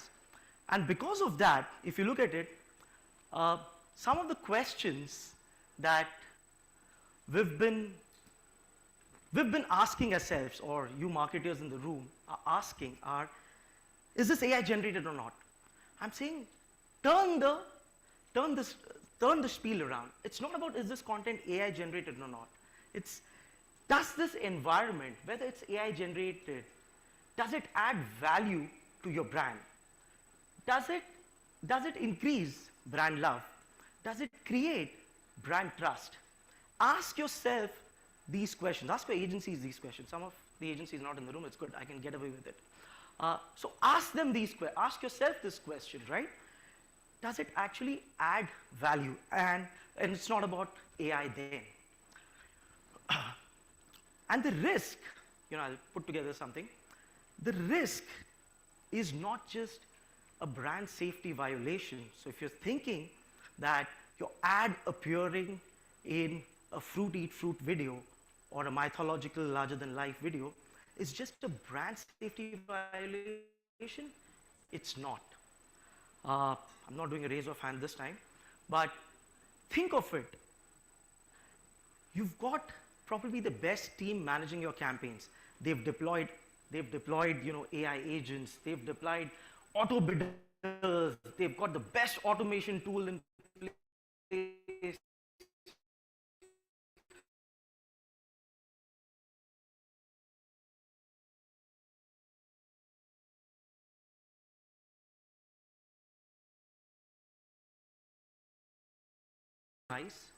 For quantity, not quality. So what you're feeding into these systems is essentially the data that is getting pulled from those systems where there's a lot of your ads and your campaigns are running on a lot of AI slop and things which are not adding value, getting fed downstream and going upstream into your dashboards, into what everything looks, and you'll say, my dashboard looks great, my views are perfect, everything is looking good. But look at it, what's happening to brand trust? Consumers are not coming to your offices, not calling and saying, hey, I saw your ad on a fruit by fruit eat video. But it's eroding brand trust slowly but surely. So you've got to take some note on it that it's not just a brand safety violation. The impact of it is far more than what you see today. So now to the answer to the question, and this is not a sales pitch. I'm not saying work with me to solve your problem, but is there a solution for this? Of course there is. If there's a problem, there has to be a solution around it. Okay, so, and I would say it's not just a binary system. So it's not just saying that yes, we can identify AI content and non-AI content. I would say that's the simplest part of it, identifying what's AI generated and what's not AI generated. The larger where this conversation needs to go towards within the industry is, just like we've had thresholds of brand safety, brand suitability, and so on and so forth, do we have that kind of layers or that kind of fragmentation, or do we have that kind of classification created for AI slop or for AI generated content that's out there? The answer is no, until we came into the picture. Think of it, it's not just developing a tech and saying, yes, I can identify what's generated by AI and what's not generated by AI. But there are other behavioral signals that the creator itself would show. You just need to develop a great tech to find that out. Look at the first thing on my left here. You know, if you've got a team, if a creator has a team and they're generating great videos, the maximum amount of videos that a good team can do is anything about 2 to 4 videos a day. That's as much as what humans can do, you know, with great oversight and using some AI.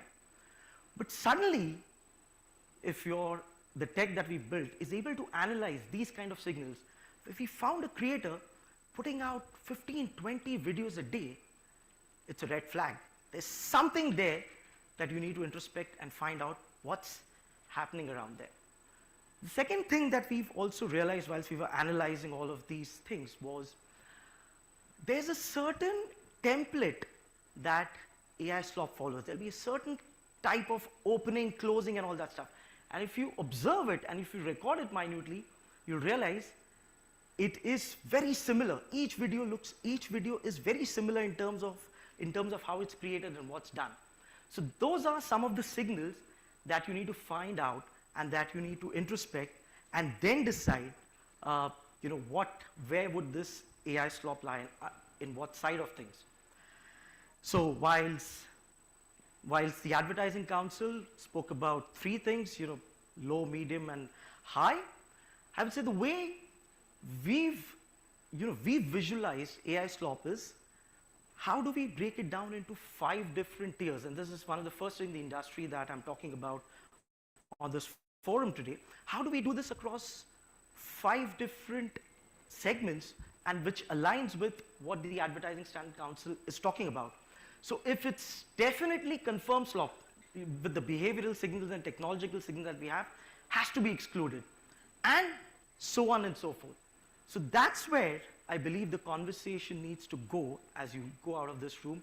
Think about it as to how are you, your agency partners, and your tech partners navigating through this problem.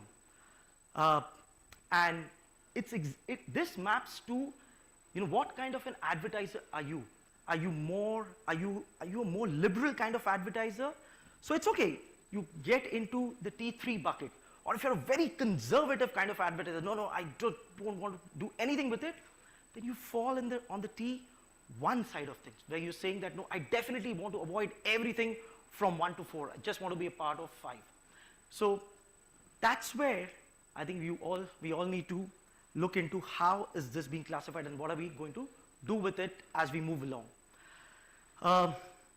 4 things, but the one closest to what I relate to personally, and I'll share this with you, is please demand transparency from anyone that you're working with that's running your campaigns on social feeds. Demand transparency in terms of, show me where did my ad run, because that's the only signal that you need to feed into your algorithms so that it doesn't run against garbage and AI slop again the next time when you do your campaign. And if somebody shies away from it, it's a red flag. Go back, check with your agency partners, go back, check with your own in-house teams if they are running your campaigns. When was the last time that they actually looked into where did your ad actually run? Have they actually done this work? Have they actually done this exercise or not? Go back and check yourself after this. I'll just end by saying that, you know, just like brand safety was table stakes, as the industry has matured, brand safety has become table stakes. It's a no-go, right? To me, avoiding AI slop should be table stakes as well, because you just can't be a part of that. You can't fund the kind of content that's eroding brand trust, right? But what you need to think about is, how is that signal getting fed into your downstream and upstream metrics that you've got in place, into the automation that you've created, so that ads don't end up in one of those brain rot, what's been created out there. That's it. I'm going to give back 1 minute to you. Thank you so much. That's me signing off. Thank you, Mr. Mehta, for your insights and wisdom. I request Mr. Ruhail Amin, Senior Editor, Exchange for Media and BW Business World, to please come up on stage and felicitate Mr. Karthik Mehta. Wonderful. Thank you so much.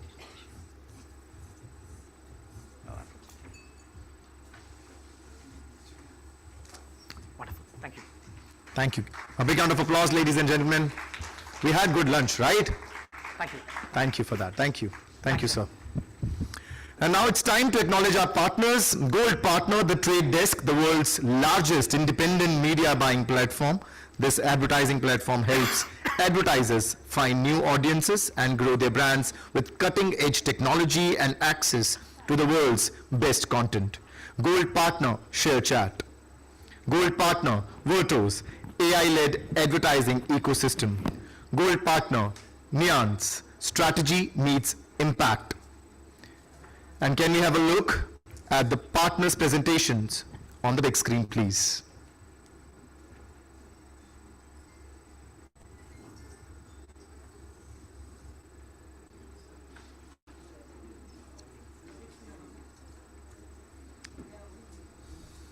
Like each one of us, a snap has its own journey.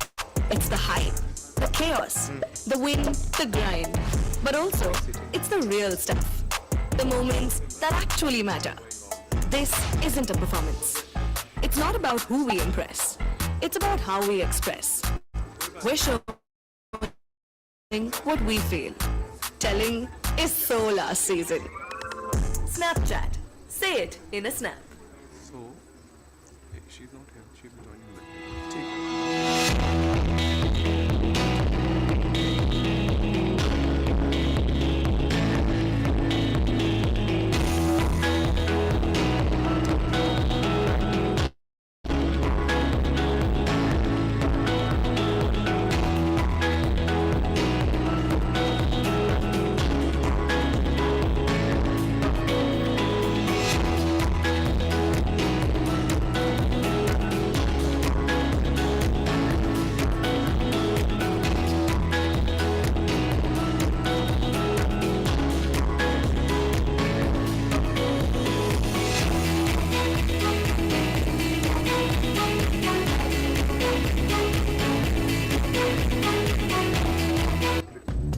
There's a lot of content on the internet, and we mean a lot.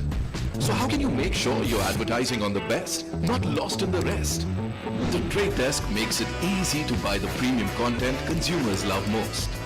Thousands of the best news sites, streaming audio and connected TV platforms, all in one place with a click of a button. And you know exactly where your brand shows up. Advertise where premium content lives with the Trade Desk.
Every brand has a story.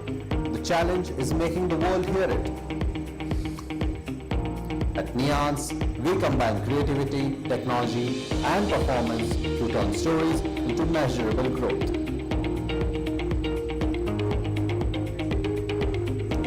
Trusted by over 2,000 brands, managing more than 650 crores in media investments, powered by a team of more than 150 specialists, and recognized with more than 80 industry awards.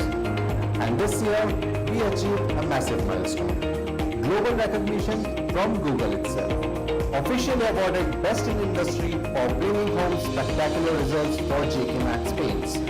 From UGC, influencer campaigns, AI reels, to high-impact creatives, web designs,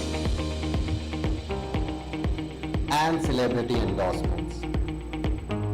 We craft content that drives action and converts. And conversions that scale through SEO, performance marketing, e-commerce, and quick commerce to the technology that powers it all through automation and CRM. The world is waiting for your story. Let's tell it together.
All right, ladies and gentlemen, it's time for the panel discussion now. But before that, हम लोगों ने कुछ chits आपके tables पर रखी हैं.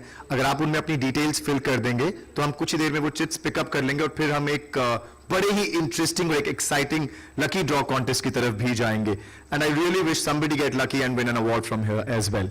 But it's time for the panel discussion now.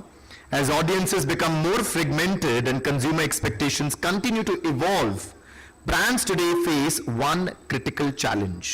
How do you turn complexity into loyalty, trust, and long-term impact? Our next panel discussion explores exactly that. May I invite our esteemed speakers to the stage, but before that, I request all the speakers and the session chair to please sit on the respective chair. There's a picture and the name at the backdrop, so sit accordingly, please.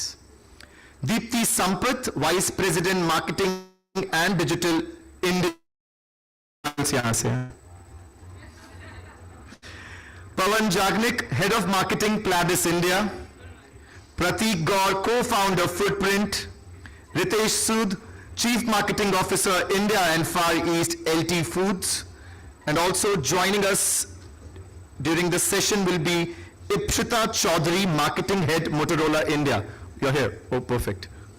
And Session Chair, Seema Walia, National Sales Head, Agency and Government, ShareChat, Moch.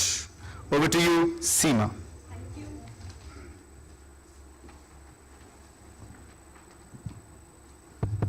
Thank you. Thank you for joining us all here. I hope I'm audible enough. You know, and I was talking to everyone that the topic that we are all dealing with today is something which is affecting and impacting all our lives.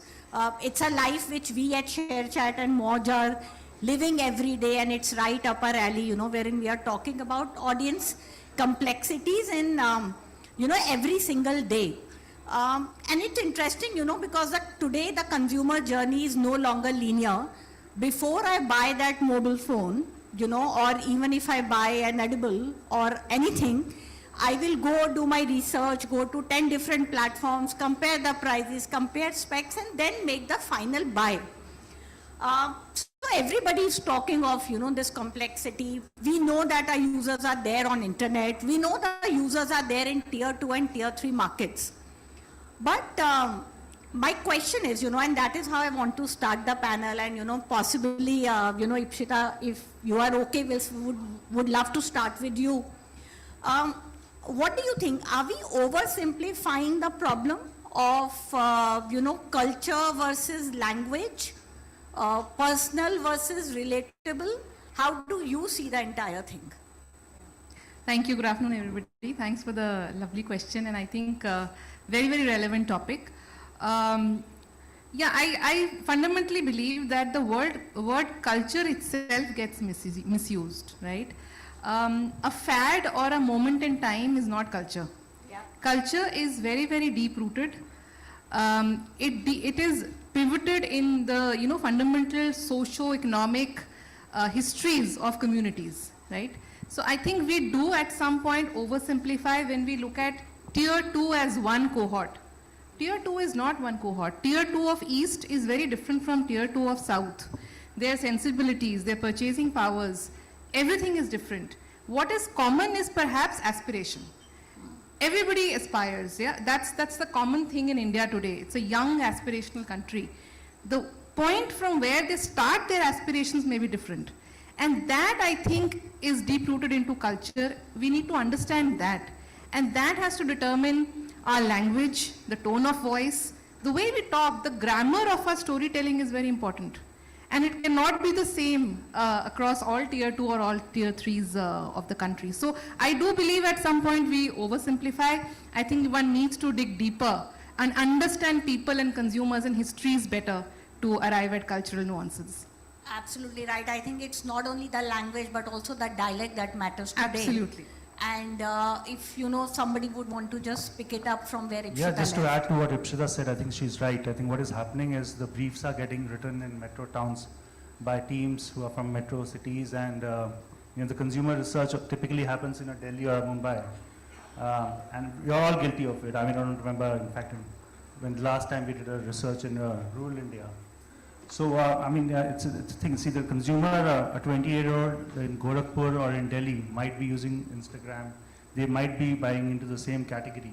But at the end of the day, what drives the person in Gorakhpur or a person will be very different. And it's important that they feel connected to the brand. I think that's important. That's the missing link. And it's important, as Ipshita said, to understand them from what their culture, what drives them, how do they love celebrating things. I think that's the key. I'll just add a bit on this. So I believe India is a land of many cultures, obviously, and that's an opportunity for all the brands. See, I work in a biscuit industry. It's a huge industry, 50,000, 60,000 crore. Even if you target one state, if you're able to get your tonality, your culture, your brand problem that you're trying to solve for that set of consumers, you're able to, it's an opportunity, I believe, that India is a land of many culture for the brands, for the consumers to be targeted on. And it also gives you, we've always heard, it's a big brand kind of a country, but because there are many culture and the access has become quite good, it has made it relatively easier for not so big brand to make a dent. So that's why I feel India is a land of many cultures, and having many cultures gives you an opportunity to make your brand or to target your relevant audience.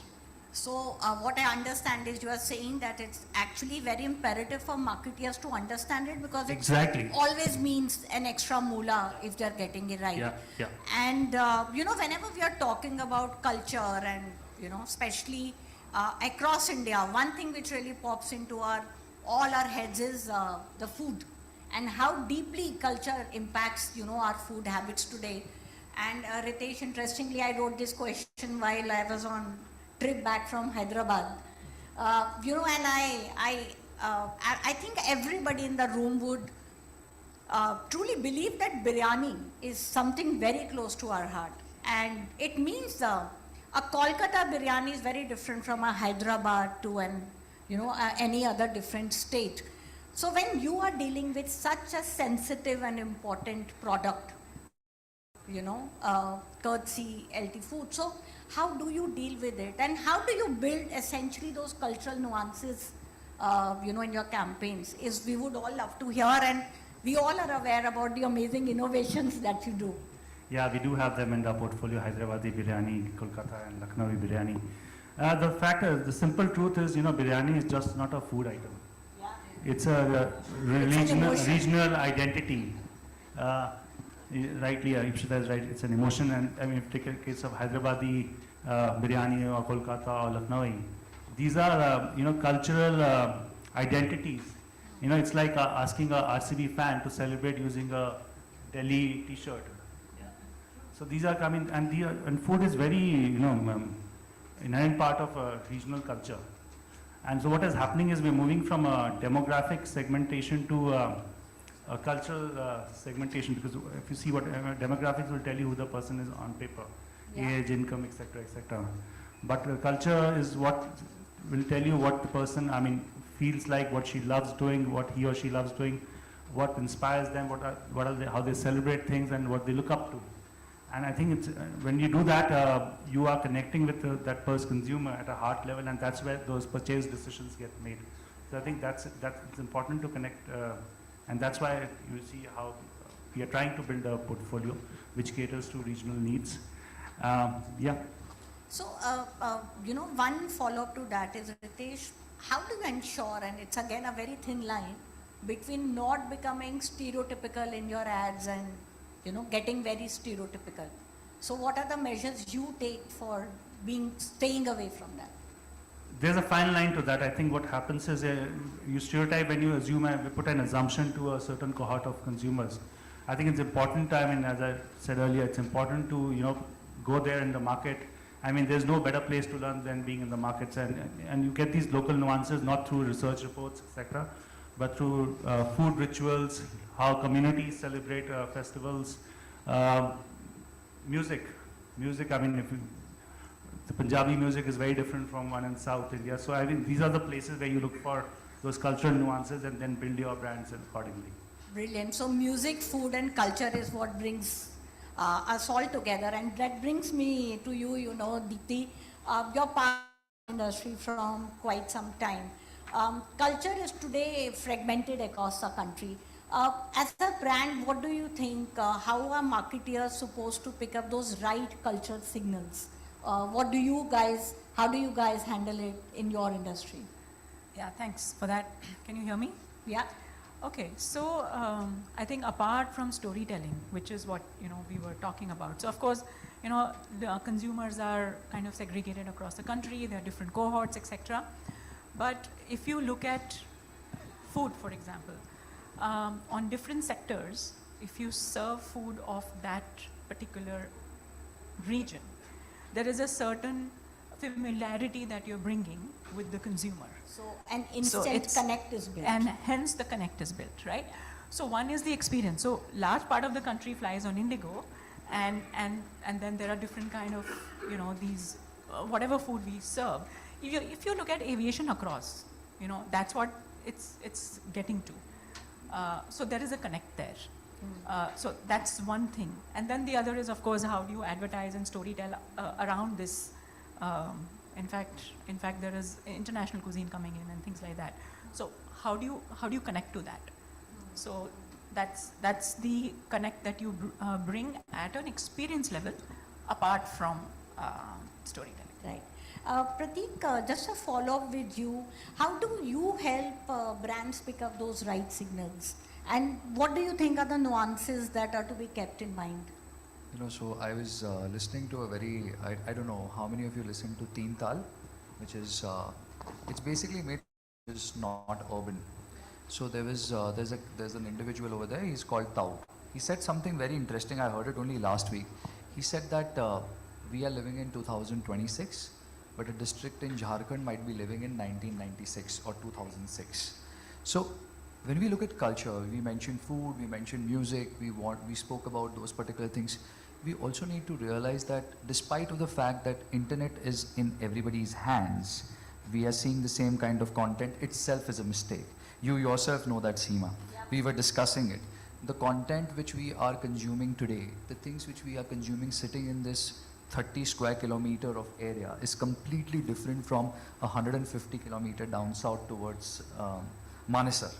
It's going to be, so as Pawan said something very interesting. I think every brand manager who works in India is capable of working anywhere in the world, because we are dealing with different cultures, different individuals completely at every level. So when we approach a campaign, we need to understand what the brand is actually looking at. If it's a national brand, there can be a single national message, but then when it trickles down to certain other communications, those communications have to be nuanced to that particular area. For example, she mentioned that a regional meal. I know she's talking about the Indigo regional meal which you pick up, or the breakfast of that particular day. That helps in understanding that, okay, the consumer really liked it. I got a hot plate of idlis or samosa or something like that from that particular zone where I was flying by. So when it comes to brands, there can be a national message, but as we go further down in the communication bit, whether it is using creators, whether it is using social media pages. I had a very big client once upon a time, and they went away from us saying that you're not exactly Bengali speaking. I said, I have 4 people who are Bengali speaking in my team. They said 2 of them are from CR Park and 2 from Bombay. I need a person from Kolkata. And we were surprised. I can name the brand, Imami, and we were surprised. And they moved to an agency which was in Kolkata, and like we have an OTT client which wants us to promote Bengali content, but the vice president of that particular division comes and says, this is not how I want it, because people who are consuming this in North Pargana need to understand that lingo when you're promoting it. So when the trickle down effect happens, you need to bring in the cultural nuances, you need to relate to them, you need to understand them. Yeah. And that can only happen if, as he said, you have to go to the market. You have to meet those people, you have to meet those divisions. Yeah. I'm sorry, I got No, I think absolutely relatable, and like, at ShareChat and Mod, we always say that don't translate your campaigns, create one for each. Pawan, I would really want to focus on, when it comes to a legacy brand like, McVitie's, it's been built over years, how do you reinvent the bill? Do you carry the legacy? Do you reinvent and make it more relevant for the, the youth today?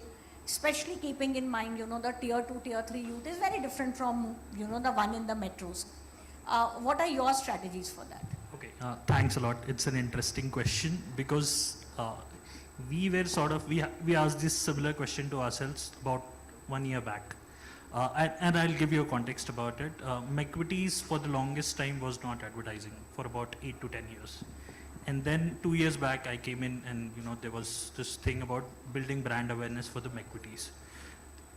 And how do you do it for a 180-year-old brand, which is there in India for about 15 years? Yeah. And we had the same question to ourselves. So, how we addressed it is what I'll tell you. McVitie's in India is largely known for digestive biscuits. And digestive biscuits in the world was created by McVitie's.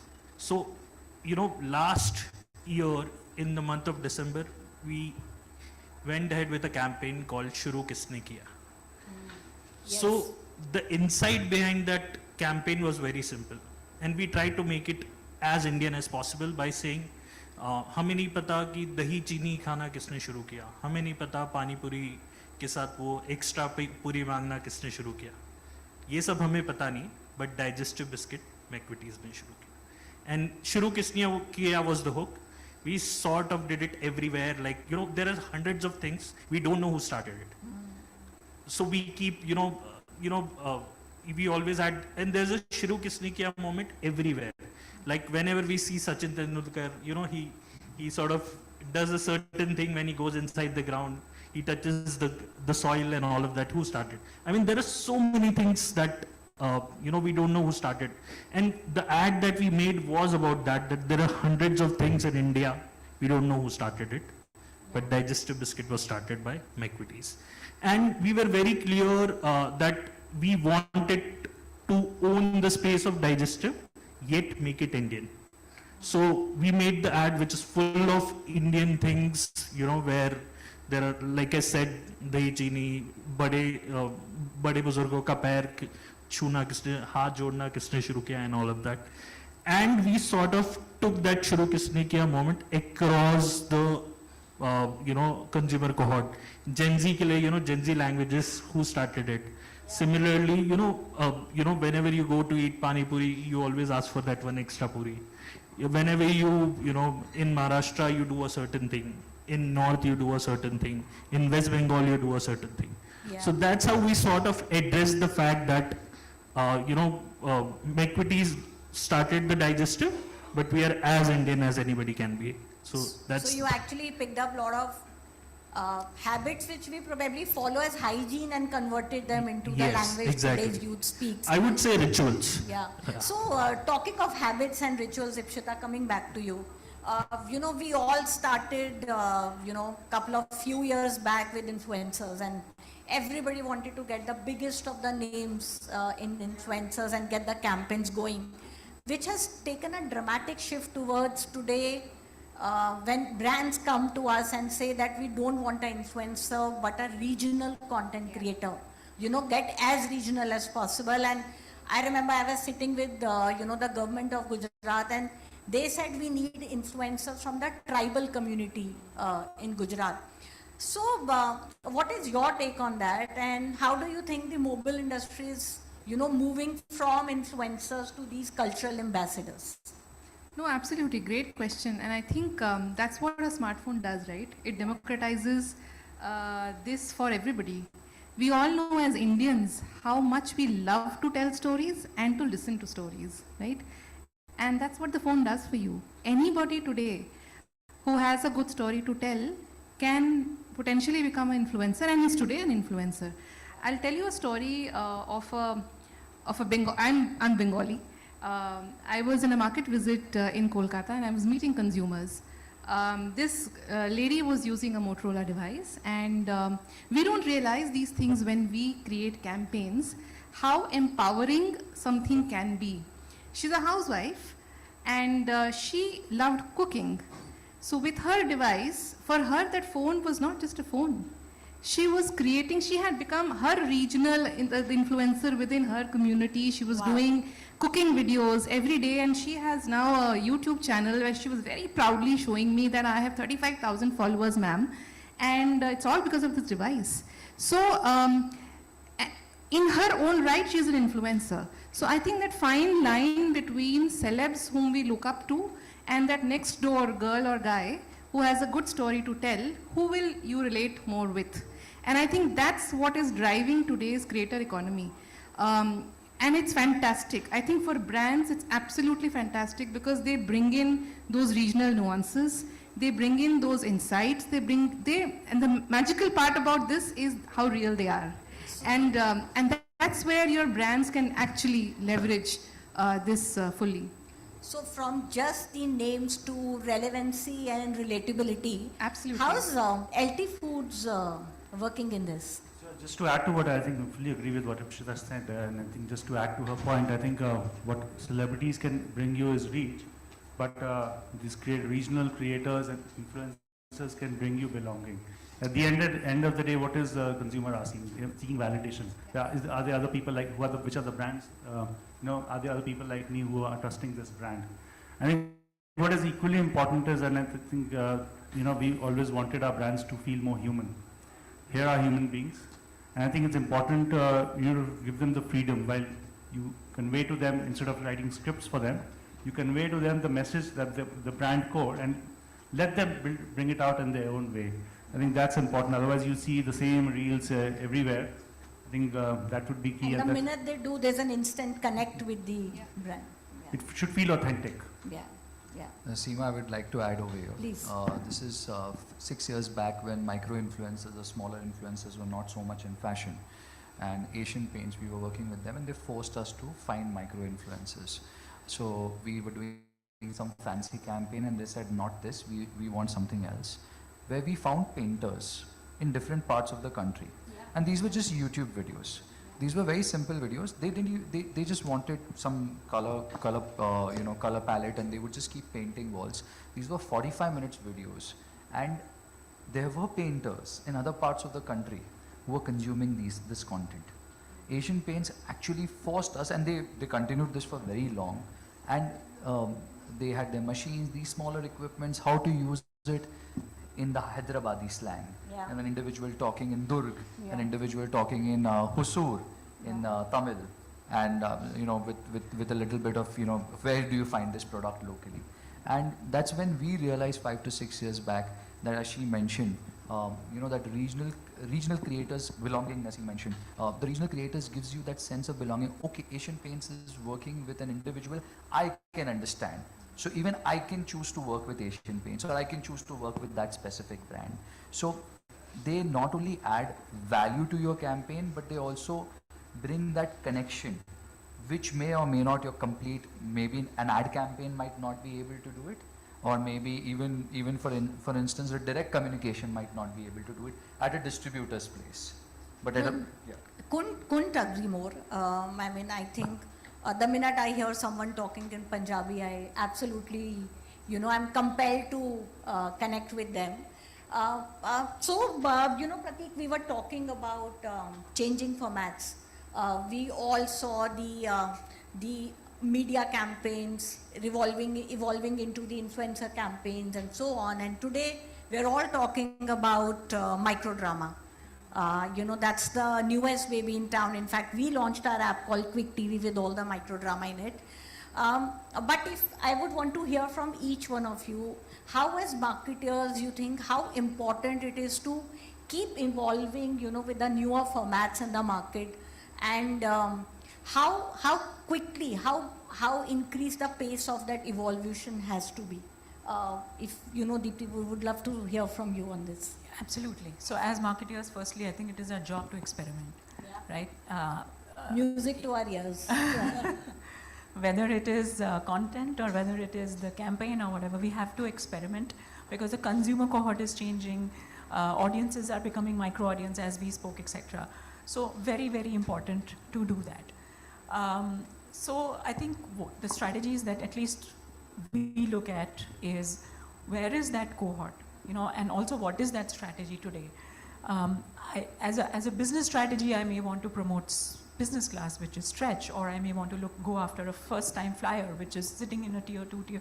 So you create those for them from that perspective.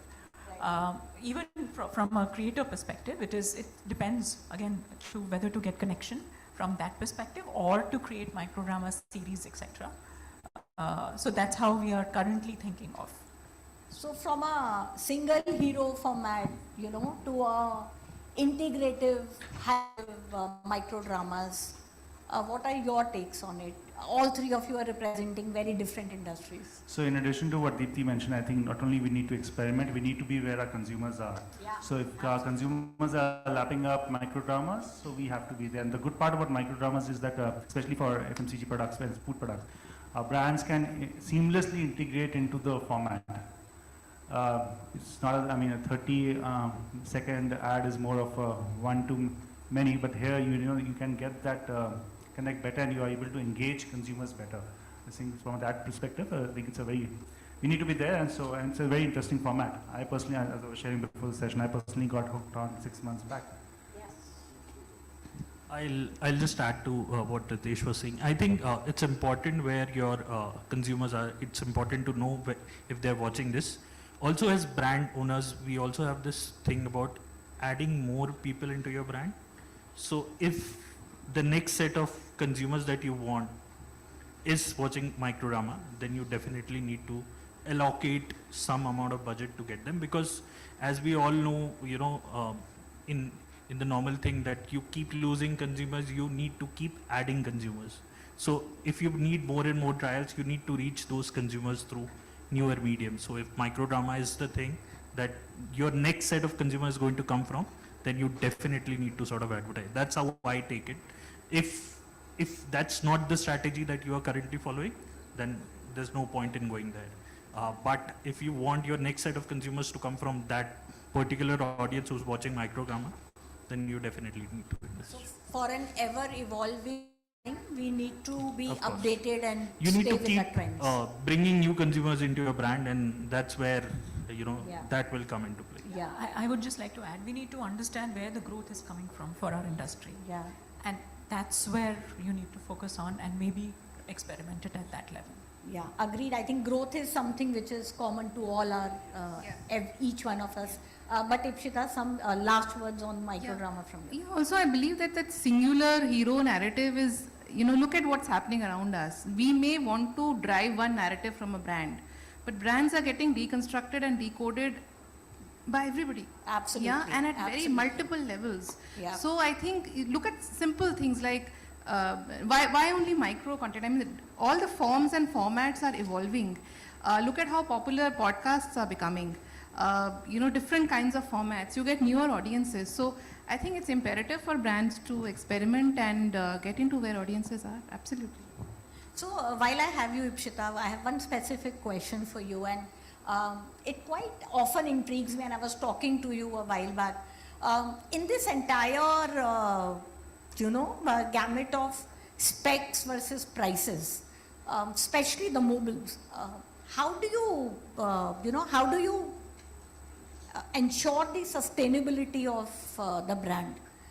Because in my head, specs versus prices can't be a very long-term thing. So how do you ensure the sustainability for the brand?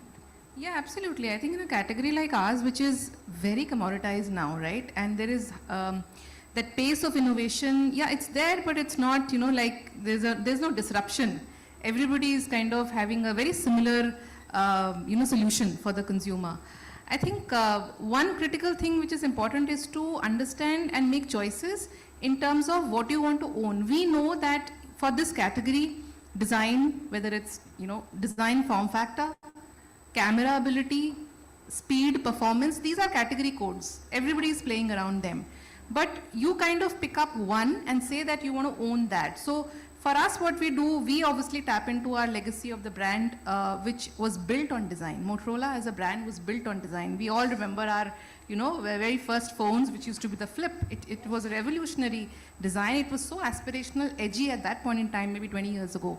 So I think that is what we kind of have taken, and we say that we will own it. Whether it is, do you know, in India, we don't sell any black or white phone.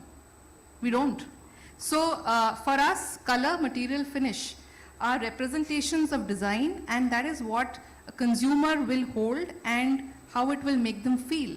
So we take that nuance of design and ensure that we own that with every product that we bring to the table. So that's that space that we kind of own. But you're right, this is an industry which is hugely competitive. There's so many brands, and it's a sea of sameness. But yeah, make choices, take one, pivot and kind of own that.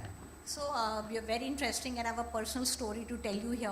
I went to pick up a Moto phone, and I was confused between the colors. And the lady who was selling it to me very politely said, choose the color depending on the emotions you're facing today. How nice. I picked up green because it represented money, but yeah. So very interesting stories, I think, and that is where relatability and relevancy keep coming back to us. Coming back to all this, while we are all talking about staying relevant, bringing up vernacular ads and everything, at the back of our mind, every time there's something lingering which is called matrix and measurement. And I really want to ask each one of you, if you could just share a couple of lines on how relevant is it? Is it, as brands, do you still think it is relevant to focus more on metrics or measurement? Or is it more important to stay relevant in the audience mind today? And how are each one of you taking it up? I think think I'll answer that question as an agency first. I think it's not relevant at all. Okay, on a very serious note. I love the answer. So, on a serious note, when you asked, the matrix will show if it's relevant. They won't, it doesn't lie. The engagement doesn't lie, the views doesn't lie. Even if you're looking at, consideration, where you get sales out of it, it doesn't lie. So at the end of the day, I would say that it's a function. The whole campaigning bit is a function of how you get consumers into the business fold. And it is going to be like this with the changing market dynamics. We are seeing it globally, we are seeing it in India, we are seeing it with brands. We believe, and we also believe that it is important for the brand to go back and justify. आपने 5 करोड़ का खर्चा कर दिया. At the end of the day, क्या हुआ? मतलब that is the question which the CFO and the CEO will ask openly. I think everybody faces this question every day. So it does reflect, the numbers do reflect whether you have made something relevant. I think where the marketing teams are struggling, which I think as agencies also, we are also struggling everywhere, is to create a balance. Because what happens is if everything sticks to numbers, then it just becomes another function. Marketing is not just a function, it's also a sort of art. Yeah. There's a lot of creativity involved in it. Where when we just look at numbers, that particular part gets defeated. Yeah. And at the end of the day, you want people to remember you not now, 5 years down the line. जैसे इन्होंने कहा, शुरू किसने किया? वो अगर 5 साल के बाद कोई याद रखता है, then they have done really well, and if they have achieved the numbers for that. How does a legacy brand treat this? Okay, I'll treat it quite simply. See, finally, before doing a campaign or an innovation, you will have to align that this is the constitution that you're working with. Yeah, Whether the framework. The framework, and you have to align it with CEO and CFO. Yeah. That, I'm going to invest this. This is what I'm going to achieve. This is what my gross margins and all of that will come.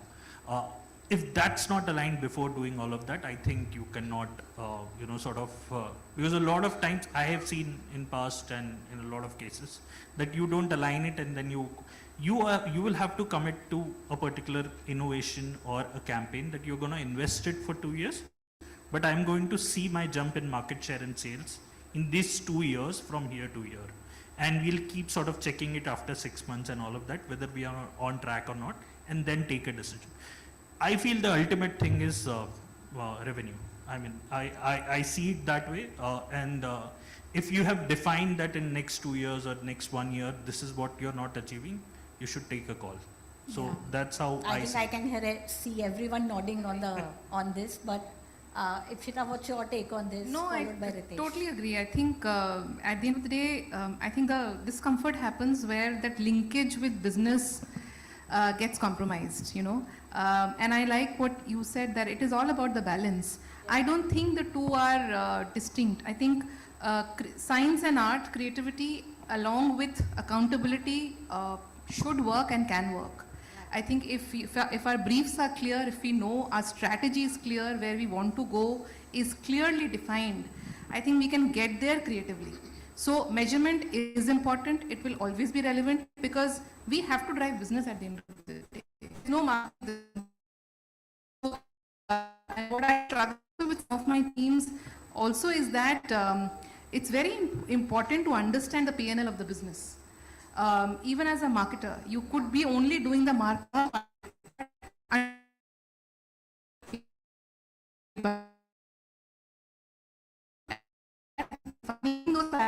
measurement.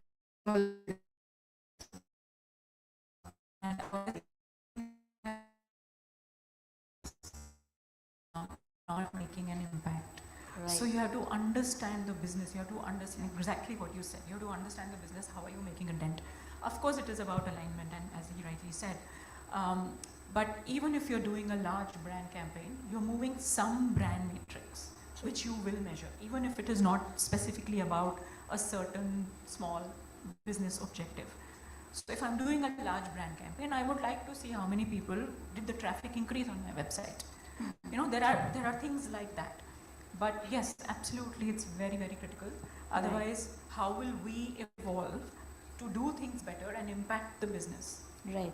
And not just be creators or do the branding. So it's very different, right? Building a brand is very different from branding.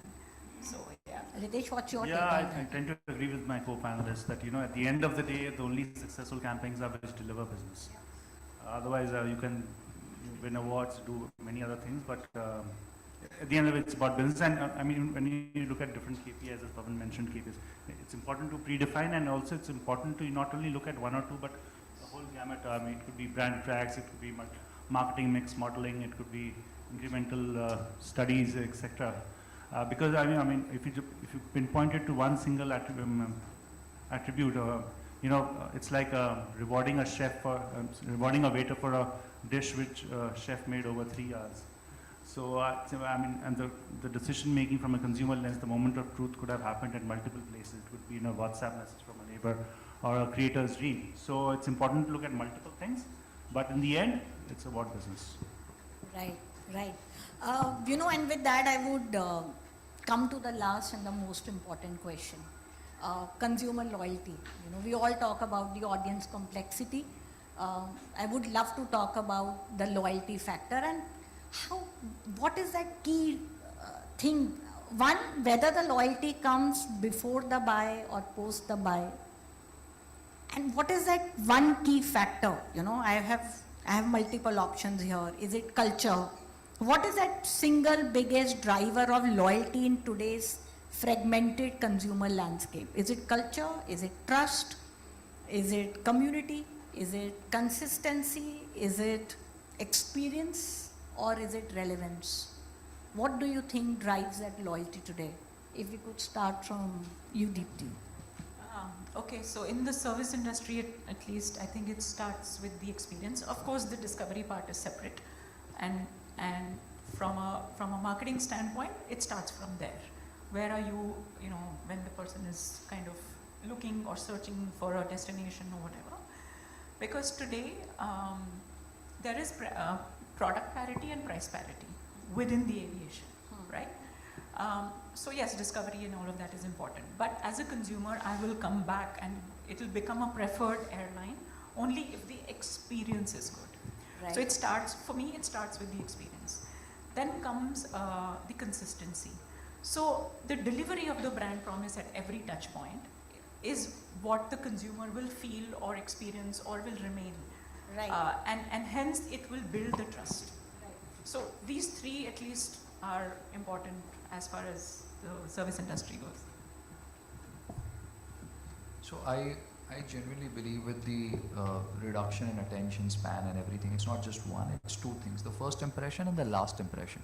The first impression, whether you enter a store, whether you go to a kiosk at the airport, whether you go to the first click when you see an ad and you go to the click. And the last impression is obviously the product and the service, which lasts with the individual. So if I'm going and buying a shirt online, how was my experience while purchasing it? The first few seconds and then the product. So in the world of the decreasing attention span, I think these two terms, I think works, if they work really well, then I think the consumer tends to be loyal for a longer duration than what they would be. Yeah, absolutely bang on. I think I know number of people who during the day leave items in add to cart and leave because of the entire experience thing. But how is it for you, Ritesh? For me, it's about being relevant, relevance that feels personal and not personalized. The consumer might interact with your brand at various touch points, and he should always feel it's coming from the same heart. Okay, for us, especially in biscuits, it is very hard. 10 rupees you get any biscuits. So I think you, as a brand, how you can test whether the brand, whether your consumer is loyal or not. Whenever you take a price increase, and if they still sort of come back to you, like do this search, you know, give me the best digestive biscuit or give me a best digestive biscuit under rupees 20. That's one mark where you see how loyal and what's the packet then. Or the second thing is, as a brand, you need to be consistent for sure, because brands are only about consistency. I think you need to pick your battle and make sure that you're known for that one thing. Like in our case, we make sure that digestive biscuit agar kahin pe bhi aayega, so we'll try it to be McVitie's. So you have to take that call. You can't be cookies, you can't be snack, you can't be anything. You have to pick your battle. Find your one superpower and remain synonymous. And with that part has to be consistent across your all touch point, your advertisement, your banners, your poster, your e-com thing and all of that.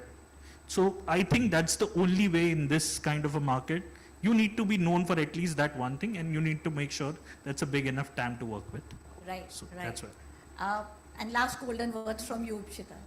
Yeah, I think loyalty is elusive in today's world. Honestly, it's really something we all chase, but is it really there? I think we're all grappling with it. But yes, consistency of experience, and especially for an industry like ours, how well have you responded to the consumer when something has failed? When they needed you. When they needed you, how well as a brand to them? I think that's very critical, and that's where I think serviceability, networks, how fast you've responded, your responsiveness, I think those are little experiences which I think build those emotional connections. Quick commerce, we are also used to 10-minute delivery, right? Because it plays on a very fundamental consumer insight of that it's okay to be unplanned because ye hai na. So, but then how loyal are you to any one platform? You will go whichever will solve your problem at that point in time. But the brand that would perhaps solve your problem at midnight, as a parent, you need something for your child, and at midnight, one brand delivered that for you, that little experience will stay in your mind, will always stay. And I think those meaningful connections perhaps can create loyalty, but loyalty is elusive. Awesome. So great to hear this. And thank you so much to each one of you for sharing all the lovely insights and making this a successful panel. We are right there on that time. Yeah. And thank you so much. Thank you, Seema, for conducting such an insightful session. And thank you to our esteemed panelists. A discussion which was filled with actionable insights and future-ready strategies.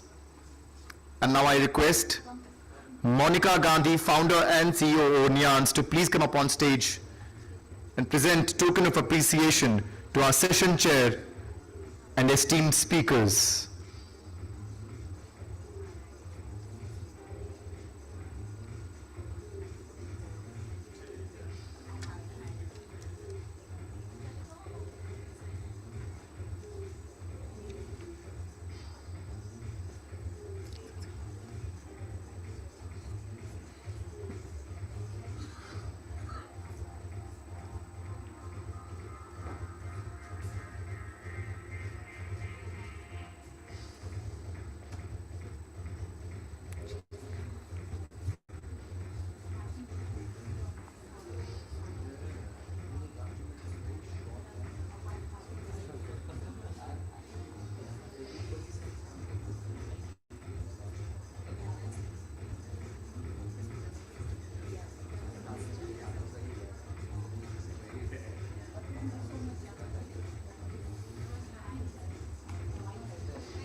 Thank you, everyone. Thank you for your time and knowledge.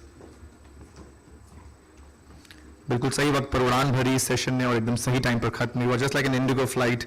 Insights की दावत थी यहाँ पर. I hope Mr. Ritesh gets that pun. All right, ladies and gentlemen, we are moving on to our next spotlight session. The advertising and media ecosystem today is undergoing one of its biggest transformations yet, powered by data, automation, connected TV, retail media, and precision targeting. And few companies have shaped this evolution globally as strongly as our next featured organization. I request everyone to please be seated because this session involves some gifts and prizes as well. Please welcome Dhruv Dhawan, Vice President Revenue, the Trade Desk. A round of applause, ladies and gentlemen, for Mr. Dhruv Dhawan.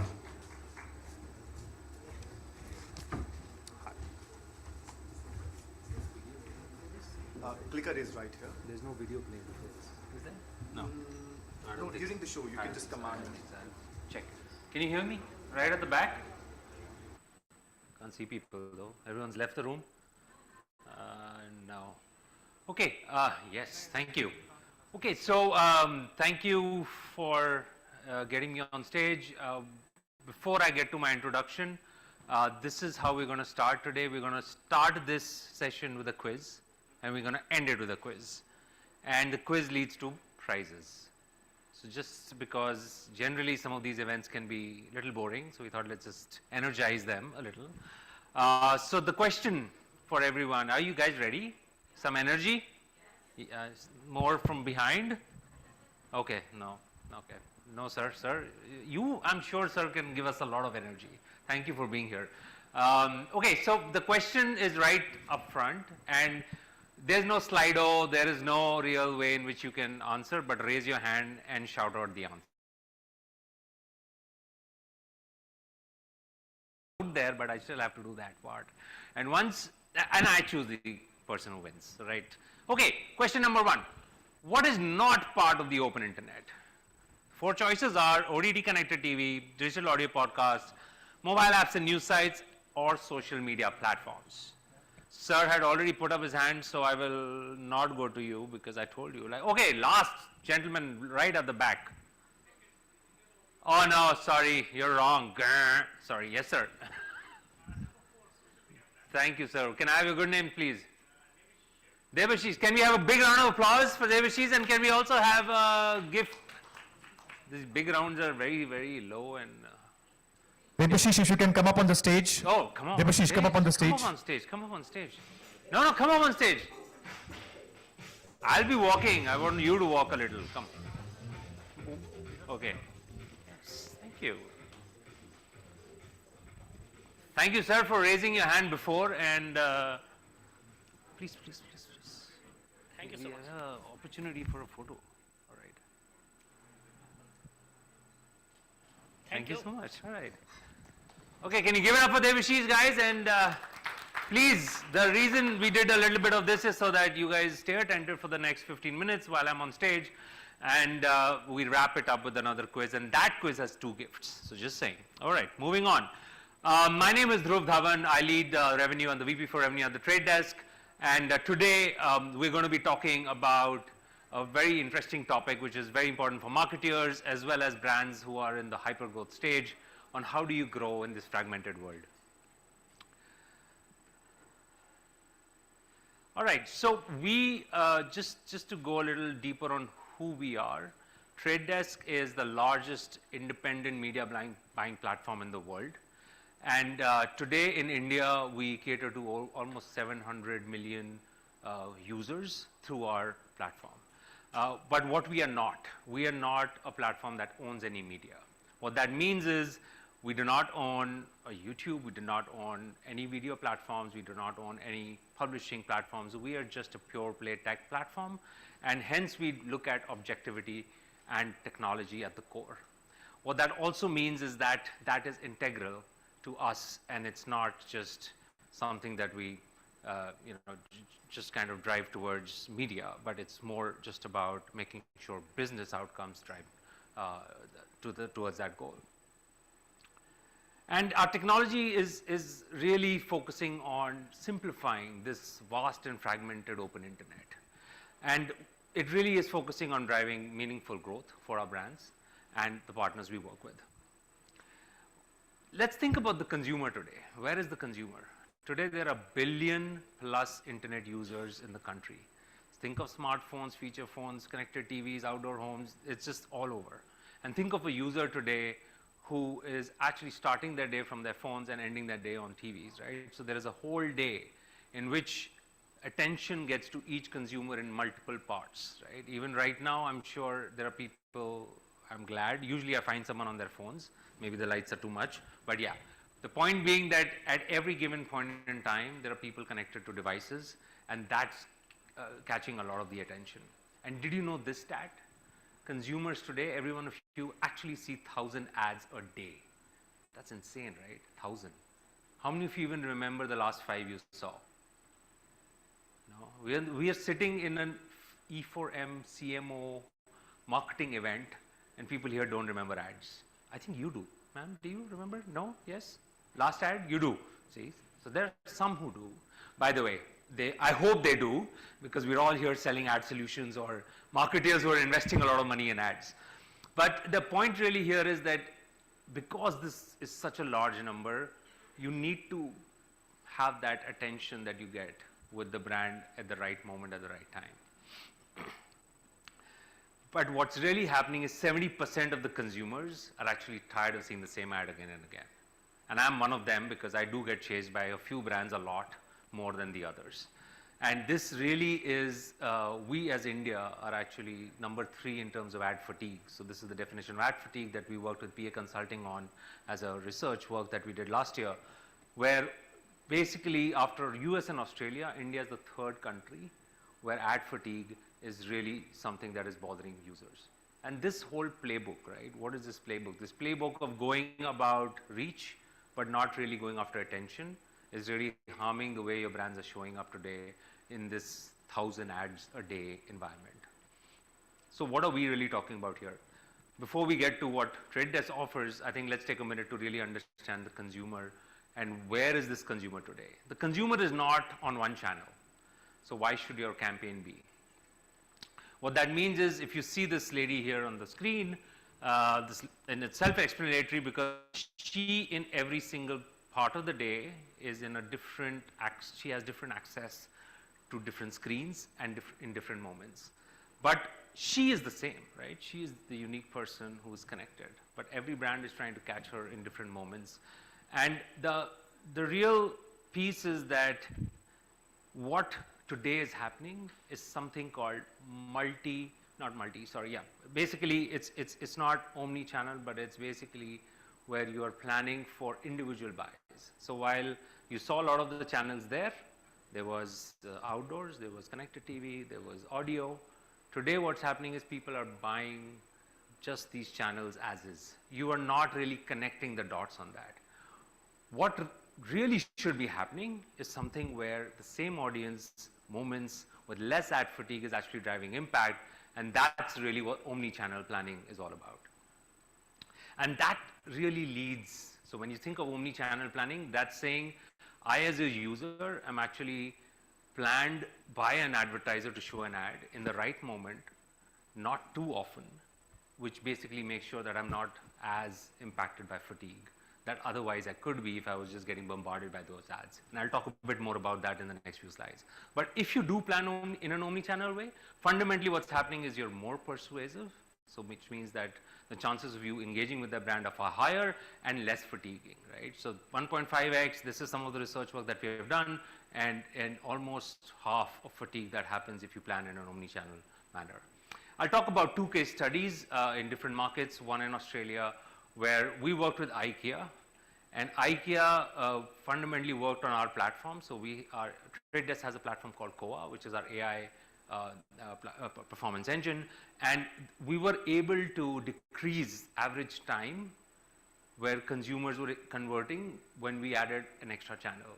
Just for, again, simplifying what channels are. Channels here are connected TV is a channel, outdoor is a channel, and audio is a channel, right? So these are separate things. So when you are, let's say, planning on just Spotify versus adding additional connected TV, you do see a better chance of conversion. Not just that, actually when you expose audio and social, actually social first and then audio on top of that, there are chances of conversions increasing by almost 3.5x.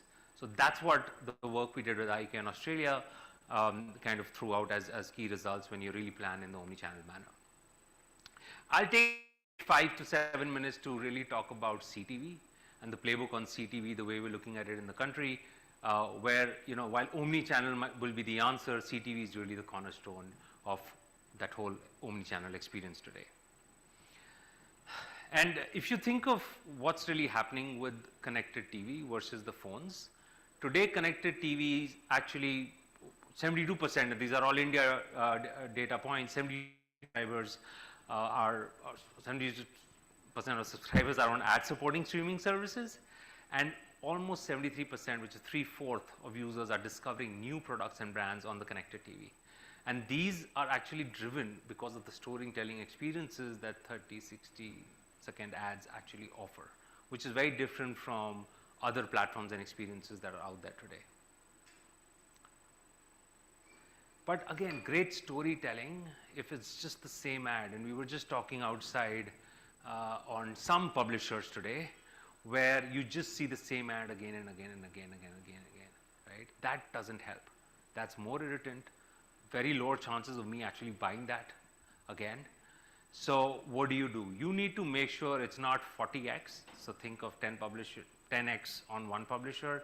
You need to actually spread it out. And today a platform like Trade Desk actually allows you to do that in a frequency controlled environment, right? And that really matters, so that your brand actually is not getting into the fatigue part of 70%, but actually is resonating in a much more connected manner. And the other part is CTV is not alone, so, right? So when you're planning for connected TV, there is always a linear current plan that's there, and we can actually help get to incremental audiences on CTV with linear TV plans that are already in the market, or you're already working for your brands. Let me talk a bit about when we see connected TV and OTT campaigns along with some of the other channels. So the way to read this graph,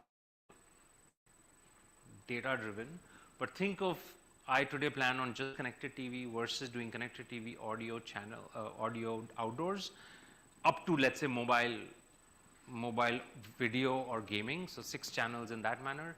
The more I am across multiple channels in an omni-channel approach, in the way that you plan everything in a connected environment, the better I see my brand searches go up. So brand searches could be across e-commerce, could be across Google, could be across other search platforms.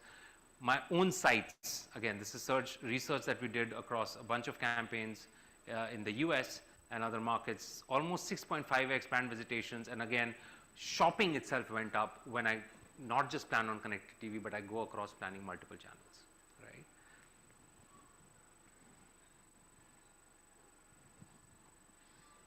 Oops, what happened? Can someone help me here? Okay, all right, so thank you. I'm going to talk about 2 case studies, which is again some of this work we've done across markets. So Mercedes worked very closely with us in Australia, and when they ran a brand lift via connected TV on the Trade Desk, they saw uplifts on brand awareness and key demographic shifts in certain audience pools, and also incremental reach across about 1.5 million audiences they were able to get to with the investments they did with us. Okay, there's some lag here. Okay. The other brand I do want to talk about is Kellogg's. Again, this is for a different market, but Kellogg's invested with the Trade Desk, and this was with layering retail data audiences. So think of platforms like Zepto, Swiggy, Big Basket, not here, but globally there would be Walmart and Walgreens and other platforms, where they were able to measure, Kellogg's was able to actually measure sales lift as well as increase in conversions to an extent by running campaigns on CTV. So again, the point is it's not just about measuring where you are showing up your ad, what is the total rate of completion, but also is it driving business outcomes. And again, this last couple of slides, and I do promise that quiz by the end of this, we at the Trade Desk actually stand for, like I said, an independent and objective platform. And these are the 5 ways in which we are helping today clients, advertisers, not just in the country, but globally as well. So audience targeting, so we have 270 plus data partners. Think of data partners which offer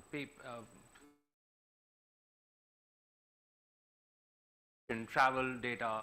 We work with them in a privacy safe way to actually enrich your campaigns as you take them to market. Advanced frequency, again, I spoke about some bit of frequency, how publishers today are doing it, and how we are able to really spread the shift in an omni-channel campaign. Again, if you think of retail audiences, I spoke about the example of Kellogg's.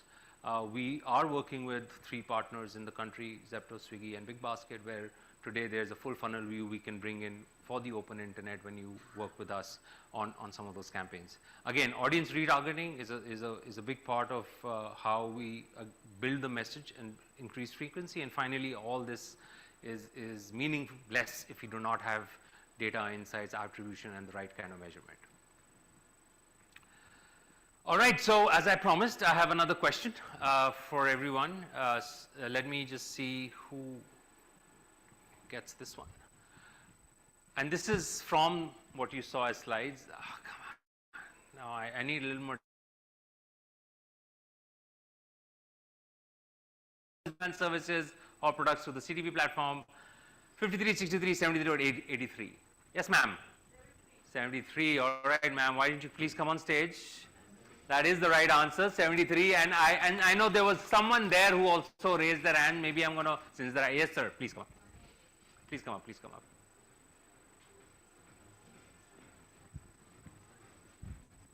So much. Thank you so much. Thank you. Thank you for staying and listening in. Well, you raised your hand, sir, but now there was no other way to, but you would have the right answer. If you got it wrong, then that would be a problem. Yes, sir. Yes, I just have the last slide, and then we can. I don't know whether we have time for Q&A because it's showing a big red blinker here, which is saying time's up. But I can take a few questions. Okay, but yeah, sorry. Okay, we can take it offline. All right. So just closing in here. You did see me talk about the consumer. You saw me really talk about how omni-channel really is driving attention. Are you still planning in silos, or are you planning effectively via programmatic platforms? And Trade Desk is here to help. Thank you so much for listening in. Have a great evening. My name is Dhruv Dhawan. Thank you. Be on stage, sir. Please be on stage. Thank you for your valuable perspective, sir. Please be on stage. Please steal the spotlight as much as you can. I'm going to call Mr. Huzaifa Chittawala, Marketing Communications Manager, IKEA India, to present a token of appreciation to Mr. Dhruv Dhawan.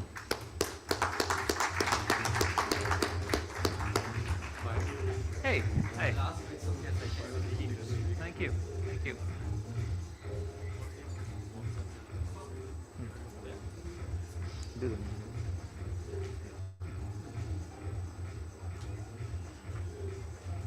Thank you. Thank you so much.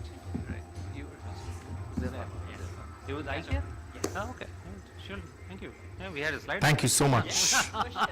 And now it's time again to set the stage as we move to the panel discussion. But before that, two important things, two important announcements. Number one, there's a barcode. There's a QR code scanner on your tables. Please scan the code and please join the E4M Exchange for Media WhatsApp channel. An exciting contest if you do that. Second, we have another contest जहाँ पर हम लोगों ने आपके desk पर एक कुछ chits रखे हैं, उनमें please अपना नाम, अपनी कंपनी का नाम, details fill कीजिए. We will collect the chits later and then we will go to a lucky draw contest as well. So please make sure that you scan the QR code for WhatsApp group as well as you fill up those chits with your company's name and your details. Now, it's time for panel discussion. As platforms evolve and consumer expectations shift rapidly, the relationship between marketing and content is becoming even more interconnected than before. Today, content is no longer just a marketing tool. It is the brand experience. Our next panel discussion focuses on the exciting and evolving relationship between storytelling, community, technology, and consumer engagement. The topic, ladies and gentlemen, is Future Focus, the evolving interplay of marketing and content. Now, may I invite our esteemed panelists to the stage, but before that, there will be the name and the image of yours on the big screen. Please sit accordingly. May I please invite on stage Mr. Chirag Jagwani, Chief Marketing Officer, Fix Derma. Mr. Chirag, please come up on stage. And a round of applause, ladies and gentlemen. We want the Friday energy. Good news, tomorrow is Saturday. And then a Sunday. Please, I need the Friday evening energy now. Mr. Chirag Jagwani, round of applause, ladies and gentlemen. Thank you. Huzaifa Chitulwala, Marketing Communications Manager, IKEA India. Please come up on stage, sir. Yeah, I need this. I need this. That's the spirit. At the back, everyone. Please. Bring in the applause. Rajkumar Remali, founder and director, Bidwit. Please come up on stage. Rutij Khurana, associate director, marketing, Xiaomi. Rupa Ravindra Murudkar, vice president, marketing, Cholail. Please come up on stage. Shekhar Saurabh, head of marketing, Tata AIG General Insurance Company. Saurabh Sharma, head of marketing, Aether Energy. And moderating this insightful conversation, please welcome our session chair for the discussion, Rishabh Shekhar, co-founder and COO, Pepper. Everyone's here? Yeah, according to the sitting arrangement, perfectly. Yes. Find your spot, ready? Rishabh. All right. Rishabh Shekhar.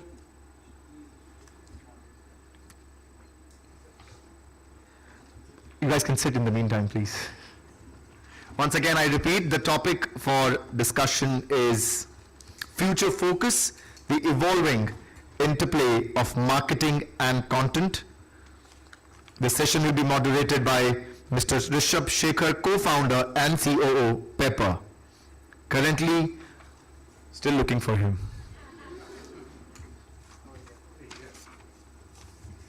He's here. Thank God you're on time, Rishabh. Ladies and gentlemen, we start with the panel discussion. Over to you, Rishabh. Yes. So sorry guys, I was told we are running a bit late, but we are very much on time.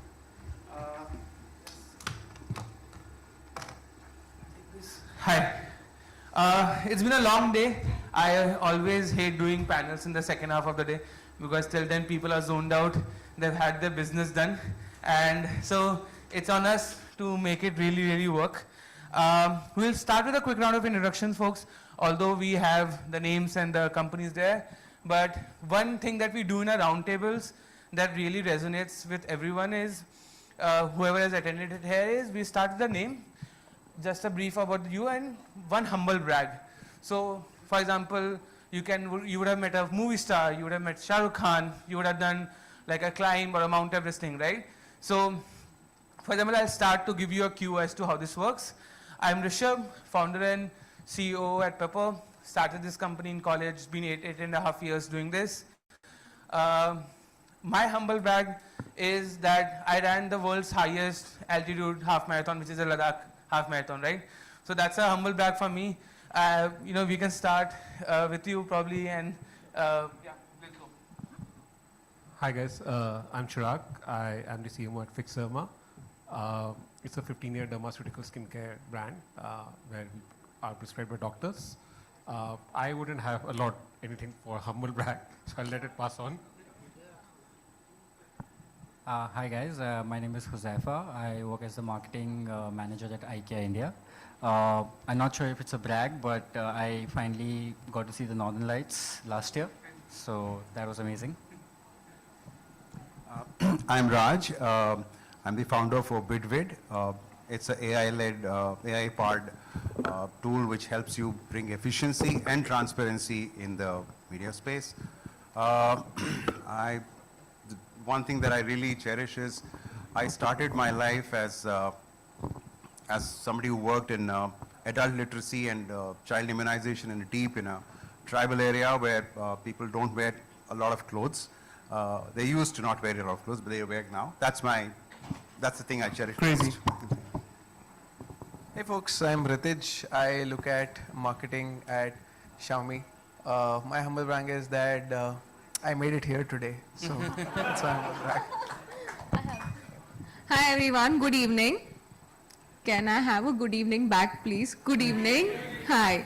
So first of all, thanks E4M for conducting this panel discussion, interesting discussion. Thanks Rishabh for corresponding with us.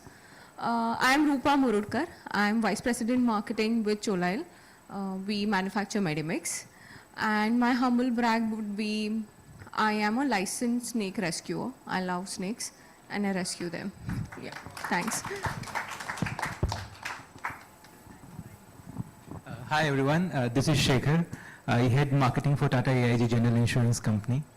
My humble brand would be like, so I'm a singer, can say professional singer. I have sung some songs, mostly communication songs, ad songs, and multiple brands. So yeah. If we finish it early, we know what to do now.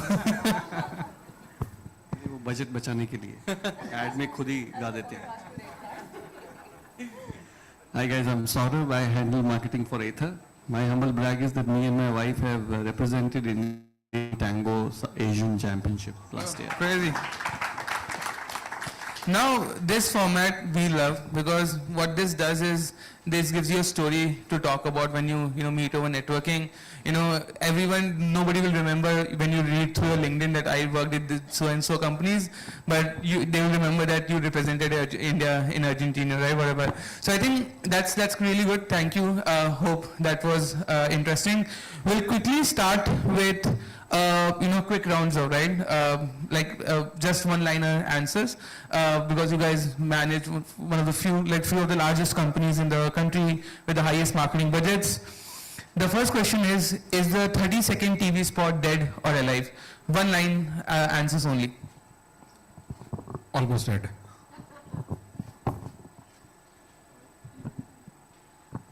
I think it's pretty alive. Yeah. It's pretty alive. I think it's alive. It's just that other things are more alive than that. That's what. Yeah, I think it's insanely alive. There's a reason why all of us are here, right? So I'm guessing it's alive. So it depends on the objective and the TG for the campaign, whether it's dead or alive. And in one line, I would say it's like a Bollywood movie that has evolved now. Earlier, Bollywood movies would be on the back of one superstar hero. He would carry it. But now you see movies like Brahmastra, Dhurandhar, which are carried by an entire ensemble, multi-starrer movies. So it's now no longer the center spot. It's just been decentered like a larger orchestra. Yeah, everybody should make pan-India films now. Yeah. Saurabh.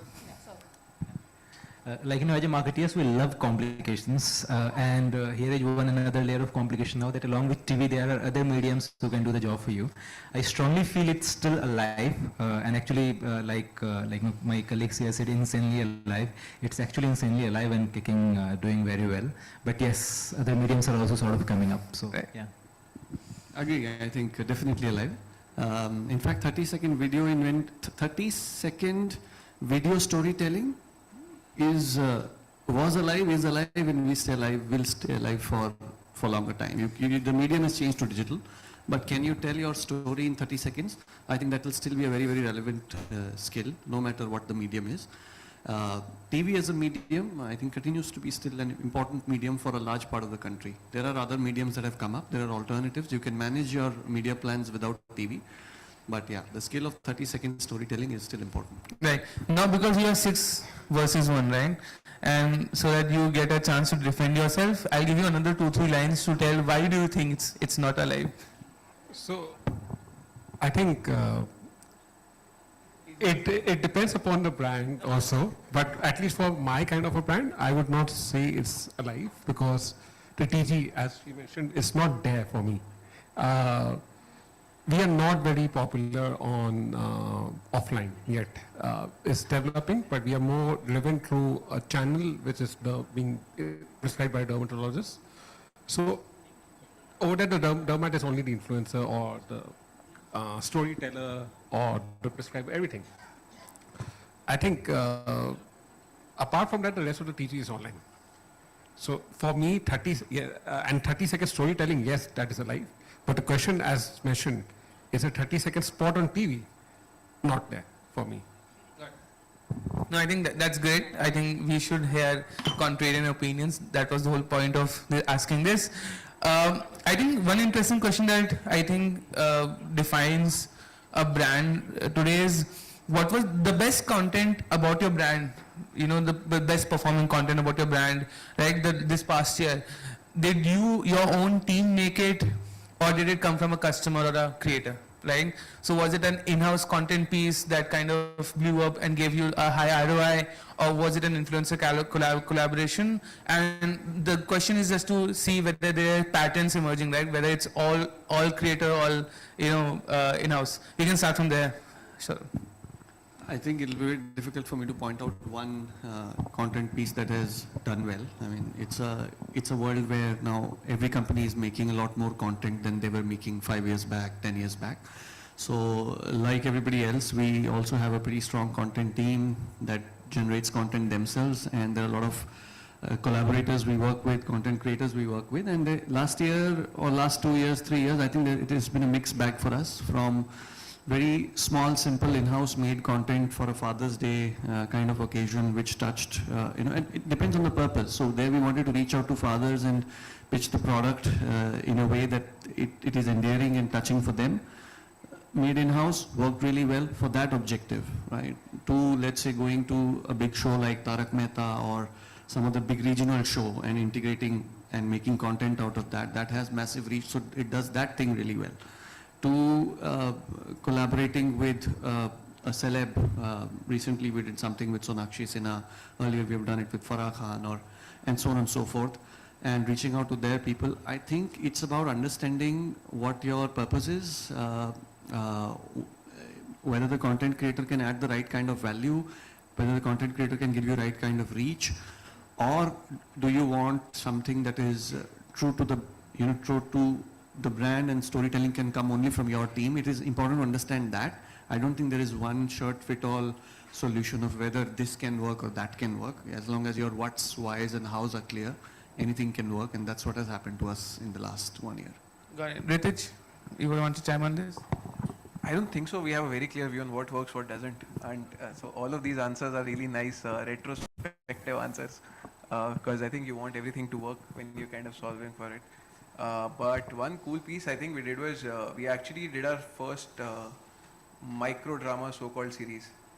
We created like a 5-episode one, and that did insanely well. Like for a brand handle to get like a couple of million views organically, it's really difficult. So we kind of ended up getting that. So I think that became that. And one more content piece that's I think gained a lot of traction is a lot of community-based content.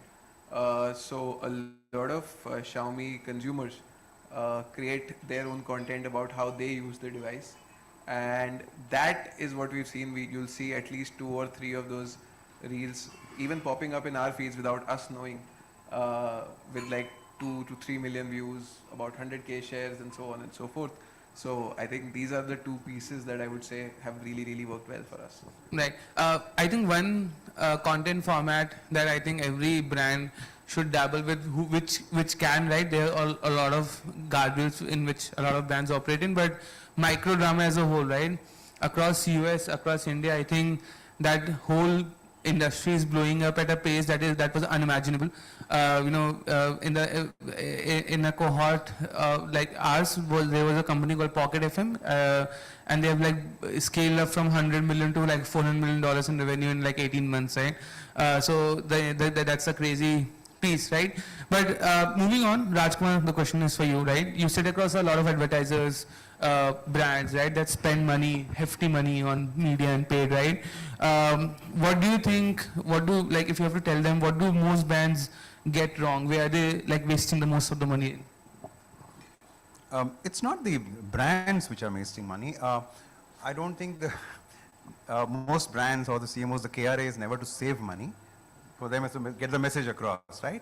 The job for saving the money or making it more optimizing or making it more efficient lies with the agency or the people who are planning and executing. I think there's a certain amount of skill lacking there. In that, I noticed that we work with a lot of agencies, big and small, and we notice deficiencies there. Wherever there is skill, there is integrity lacking. So that's where the wastage happens.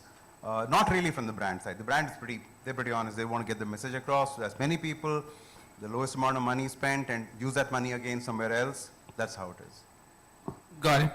So how do you find skilled people with high integrity?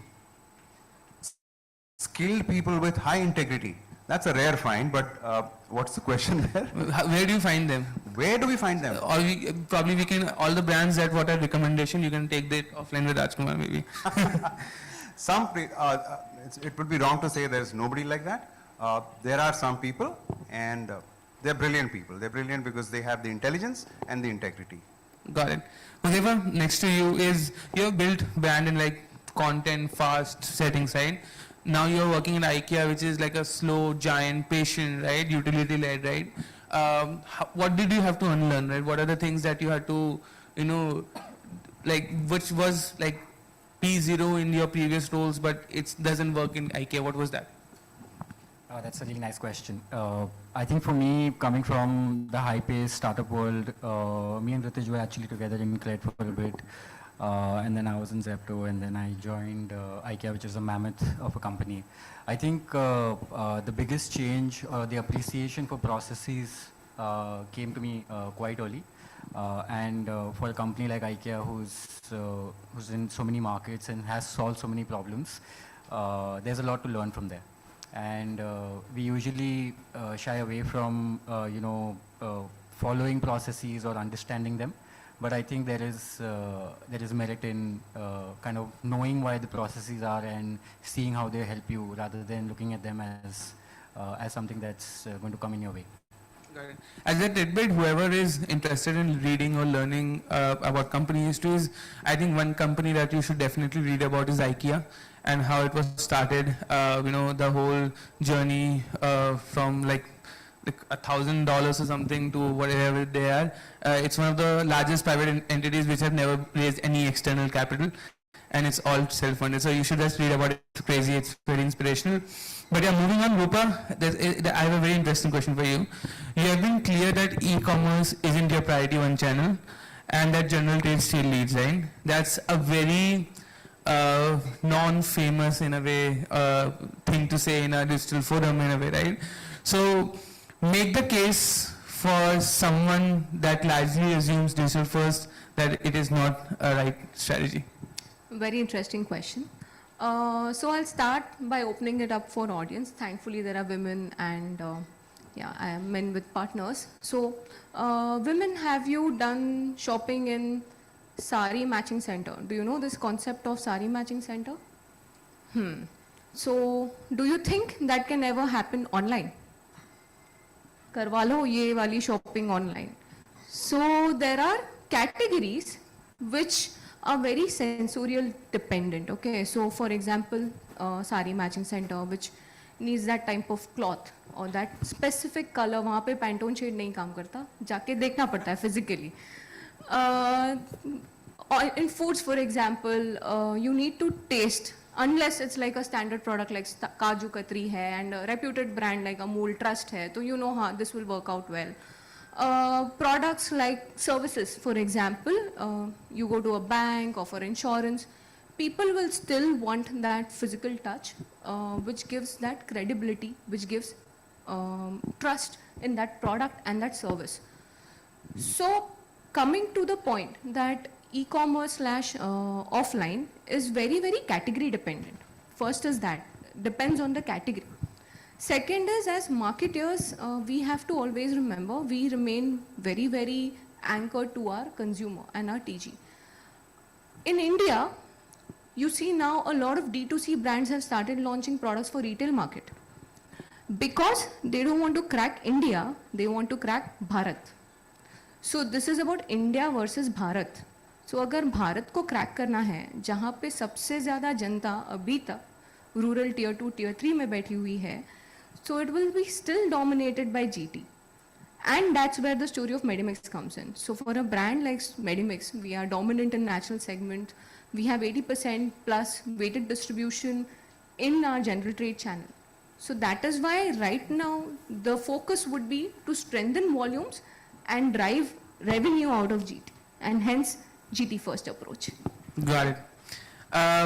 Rupa, I'll continue with you and I'll loop in Saurabh from Aether. Aether built a brand with no heritage. Medimix has like 5 years backing it.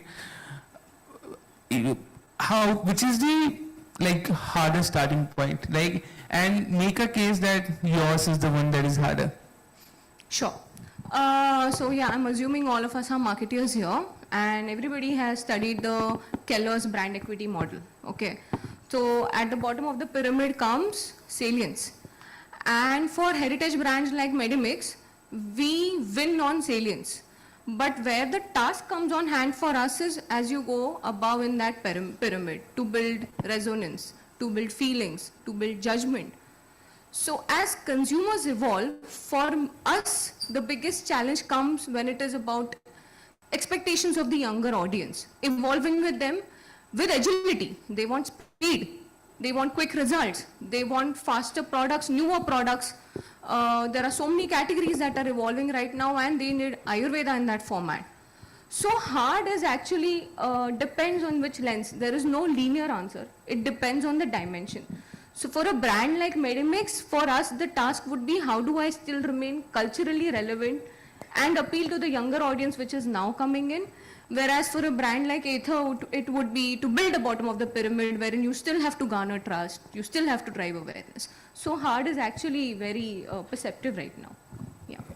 That's a politically correct answer, but so you can change that.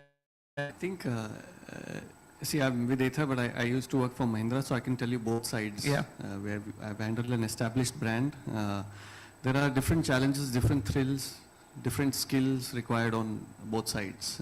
When I was in Mahindra, a lot of these other companies who were not known to make SUVs were suddenly making SUVs that were not really SUVs. Right? अभी मतलब वो Alto वाले segment में भी SUV, micro SUV बोलते हैं उसको. So suddenly the definition of SUV was changing, and Mahindra was supposed to be the leaders in SUVs. And at that time, Mahindra was going through a reinvention, right? They had to differentiate themselves in this market that was changing, where the definition of SUVs was changing. That's how they defined their market. That was a challenge of its kind, because they're reinventing the brand to be relevant to now newer definitions, right? So that has a thrill of its own. At Ather, we were starting with a blank, absolute blank page, right? We had a product in mind, we had a certain vision in mind, and we had to build everything absolutely from scratch, right? So there you have to build everything brick by brick. How is it that you will make an identity that will stand the test of time and eventually become one-off, or hopefully better than what the legacy brands today is. That has different kind of thrill, starting from scratch. And depending upon what gives you excitement as a marketeer, as a brand person, I think you have to choose. For me personally, building a brand from scratch was a very important lesson I wanted to, or journey I wanted to cover with somebody. That's what I got with Ather. And yes, 6 years I think we've been able to make a solid automobile brand, and all I can tell you is this was quite hard. Is it harder than the other one? I can't comment, but this was hard, exciting, and but very fulfilling, and hopefully that it continues that way. Great. No, I think I just take my 1 minute to take my input on it. I think when you're a new brand, you are fighting for survival, and that's your biggest problem. That okay, can people know me quick enough for me not to die? Having run a startup, I can kind of do that. On the other side, the problem with like a generation legacy brand is that too many people know it. And there's a concept which I really, really love, is called generational brand fatigue. That if my parents used to use it, I don't want to do it. It's not cool, like, because that's what I've seen in my childhood, and I want, right? So if you look at it, Forest Essential, a soap of Forest Essential, right? It's repackaged Medimix and all those green soaps that you used to get, but it's cooler, right? So I think that's a newer challenge that you're kind of looking at, which I think needs reinvention for all the existing legacy brands to kind of go out there and really take on the new era. But yeah, thank you guys for that. So I'll come to you. We'll move on from soaps and scooters to insurance.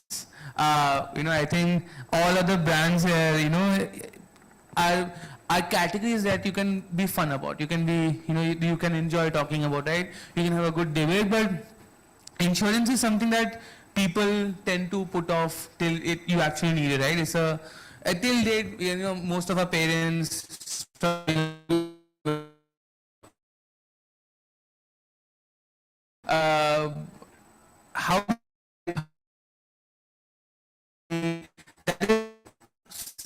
really not fun to talk about, yet very, very important. Actually, you answered the query yourself to some extent there.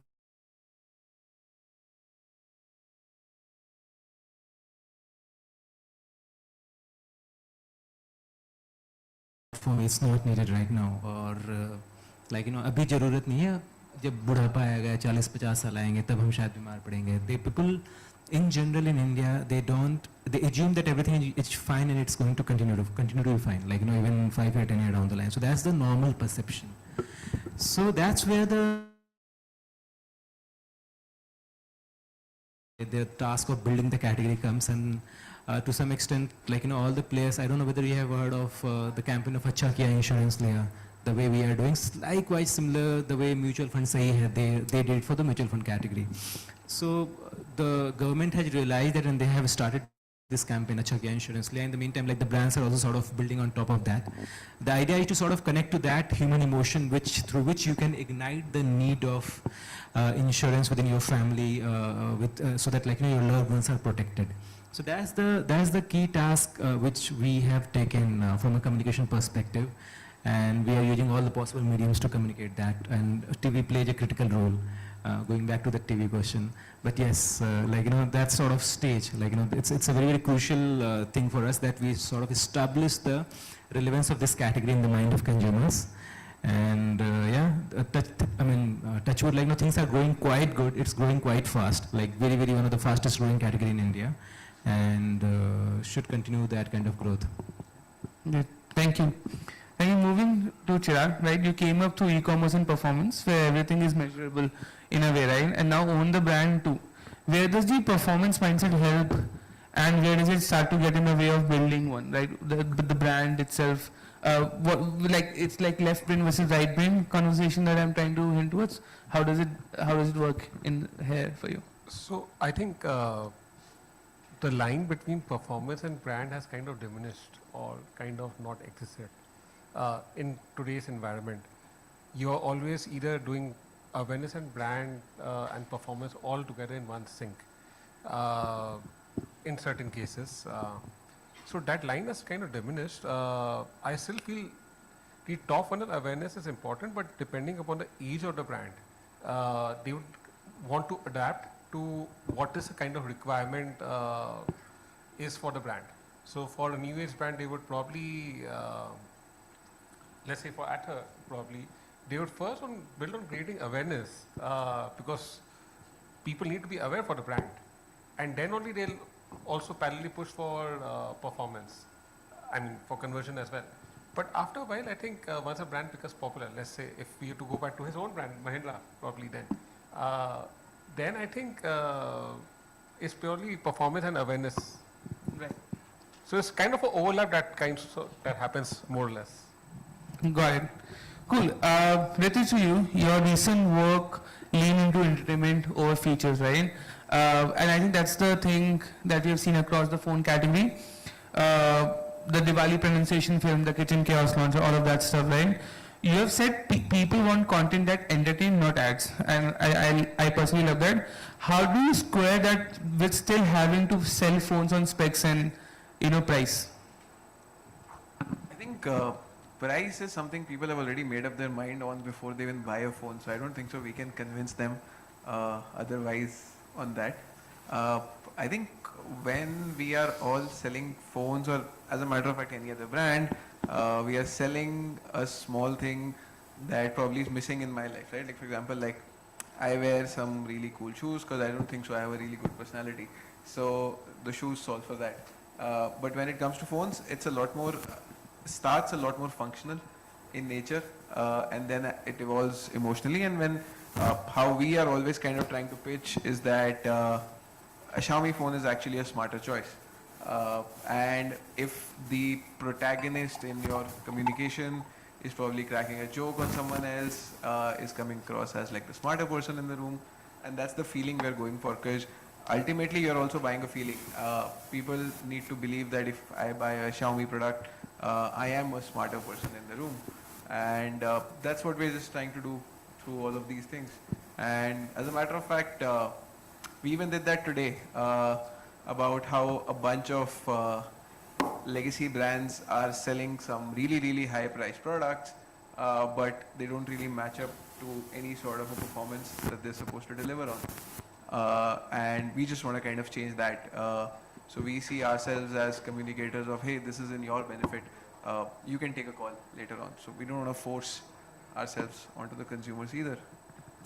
Thank you. As soon as you mentioned the shoes thing, I was checking if my shoes were too funky or not. But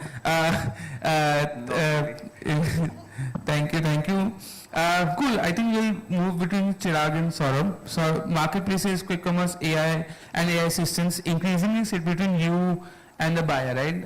I think the world evolved from commerce, from shops to website to e-commerce, now agents, LLMs, like all of that stuff. Are we building brands or feeding someone else's algorithm? So you want me to go first? Yeah, you can go. So I think there is definitely, we are not just feeding it to the LLMs, we are definitely educating, we are kind of creating. LLMs can kind of advise you. So the advocacy methods have changed or kind of improved, but it's still on the surface. And with the kind of costs that are there for running AI these days, after a while, I mean, some might be free, some might be paid, the costs are definitely going to rise, so it won't be equivalently smart enough. Also, to extract from AI, I think you need a lot of manual intervention also to how to smartly use AI. So that also needs to be developed. But for the audience, I think is, at least from the Fixerma lens, AI is there in certain concepts, it's just evolving for us, but probably just 5% of it. We are trying to have a more authentic, personal-driven conversation via communication, via creatives, everything, that we are solving. We are solving for a skin, we are solving for a derm. So that is something that we are trying to build, but not heavily on AI. Got it. Sir? Yeah, I think that these algorithms and all sound very complicated, or हम लोग उसको in certain sense, I think there's also a little bit of fear, yeah, algorithms are in har jagah, but I don't think we need to, I think it's for the good. So your question is, are we building brand or are we feeding somebody's algorithm? We are doing both. We are doing brands, but we are feeding somebody's algorithm, and that is okay. I mean, as long as algorithms are overall improving the ecosystem for the buyer, for the seller, for everyone, I think those algorithms are welcome. At the end of the day, we for example, sell a connected scooter, and connected scooter collects data at a cohort level and tells us how the consumer behavior is. So it is feeding our algorithm, and that is helping us make better scooters, right? Better experience, better software, better technology. Similarly, if these newer algorithms, AI that you're talking about, are helping consumer discover right things easily, get information access easily, I think that's a positive development. We shouldn't worry about it. We should welcome that. And the more this happens, in fact, I feel that the more this is happening, the more the fundamental brand building becomes even more important, right? So if you see the shift from, let's say, the normal Google search to now AI or LLM-driven searches, one of the biggest thing is that you have to become you or your website has to become a very trustworthy, or your brand has to become a very trustworthy source of clearly articulated information, right?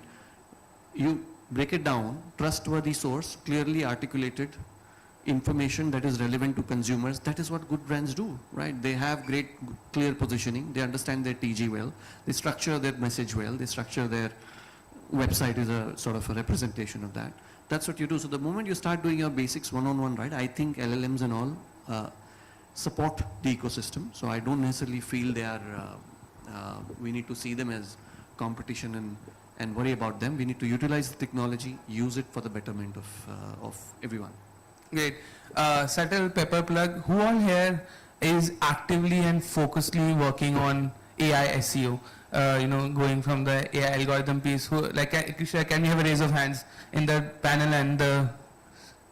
Okay. I think a lot of people are still on the edge. I think they're still learning. Like, there's understanding about it, but what we see in our interaction with clients, that they're still yet to take the plunge of focusing that on as a piece rather than thinking of it as just as another extension of SEO. And I think we'll especially in the US in our client interactions, they have gone head on, right, because consideration there has drastically changed from like Google to LLMs, and I think we'll see that phase in India as well. But moving on, I think Huzefa, for you, I don't know if your company policy allows you to say this or not, but what was the piece of content last year that you guys were really excited about, but that fell flat and that like bombed completely? And were you able to understand why that happened? I don't know about the company policy, but I'll try and answer that question honestly. We try and do a lot of things in the content space. Some of it works, some of it doesn't. But I think the ones that don't work are more interesting for us because it tells us a lot more about what is the kind of content that our consumers really want from us. This year we launched a store in Pune, and we just experimented with something we experimented with our CEO, where we kind of got together the cultural nuance of the city, which is the Patya, and said that we are now in Pune. So I think that piece of work was, it surprised us. It did so well, right? Similarly, like last year we tried to do, you briefly mentioned on micro series, and we released 6 small episodes on Instagram, which did not do so well. And I think there's lots to learn from that in terms of what does the audience expect from us. And another thing that we've seen on our content pages is that we have a content bucket called Life at Home. We are a Life at Home company. We are obsessed with understanding people, how they live, and not just in India, across the globe, and IKEA has been doing it for many, many years. So they're really, really interested in knowing what are the pain points of people in their homes. As part of that, we have one content bucket called Life at Home, where people create content using IKEA products and just use the hashtag Life at Home, and we repurpose that with their permission. And every month for the time that I've been, that content bucket always outperforms anything that we do on the brand speak. Yeah. Great, thank you. Rashman, to you, I think AI is getting into Google, Facebook, advertising, creatives, copies, right? I don't think anybody is writing ad copies manually now, at least not the first version of it. If somebody is telling that they do, I think they're making like fools of us. But with all of that happening, right, there's so much auto optimizations happening on Google in terms of ad spends, right? Are we not very far from the day when I'll say, take this 2 crores or take this 1 crore and get me results? And do you think the human in the loop actually has value, or will it get diminishing returns over the next few years? Yeah, like where does the human role actually be? Will there be a human role in the next few years in ads as a whole economy? I don't think you can take away the human role from there.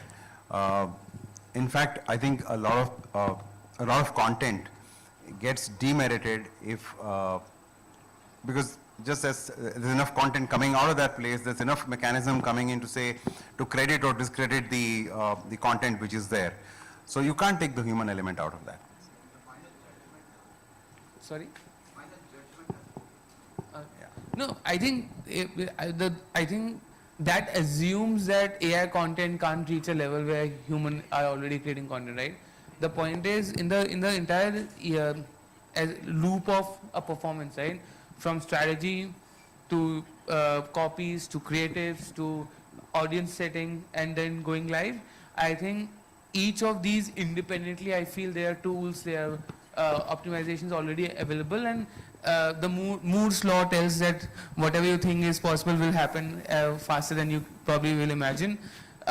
So and I think that goes across every other brand skill, marketing skill that we all are trying to develop here, but especially with AI, right? Why can't just Facebook say, okay, give me the money and I'll give you whatever ROI you're looking for, right? And whatever is reasonable in that sense. But like, are you being an optimistic here that human will still be important in the loop, or are you confident about it? I'm very confident. I also co-own an advertising agency besides this.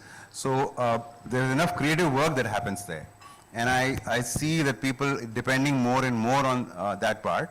But then, you know, a lot of error comes in there. If you don't see that and you don't give it a final look, you could go terribly wrong. So there I don't think, unless we develop mechanisms for checking the work of the AI again. Yeah. So, you know, that, I don't think that's too far away also, but yeah, but even then I think there'll be a social media where agents come to get their content verified by another agent, like the mold book thing. But Nitish, I think you want to say something. I think the only thing that's going to become better is our ability to write prompts. I think, so Meta AI is, by the way, almost 18-90% honestly there. I think we use it almost every single day, multiple times a day, to manage which campaign is scaling, what creative is working, what is not, switching off, what could the changes be made, and so on and so forth. So I think it's genuinely getting there, and it's actually taking away a lot of human judgment error at times from it. So, so we just have to be better at writing prompts so that we have jobs and a lot more context. And I think context is something that we'll always have slightly more, but what it can do, it's 90% there. It's way more efficient from a timing perspective, and it's only going to get better. Lovely.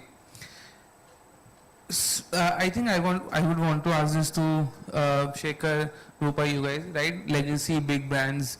I had a very interesting conversation, right? Like 5 years into building the company, I had this very random epiphany that companies like, say, Tata AIG, right? And that's a question to all marketers. If you guys say stop every marketing spend that you guys do, every marketing, you just fire the entire team and everything, right? How soon or how much time before it actually starts affecting the P&L, right? And I think that is the delta value addition, right? So there's obviously the brand carrying to a certain point till the time you're not adding something to it, and then it starts falling off, right? I think that, and a lot of people don't have an understanding of that as to how critical or how additive marketing is in itself to the whole, you know, P&L and the brand and everything, right? I know this was not in the questionnaire that I've shared. I just, you know, randomly threw this at you guys, but I really wanted to get this opinion because I've had really fun stories about people, you know, telling me about the likes of, you know, bigger consumer brands where they have actually done some experiments and seen interesting results. So yeah, would love to understand your opinion on this. Could you paraphrase the question? If you stop every penny of marketing and remove every marketing guy from, say, Medimix as a company, how long before you start seeing sales dipping?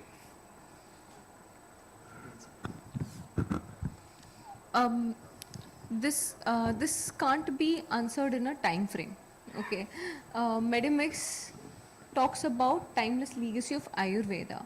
See, we've to understand that the core of any product is the DNA of the product.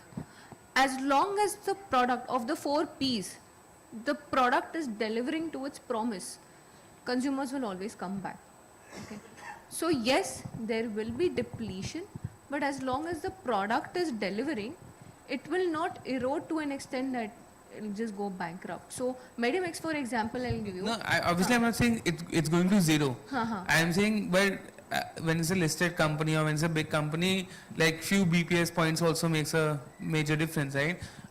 So I'm very sure it won't like die in like a few years, but will it be enough for people to say no, we really need marketing now? So I think that's the question there. Yes, marketing is definitely needed, of course. If that's the question, it is definitely needed. There are various avenues. If I have to cut budgets month on month or quarter on quarter, then yeah, I know which are the avenues which I can cut. So for example, mainline cut kar diya, so I know where my TG lies, what is the medium that reaches them. I can optimize spends. But if it goes to zero, it is never going to be that consumers tomorrow are just going to, you know, go away from Medimix. Like I said, the product, out of the 4 P's, if the first P, the product is bang on, consumers will continue using it. So at least in case of Medimix, what I was trying to tell you was, we don't do any advertising out of India, but we have a global footprint of presence in over 35 plus countries. So that is the promise of the product, that there's no marketing done. Because Indians are available in 135 No, countries. I'll tell you, I'll give an interesting, so in Japan and in Taiwan, 90% of the consumers are from those countries. Those are not Indians. Very And we interesting. don't do any marketing there. So it's just on the basis of word of mouth. Only and only word of mouth that the product delivers. Very interesting. Yeah. So, so Rishabh, on that front, see, typically what tends to happen that, and it's fairly empirical and all of us can very quickly relate to it. Most of the purchase that almost all of us who are sitting in this room who make, it has a factor of two things. One is of course physical availability, the product has to be available, and second is mental availability. You might have heard of these terms here and there. So both of them has to be there for a product to at least be into your consideration, at least when you are making the purchase, for the purchase to happen. Now, what marketing does is a very simple thing, like, it tries to have a certain share of your mind continuously on a repeated basis. Let me take a name of a brand, like, Whirlpool, just to answer your query. Whirlpool is at one point of time in washing machine segment was one of the market leaders, right? Like, having said that, our Whirlpool's washing machine not there right now, they are there. But in how many of our minds the Whirlpool will be there to consider to go and buy? My issue is, I think, none. Like, so the point what marketing does is, like, it just keeps on creating that mental availability in your brain, inside your head, so that whenever you are going to make purchase about that category or something affiliated, at least it strikes you. So that's the job it does, and protects your share. So to your query, what marketing does, the immediate impact, it protects your share. If you stop advertising, the immediate impact, maybe 1 month, 3 months, 4 months, 5 months, you might not feel because you have already done a lot of past work. Like, all the big brands, legacy brands, they will not fall immediately. But after a certain point of time, like Rupa also said, it's tough for me to predict for which category when, but the impact on shares will be visible. Not necessarily growth, but you will start losing share, like the way Whirlpool did, the way Uninor did, the way Aircel did. Like, the way Vodafone case happened in case of Vodafone as well. The physical availability was there, but again, some of the 4P of marketing, the product itself, the network itself were not there, the 5G was not there. No matter how much marketing you do, it will not survive. So, like, it erodes, gradually it erodes. We have seen it in multiple categories, multiple brands. So, it does erode. Quantification will be difficult, but it does. Josefa, you were saying I just something? had a small anecdote to share on Medimix. When I started my career, my client was from Taiwan, and they would come to India twice, and they would get 2 empty suitcases, like small ones, and they would just take Medimix because it's. Yeah, I was surprised because. Can you speak louder? Yeah, I was saying. On Medimix, my client who was from Taiwan, they used to come to India twice for marketing work, and they would take 2 bags full of Medimix for them and their friends and family. So I think the product relevance is pretty good. Rupa is so happy. No, I'll build on that. So, interestingly, they're so happy with the product that the distributor in Taiwan himself has become an influencer for us. So we don't spend at all. They do the advertising. I'd only heard about medical tourism. First time I'm hearing about Medimix tourism. So great, you had a point to say. I think your question assumes marketing is running ads and media spends. I think it's about how you define marketing. For me, marketing is the bridge between consumer and the company, right? Getting a product right requires marketing. It requires insights, right? Getting a website right requires marketing. Getting a retail experience right requires marketing. Getting the forecast right for the next quarter requires marketing, right? So I don't think it is about running ads. It is about all of this, right? And in absence of, so if you fire all the marketing folks, you'll realize it next day, right? In my view, you'll start realizing it next day because either somebody else will start have to filling in those shoes, right? Or your insights will start going haywire. So let's not confine the definition of marketing to running ads and doing media spends. It goes well beyond that, and there are a lot of No, roles to play. I'm sure I run a company that doesn't sell these two things. I do everything else. So I totally agree. I think You're already doing marketing. Yeah. You might be a founder, but if you're doing all the other things, you're doing part of marketing. Yes. So- No, so that's what I'm saying. So the point I was saying that as Pepper, for example, when we sell to a customer, we don't sell paid media, we sell everything else, right? So I understand there are a lot of other parts to the marketing funnel, right? Let me counter Rishabh there. So just your presence in this room Is marketing. Paper is your marketing. Yes. Like, I mean, the communication part of marketing, by the way. Yeah. Like, you know. Yes, you were saying something funny. Yeah, so I think I would realize it in 1 hour or maybe a few hours at the max that something has gone wrong. So you cannot just go away with marketing at all. Good to know. I was just reaffirming that we all are safe and we are all important people in each of our companies. But I think this was lovely. We have just 2 minutes left, so I won't open up any questions. What I can do is I can ask a couple of questions from the audience. If you guys have anyone from these people, any questions, if you can just raise a hand and just shout it from there. Yes. I'll just go there.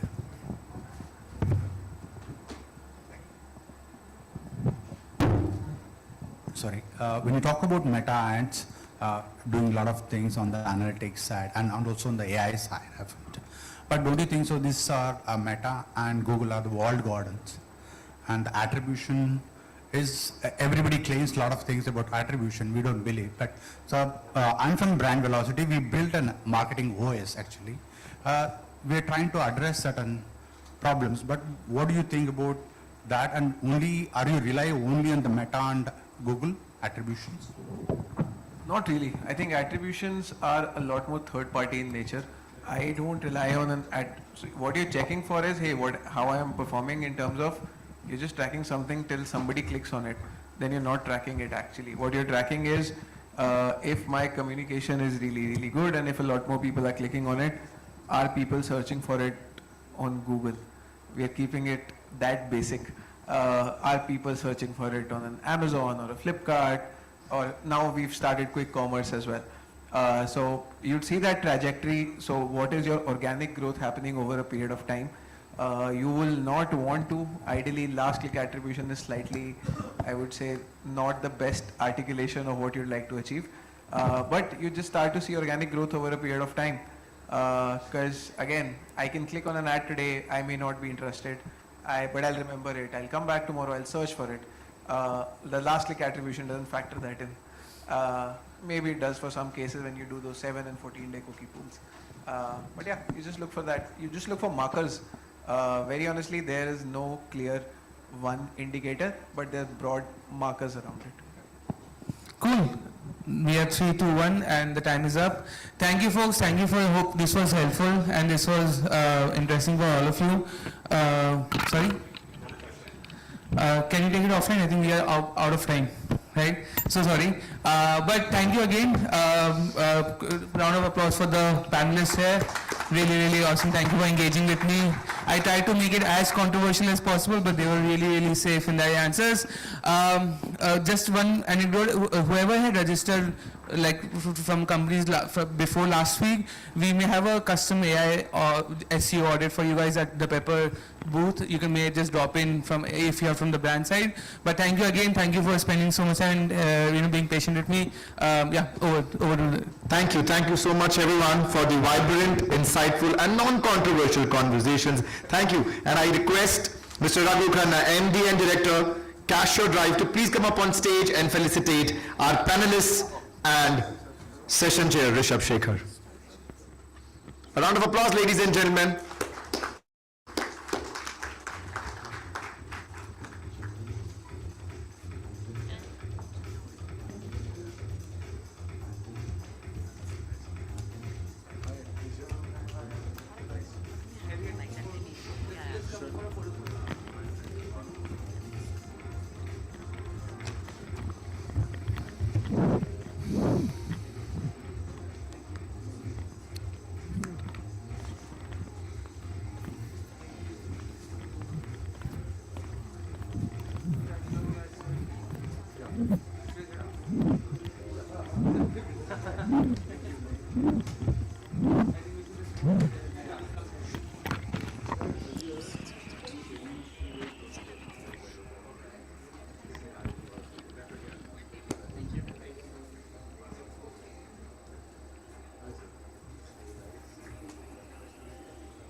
Yeah.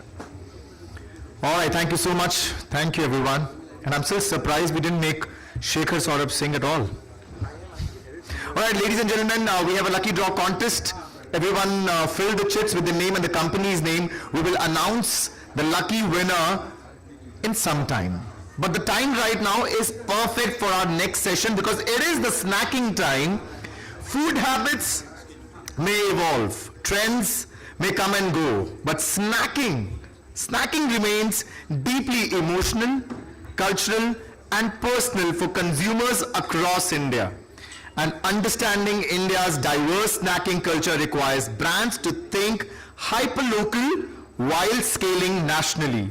Our next spotlight session is titled Decoding India's Snacking Culture, Hyperlocal Insights, National Impact. Please welcome, with a round of applause, ladies and gentlemen, please welcome Sakshi Verma Menon, Chief Marketing Officer, India Foods, PepsiCo.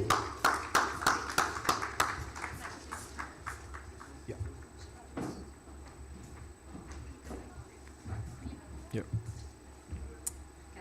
Yes, all yours. And is the presentation lit up with this clicker? Yes. Hi everyone, happy to be here to share with you guys some of the interesting things about what I think is a very fascinating world of food and snacking. And over the next 15 minutes or so, I'm going to talk you through, you know, in India actually, it's often said that, you know, what you snack on says a lot about who you are, where you come from, what mood you're in, and it's a lot more than just the food that you eat, right? It's about who you are, and it starts defining you as a person. And, you know, the big paradox is that in a country where, you know, you have thousands of snacking cultures, you have 31 cuisines, 1,000 plus regional dishes, 3,000 branded snacks players, it's really a place where it's critical to know how do brands really win in a market that just refuses to homogenize, right? There is no one food truth, there is no one food insight, and therefore, as a lot of us as marketers in the food space, one of the biggest challenges continues to remain, how do I build locally and scale nationally, right? That continues to be a big challenge across, and I'm going to give you guys some insight on the way that we look at it across our portfolio. Okay, so to win in India, you really need two big things. I know it sounds very simplistic, but there are two things. One, it's important that you understand behavior and understand consumer behavior very differently because it's as local as it can get. And the second is that you build the right portfolio, right?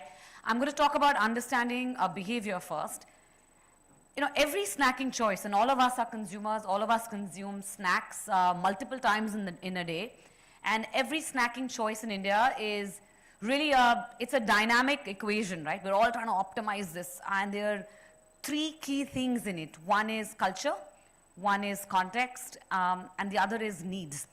And that really builds the snacking choice for consumers today. It's really a negotiation, right? What is culture?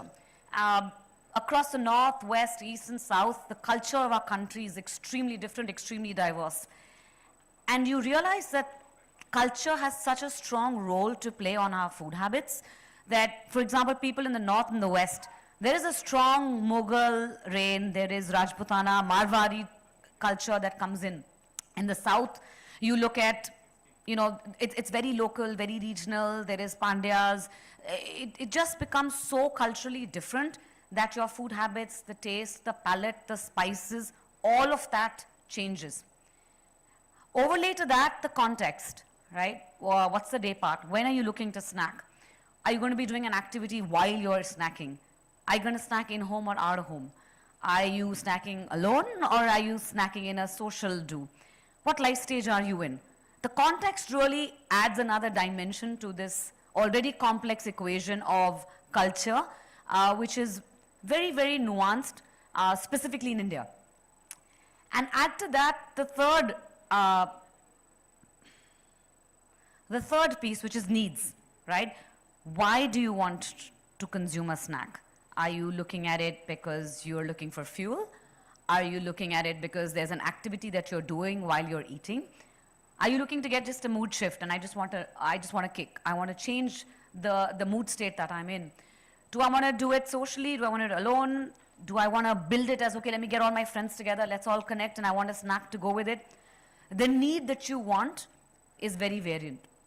And what that results in is that if you take, honestly, if you were, oh, you can't see it on this. Okay, you can now see it. Okay, so if you look at the complex equation of culture, context, and need, what it actually gives you is many permutation combinations on what you can offer to the consumer in every different need space, right? And that makes it very complex. But when you're playing in the snacking world, if you don't understand this equation that deeply and that in that nuanced a manner, you will struggle, because there is no one-size-fits-all solution when it comes to snacking. Let me now move to the next piece, which is actually even more intriguing, which is how do you build a right portfolio, right? If you look at, I'm going to zoom out and talk about 5 big macro trends of Indian snacking, right? And it'll tell you that things get even more complex because the space of snacking continues to evolve and continues to be very nuanced. Let's look at the first, which is experiential fun. Now, this is a trend which has actually shaped the way all of us as consumers actually consume our snacks, right? We moved away from just thinking of snacks in a particular way that's a dry snack that I eat. That's not the case anymore. Format is actually like a new flavor. Consumers have moved from dry to wet, from static to interactive. I actually want my snack to look different. I want to add a little sauce. I want to add a little chutney. I want to add a little spice to it. So things are not as simplistic as they were decades ago. Flavors actually become more about an adventure. Earlier, your flavor buckets were linear, simple, nuanced. This is spicy, this is chili, this is, salty, and it was as simple as that. Flavor today is about an adventure, right? It's about spicy, savory, global mashups, and you go on, social media and you read about all the flavors that people are talking about. It's far more nuanced than it's ever been in the past. Third is texture, and texture actually becomes, like I'd say, it's like theater, right? It's the stage that you're going to perform on. And the crunch, the cream, all of that is nuanced today. It was not the case in snacking decades ago. And I think as a country, and I'll talk about that later, because of the multi-textural food that we all eat, the texture that we seek in our snacks continues to be very, very different. And lastly, inspiration actually for consumers today is, there is a concept of a snack, there's a concept of a mini meal, there's a concept of a meal, and at some level, that's blurring, right? Consumers are willing to make mini meals equal to meals, and that continues to evolve. Let me give you a sense on a few ways by which we've tapped into this trend at PepsiCo. Look at the first, which is really a Lay's food truck. What does it do? It takes your regular, most loved potato chips and gives it to you in a format where you can experiment with it. You can add things to it. You can load it. You can have it in a manner which is beyond the way that you eat it in a potato chip bag. So what it allows you is it allows you experiential fun with your snack. Lay's Flavors of the World. It was global flavors, reimagined, brought to the Indian palate. What it allows me is it allows me to experience flavors and trends and spices which are available globally, which are actually not native to me. And I'm looking forward to it because today as a consumer I'm aware and I'm seeking some of these new experiences. Quaker, it's oats, and what we did was we actually seamlessly blended it into how you can make familiar Indian recipes. You can use oats when you make payasam. You can use oats when you make dosa. You're fundamentally giving consumers the opportunity to have more fun and also experience the brand and the product in many ways. The second is the sound of crunch, right? India snacks literally with all its senses, right? We just don't eat. We want the crunch to be very different. I mean, I'm from the north of the country. My husband's from Kerala, and I can tell you our definition of what is crunchy is very different, right? Because it's how you've grown up, what's been your traditional palate, and what we see in India is that the Indian crunch is very different across different regions. And crunch means many things. Crunch means satisfaction to me. It's a signal that what I'm having is fresh, it's good quality, it's got good ingredients, and it's an integral part of satiation for me as I have my snack. And it's important that when you build your portfolio, you design it for a many crunch code. You have Lay's, which has got a sharp, clean crunch. You have Kurkure, which has got a hard, intense crunch. You've got, Kurkure Plays, which is puff corn, which has got an airy crunch.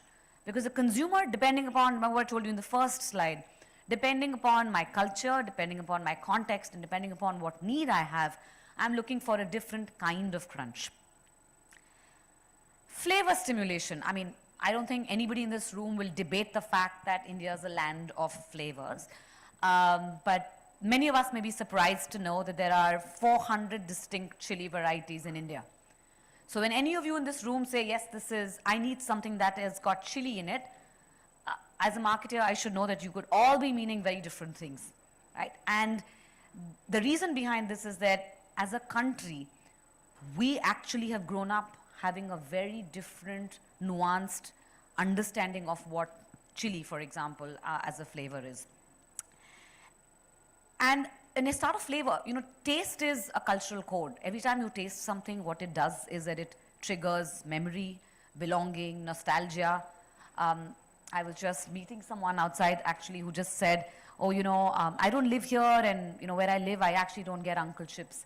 And when I come to Delhi, I want to buy Uncle Chips because you know what it does? It actually triggers childhood memories. And that's the flavor. That's the flavor that triggers nostalgia, familiarity, memory, right? There is this one masala concept. Growing up, we used to always say, I want a masala flavor. Today, there are many flavor systems which are rooted into masala. So it's the same ingredients, but there are different outcomes, right? And spice, like I said, it's a layered complexity. Is it tikha hai, masaledar hai, spicy hai, chatpata hai? All of that is all under this amorphous bucket of being spicy. And as someone in the foods business, you need to be able to understand the nuance of what spice is depending upon where you are in the country. Product and experience ecosystems, right? So there's a lot of street influence. Tier 2, Tier 3 cities are shaping trends. Consumers actually want to experience more different, nuanced food experiences as they go about in their snacks. So like I said, chili isn't one flavor in India. We have two products, for example, both in the chili bucket. And if you try both of them, which is your Kurkure Szechuan chutney and Lay's chili, they will taste very different. They're both chili. They're both under the bucket of being chili, but they're both nuanced and different. And it's important for us as marketers and as folks running businesses that you understand the nuance between the kind of spice and the kind of chili that you want to play out. Next is reclaiming tradition, right? Tradition isn't fading, it's actually being reinvented. There is a lot of pride in being regional. It's not forgotten, it's actually celebrated. Local ingredients have new relevance. Formats are getting a makeover. So traditional is now becoming contemporary, right? It's not uncool to eat something that's traditional, right? It's actually seeing a contemporary makeover. We're seeing a lot of growth in traditional snacks in India today, and they're all coming in with a contemporary version which the consumer is actually seeking. I'll give you an example of, for example, two things. You'll see two new products which we've launched in our portfolio over the last, couple of months. You have Lay's mini sticks. It's actually a snackable modern interpretation of your aloo lacha, right? And the consumer wants it. The consumer is gravitating to it because there's a trend of wanting to go back to how I claim and look at my tradition. There is a Solid Masti, which is a take on the traditional gatia. And this is because consumers have grown up with traditional snacks and they're seeking from brands to contemporize snacking for them. Mindful indulgence, right? Indulgence is now intentional. Guilt has moved to permission. I want to snack with permissibility and with intentionality, right? So I want to balance. I don't want to sacrifice. Taste is what's inside. I want cleaner, credible ingredients. I want transparency on what goes inside my snack. There is impulse, and I think impulse will always remain critical, but there's also intention. So I'm making smaller choices, I'm making intentional choices, so I'm widening how I want to snack across the day. And there's global better and there is local better, right? There is a lot of health rooted in Indian wisdom, and as Indians, we also rely a lot on what we have learned growing up on what is good. And better can mean different things to different consumers. These are some examples of products and innovations in the foods business where we've looked at native ingredients. You look at Kurkure Jawar Puff. Jawar is a native ingredient for the Indian consumer, and this is a product that is based on that. There's ingredient credibility, which is oats. We've all known that oats is a credible ingredient. And there's also process and preparation. Well, November, December last year, we launched a new brand called Red Rock Delhi. And what that does is that it brings new technologies of preparation to India. So it's a baked chip, it's a kettle chip. It has no artificial colors. It has, sunflower oil. So there's a lot of process and preparation that the consumer is seeking, because the consumer is seeking a lot more and a lot more different things. So in a nutshell, to wrap up, to win in India, you really need to look at two things. You want to understand behavior. Behavior, like I said, is nuanced between culture, content, context, and need. And the second is that you want to really build the right portfolio. And the portfolio will come through an understanding of the macro trends, a few that I took you through today. And what that makes it imperative for you is to actually build on flavor, texture, formats, use cases, depending upon what the trends are in whichever part of the country or the world that you're playing in. Because the reality of the foods business is that I think India won't be shaped by one big trend. There isn't like this one big trend that's shaping the way the category is. It will continue to scale through millions of small truths, because the consumer in the foods category or in the snacking category is so influenced by the food palette of the country, which honestly is as diverse as it can get. So it's an exciting space, and it continues to keep a lot of us very engaged. Thank you so much. Okay, one question.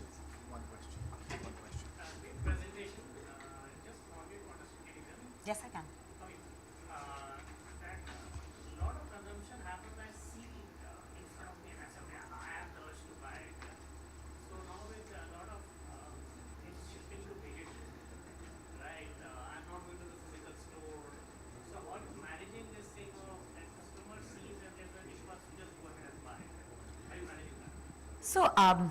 So I think there are two things. One, India today continues to be a market which is both, it's digital in some form, right? Physical continues even today to be a important role.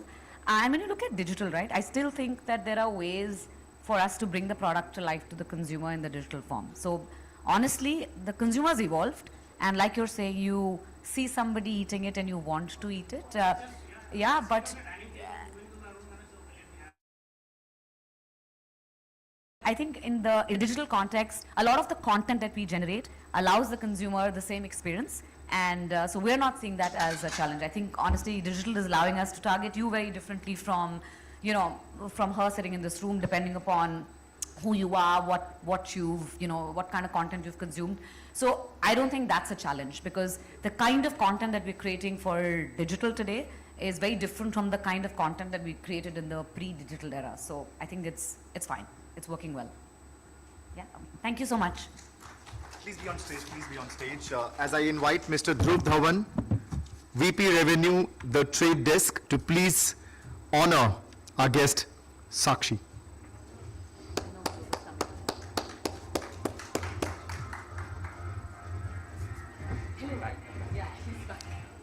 Center, please. Thank you.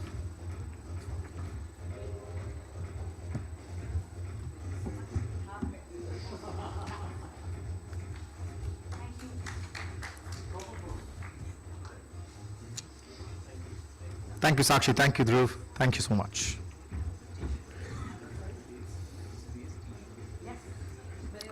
right, ladies and gentlemen, thank you so much. All right, ladies and gentlemen, now it's time that we have a special message from our partner Z Media. Can we have it on the big screen, please?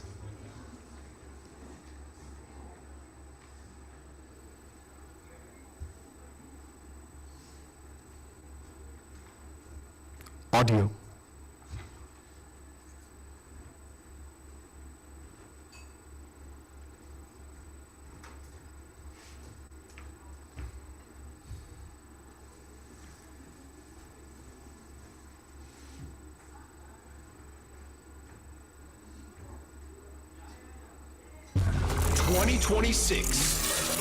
It's when history will be made. It's when 3 nations and 16 cities will unite as a single host.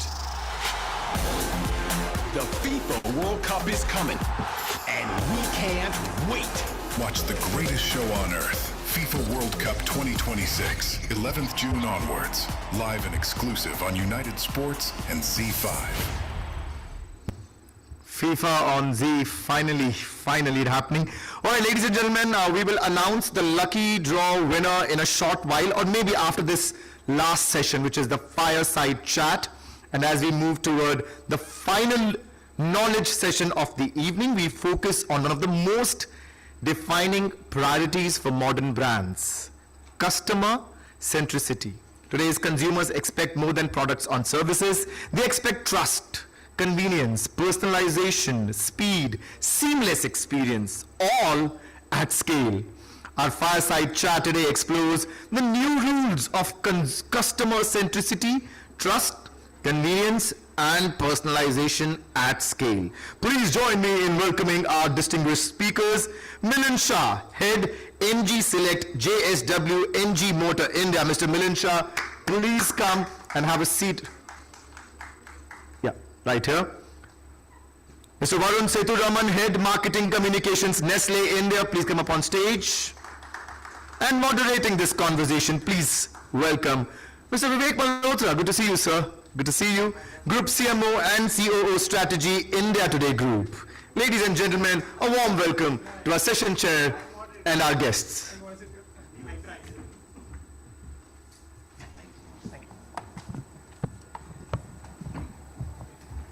So we have two smartest marketers here on the hot seats, and I have a very quick introduction for them.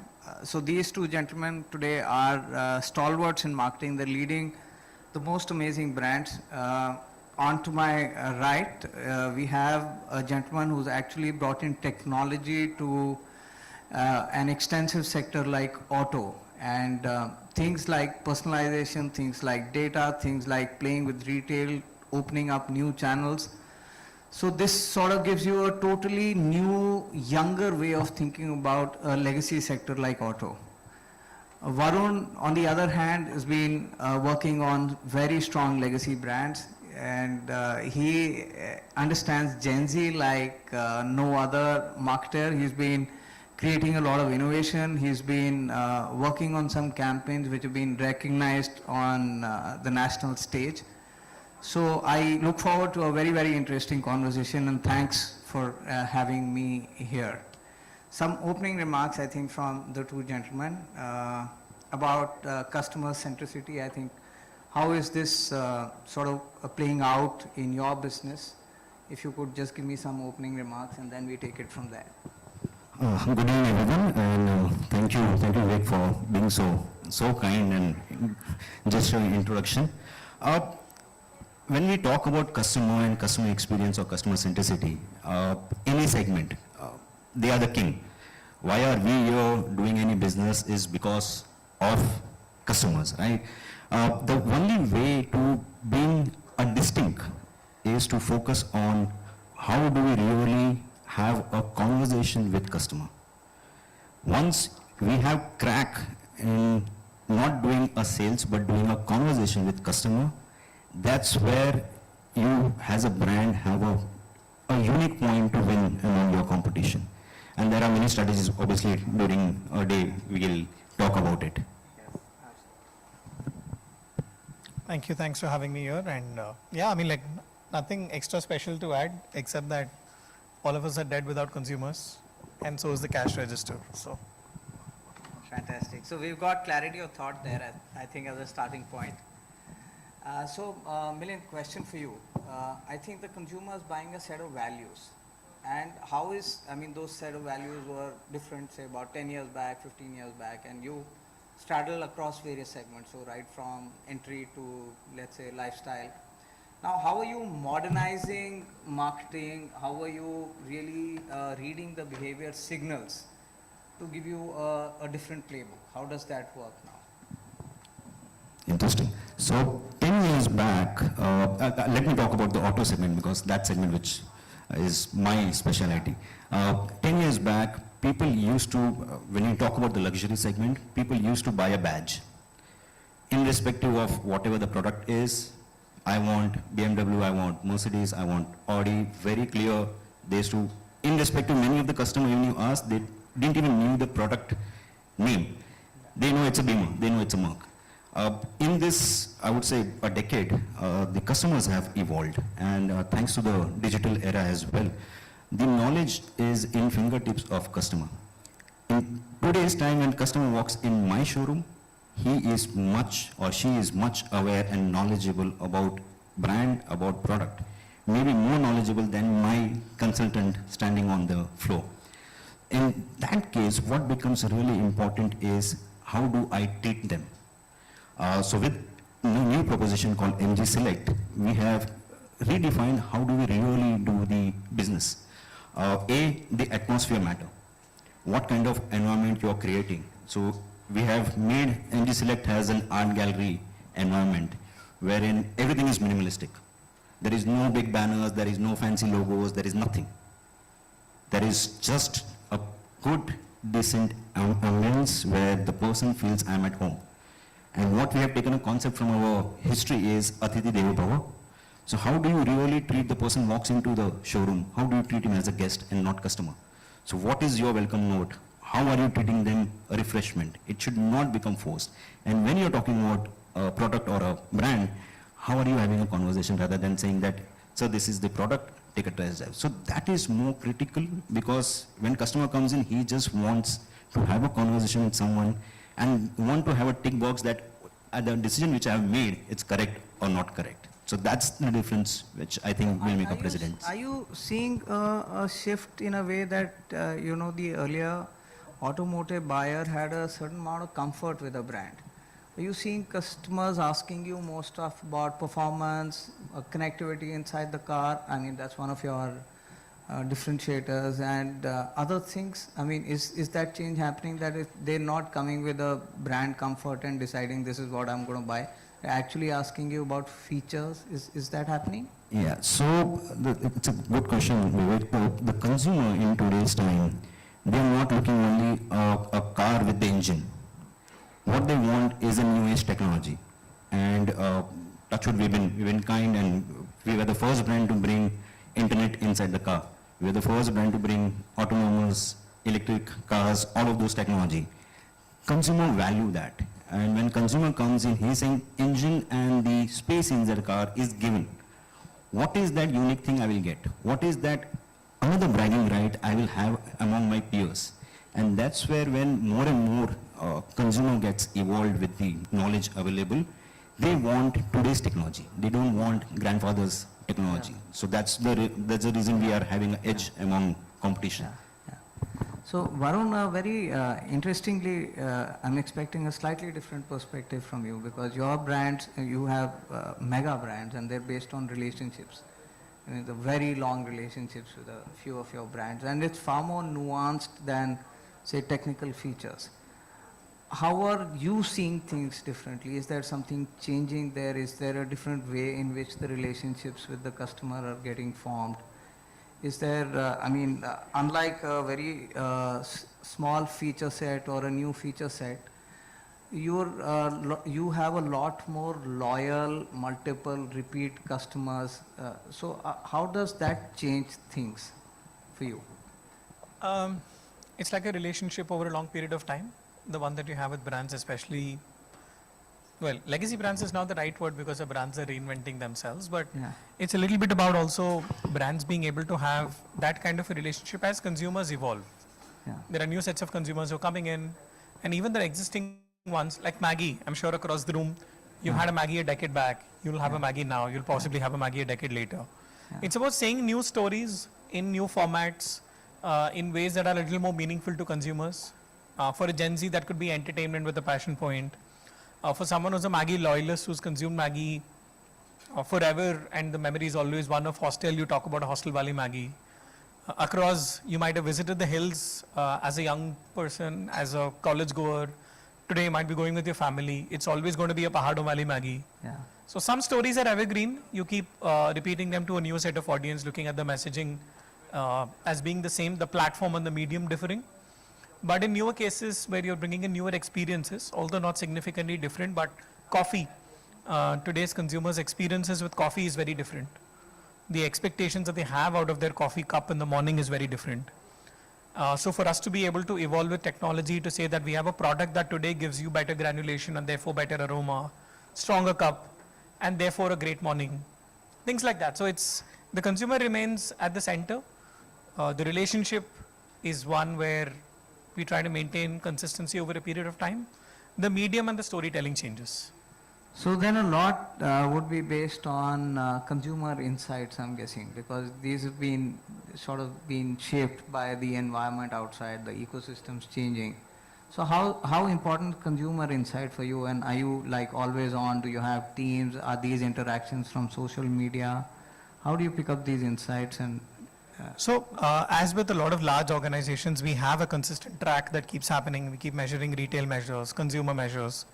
Today, the new thing that's happening is social listening, right? So consumers express a lot on social media.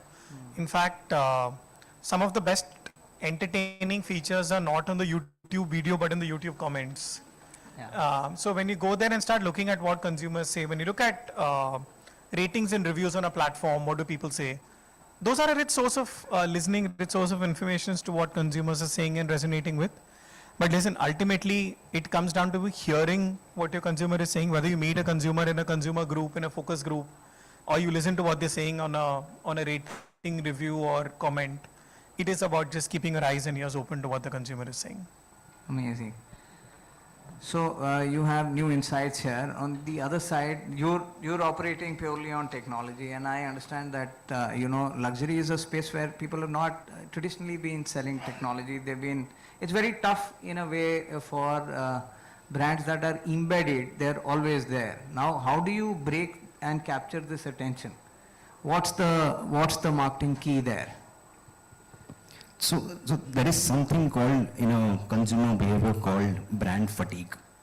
And that's I would say the strategy which we have taken, because for now close to a decade, the traditional luxury brands have been selling the same set of vehicles, same set of technology. And as a strategy we have taken that has, how do we really create proposition which is a distinct product? So obviously the product has to be very, very unique.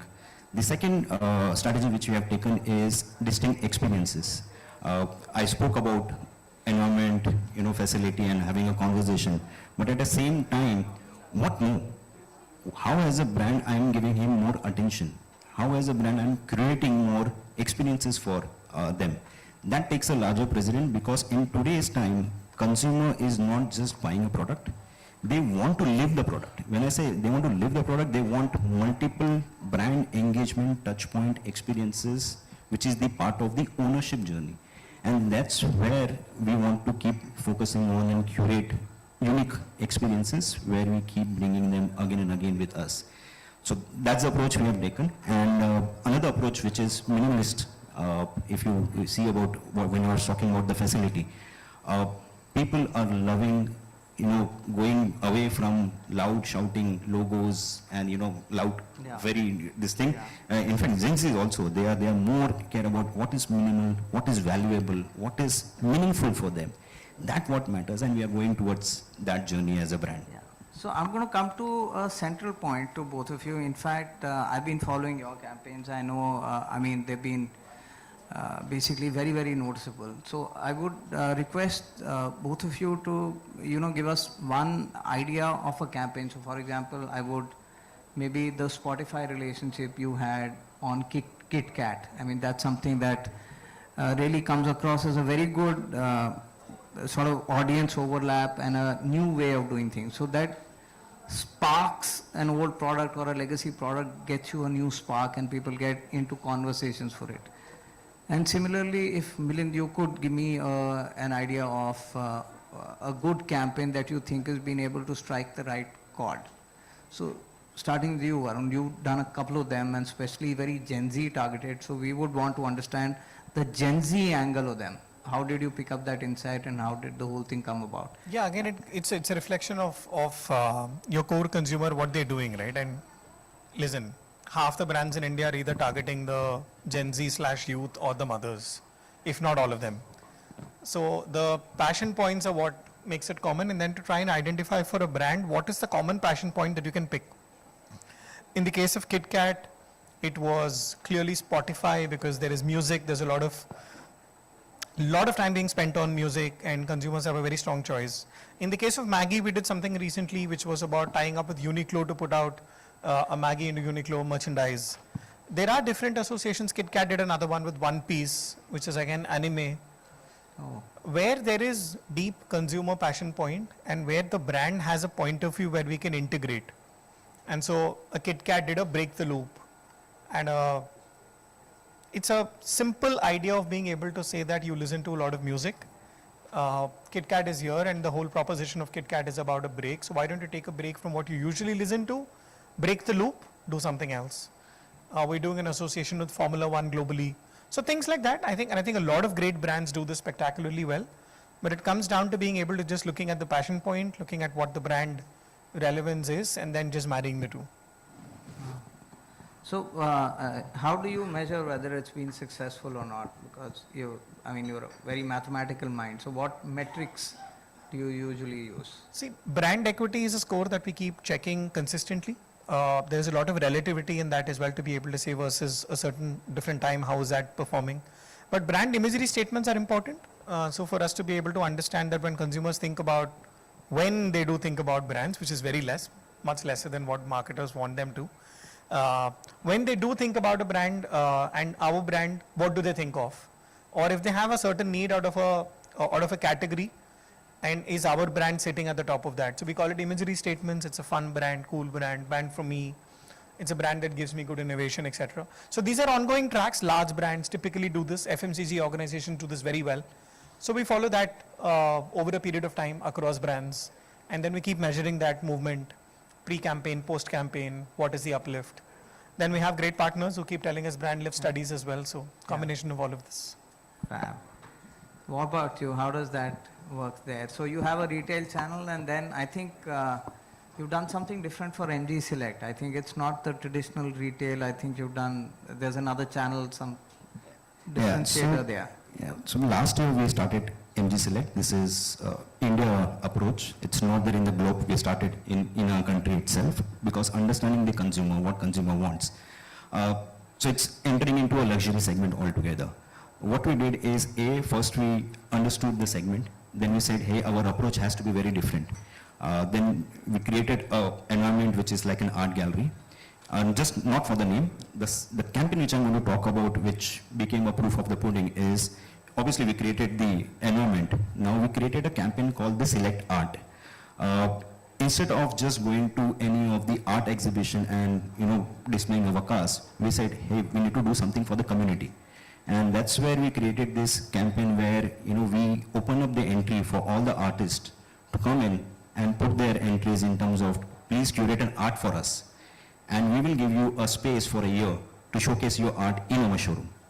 So that's the coming of a true meaning of an art gallery. So the art pieces are there in our showroom for a year. And this is not only on ground, we created a complete content pieces online as well.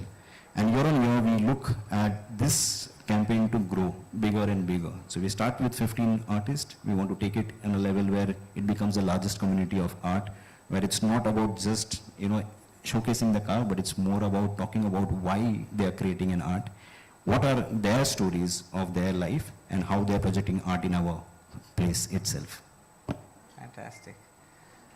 So Varun, we're approaching the closing time. So Varun, I would be very interested to know what is a future statement like for you, for a brand, for a company like Nestle with iconic brands.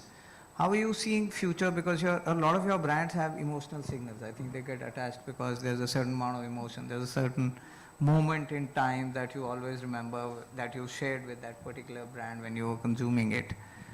Now, in the future, how do you see things panning out? Is it going to be more data? Is it going to be more experiments? Is it going to be, for example, Q-commerce or other things?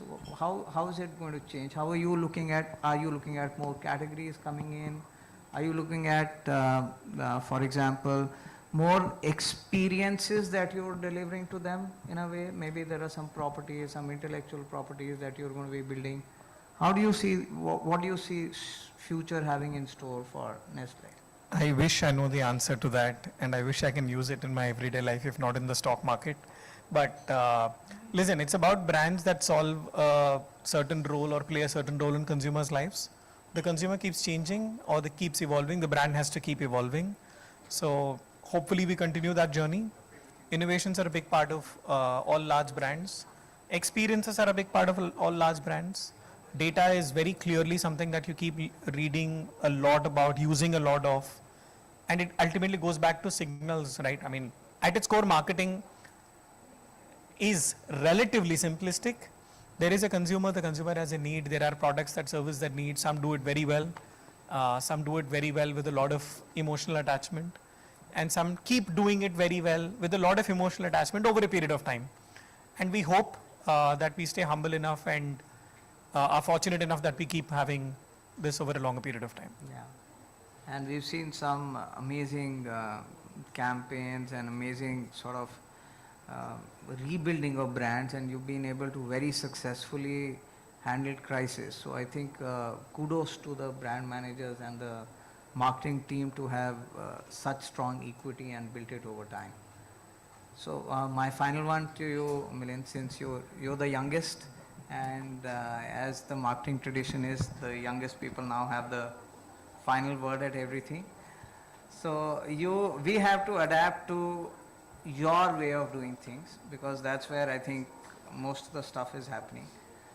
So one sort of final advice for marketers, people who are entering the marketing space, how do you dabble with the brand on one side and granular data on the other side and innovation at the same time? How do you keep these three levers always on? So the way we take it in our team, it's very different. See, all of these things which we talk about is that this is our breathing. We need to have data, we need to have consumer behavior, we need to have insight, that is given. One thing which as a team needs to be is be very curious about every day. I'm not talking about future. Future is far-fetched. We don't know what's going to happen in future.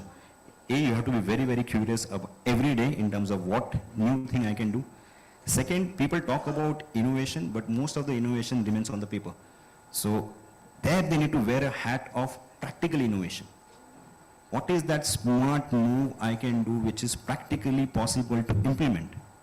It's not just about thinking an idea which is 10,000 feet above.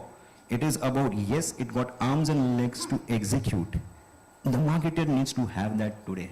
Then only you will be successful, and this has to be a continuous cycle. It cannot be I had done the innovation, because many times we feel, hey, I did innovation last year and that has set my brand and I'm good for the couple of years. No. You have to be on that every day, every week, every month. What new thing I can bring on the table? What new idea I can do it? How can I execute? It's not about medium. Most of the marketers in today's time are talking medium. Let's do television, let's do print. That is advertising. That is all ideas about money spending. Don't think that. Think about an idea. Think about a campaign idea. How can you talk to your consumer in the language that consumer wants? You will find out multiple ways TV, print, that is medium. So no one is thinking ideas, everyone is thinking medium first. So that direction I would say, marketers, my suggestion would be first start thinking idea, think of how do you really talk to consumer. Amazing.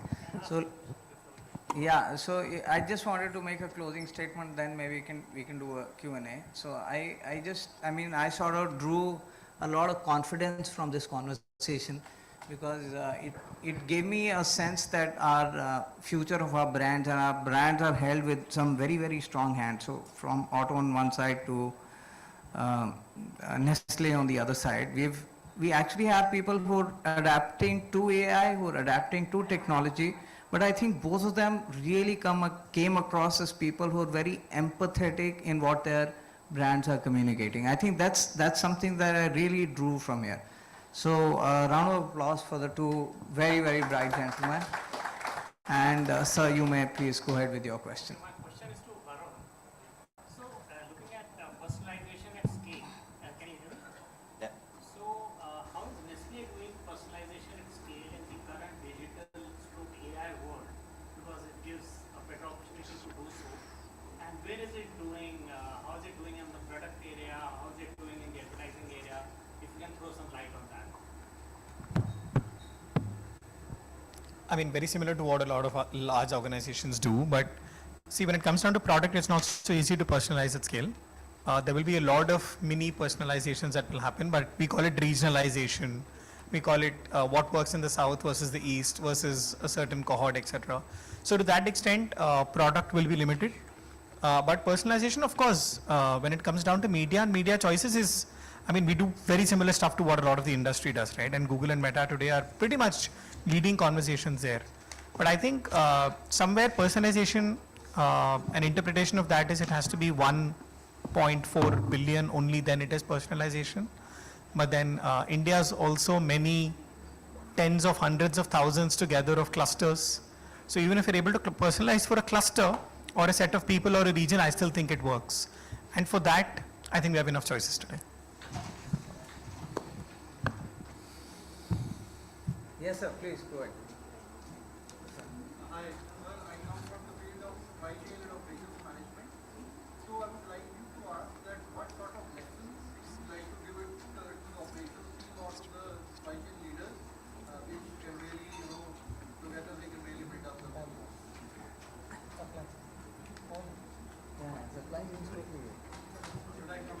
Sorry. Operations team, your advice to operations team. If I get your question right, you are saying what is your advice to operation team? And when you talk about operation, it's in the marketing field, right? Not in the. As a marketer, so what is the message that you would like to give to the operations leaders within your team or outside? Consistency. So what happens in an operation is many times we think of doing something extra, we lose the hygiene and we're not consistent in that direction. So the first thing is, if you see best of the players in the world, their first thing they focus on how do we be consistent in delivering the quality. First thing has to be that. And the second thing, then you think about the innovation once you have achieved that. Coming to marketing part of operations, when we talk to all media partners, many media partners come with all the, you can say, the space availability. My suggestion to them will be, think of a couple of ideas how do the marketers can utilize the space as well. Obviously, you can tie up with a couple of creative agencies available in the world.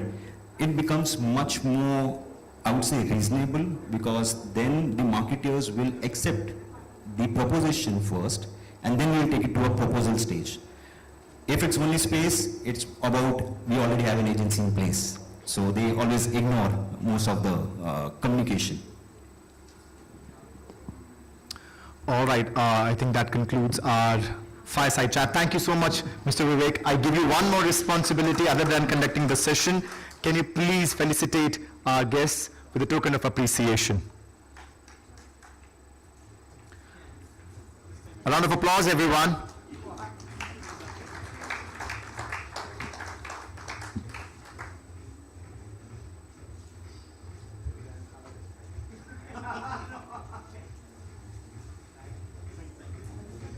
Please.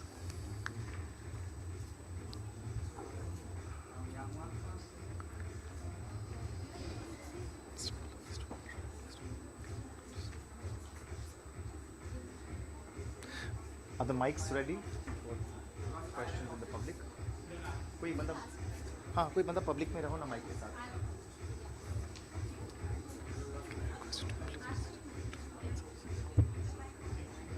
Mr. Vivek, Mr. Milind, and Mr. Varun, can I ask you guys to please sit down for 5 minutes? I have some fun questions to ask. We had a great season of cricket with World Cup followed by IPL, but now we are entering into the world of football. It's going to be the largest in terms of matches and terms of teams, FIFA World Cup 2026.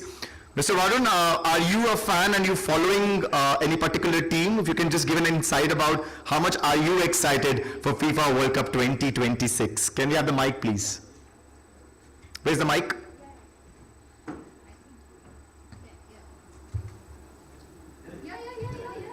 The white shirt. Yeah. Yeah, France all the way. France all the way. All right. Special love for any player? No one. I think the team is just stacked with everyone, but yeah, Dembele just won the Champions League as well, so hopefully he completes a double. Milind, what about you?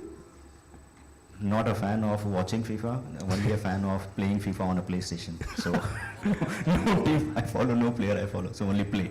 Somebody is very busy with work. Anybody else? Anybody else here who's a fan of football and looking forward to the season? I'll pass on the mic to you.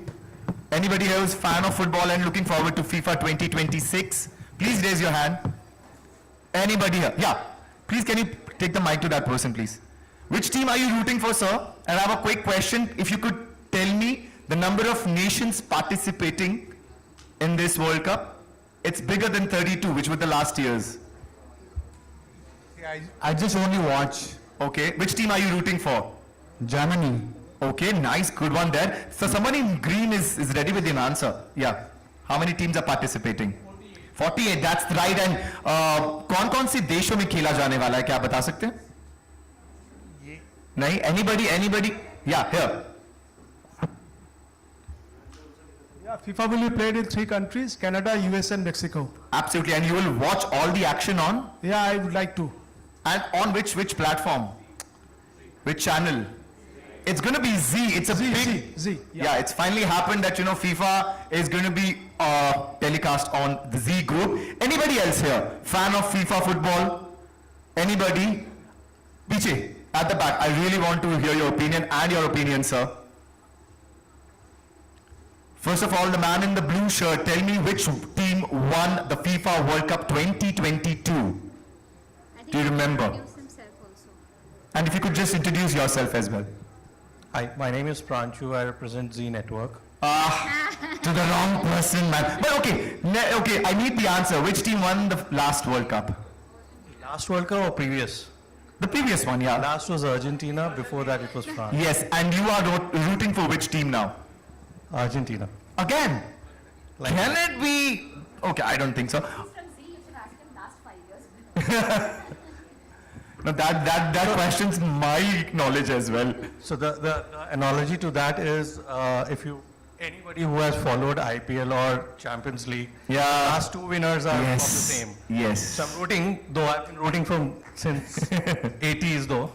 But I really want England to win. I really want, it's been, last I believe was 1966. I really want Harry Kane to lift the World Cup. But somebody was there who was ready with an answer.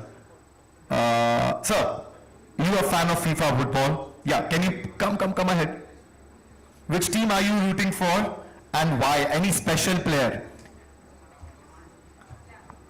Can you? Ronaldo. Okay, so what were you saying? Ronaldo, and you're completely rooting for Portugal then? Yes. Yeah, absolutely. Yes. Okay, and if you could tell me the number of teams that are participating. It's 15, I think. 48 teams are participating. It's the biggest World Cup in number of teams, in number of matches. I'm fan of Ronaldo, that's all. You are a fan of Ronaldo. Yes. Somebody is answering every question here. Can you please bring the mic on this table? a very interesting question to you. When is FIFA 2026 starting? When is the first match? 11th June. 11th of June. And when is the final? You're not from Z Network, right? Or are you? You're from, okay, you have to give me the answer. It's going to be a busy season for you guys. When is the final? Just make a random guess. Oh, you are Googling? Okay. Okay. Sorry, I would like to skip it. Okay, so okay, I will do your promotion, sir. From 11th of June to 19th of July, FIFA World Cup 2026 happening in 3 nations, Canada, Mexico, and USA. The finals will be in USA. Please enjoy all the action on Z Media Network. And with this, we come to a very, very big responsibility. We collected some chits which had your name and your company's name. It's time for the lucky draw. We have Neetu Gupta, everyone. Please give a round of applause. Neetu Gupta, Business Head West. The hands of gods now. She's going to take 3 winners, and let's see. The winners are. Can you give me that bowl? Thank you. Neetu, देखते हैं आप किन के लिए lucky होती हैं आज? Okay. Some of you, I told you, if you guys sit in for like the next 1 hour, I'll give them an award, so you just have to tell me your name now. The first one.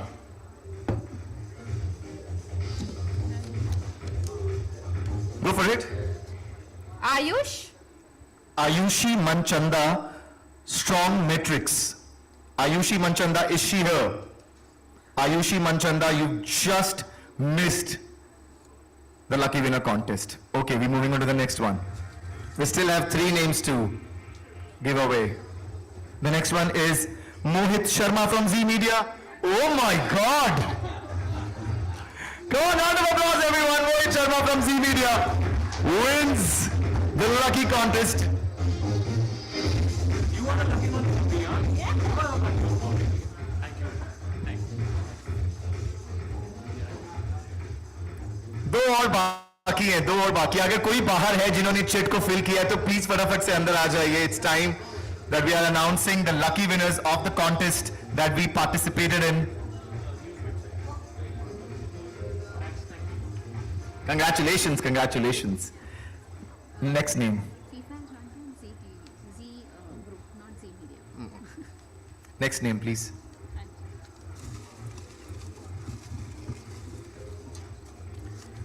All right.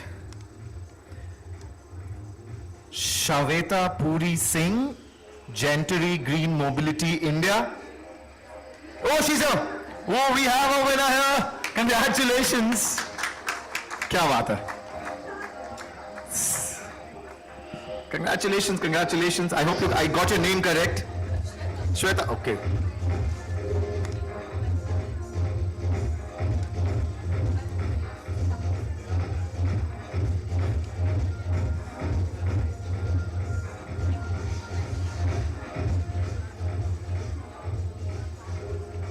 Thank you. Congratulations, Shweta. And the last one now.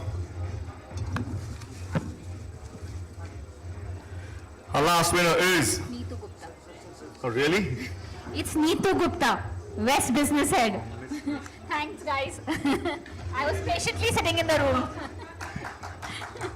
Just kidding. The winner is Himanshu Tiwari from College Dunia.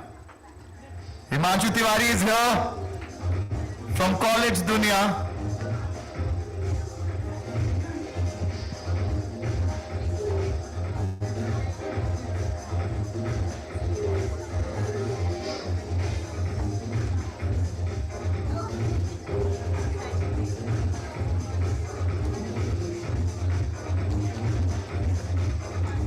Thank you so much, Neetu, for your time and your lucky hands. Thank you, everyone, for joining.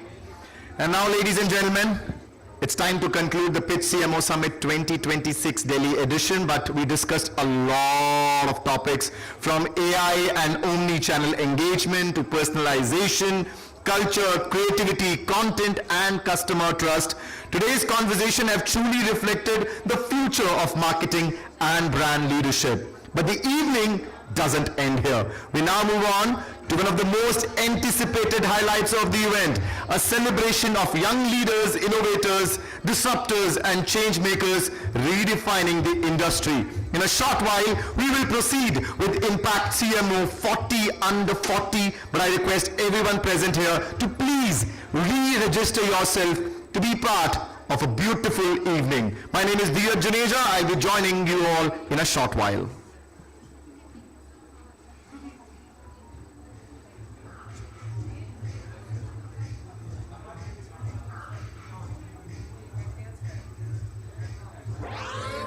We're the Gen Z, and we almost never have time. We just have moments, and we snap them. Like each one of us, a snap has its own journey. It's the high, the chaos, the win, the grind. But also, it's the real stuff. The moments that actually matter. This isn't a performance. It's not about who we impress. It's about how we express. We're showing what we feel. Telling is so last season. Snapchat. Say it in a snap. And the award goes to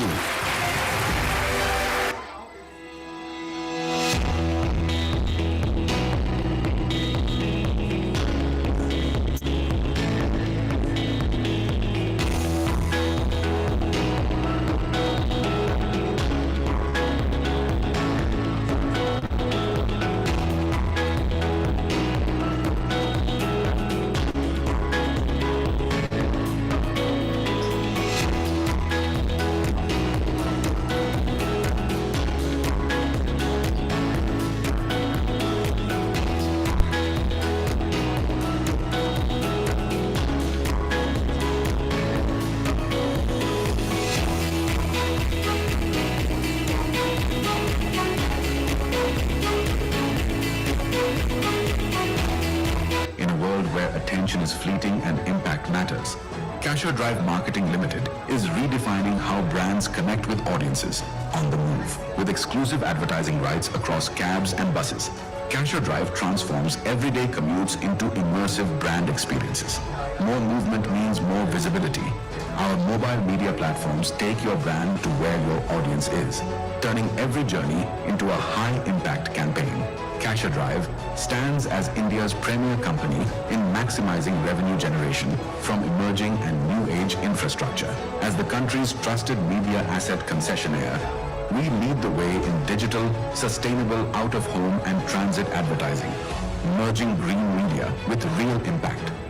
Rooted in sustainability, our campaigns are powered by green infrastructure across key cities, building India's clean advertising highway. From the electric energy of IPL to the spiritual vibrance of Kumbh and the national vision of Viksit Bharat, our campaigns resonate across geographies and demographics, delivering engagement with purpose. Backed by a passionate team and founded by IIT Guwahati alumnus Raghu Khanna, we deliver end-to-end marketing solutions, spanning digital OOH, transit media, ATL, BTL, TV, and print. Ladies and gentlemen, you are not ready for this.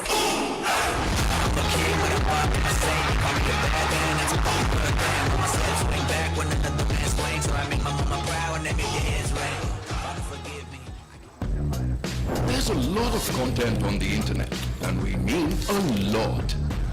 So how can you make sure you're advertising on the best, not lost in the rest? The Trade Desk makes it easy to buy the premium content consumers love most. Thousands of the best news sites, streaming audio and connected TV platforms, all in one place with a click of a button. And you know exactly where your brand shows up. Advertise where premium content lives with the Trade Desk. The problem with user-generated content? It's unpredictable. A place that's great for whatever this is might not be a great place to advertise your brand. With connected TV on the Trade Desk, you know exactly where your ads are placed, alongside the premium streaming content that matters most to your audience. Next time you think about where to run your ads, think less cringeworthy, more binge-worthy. That's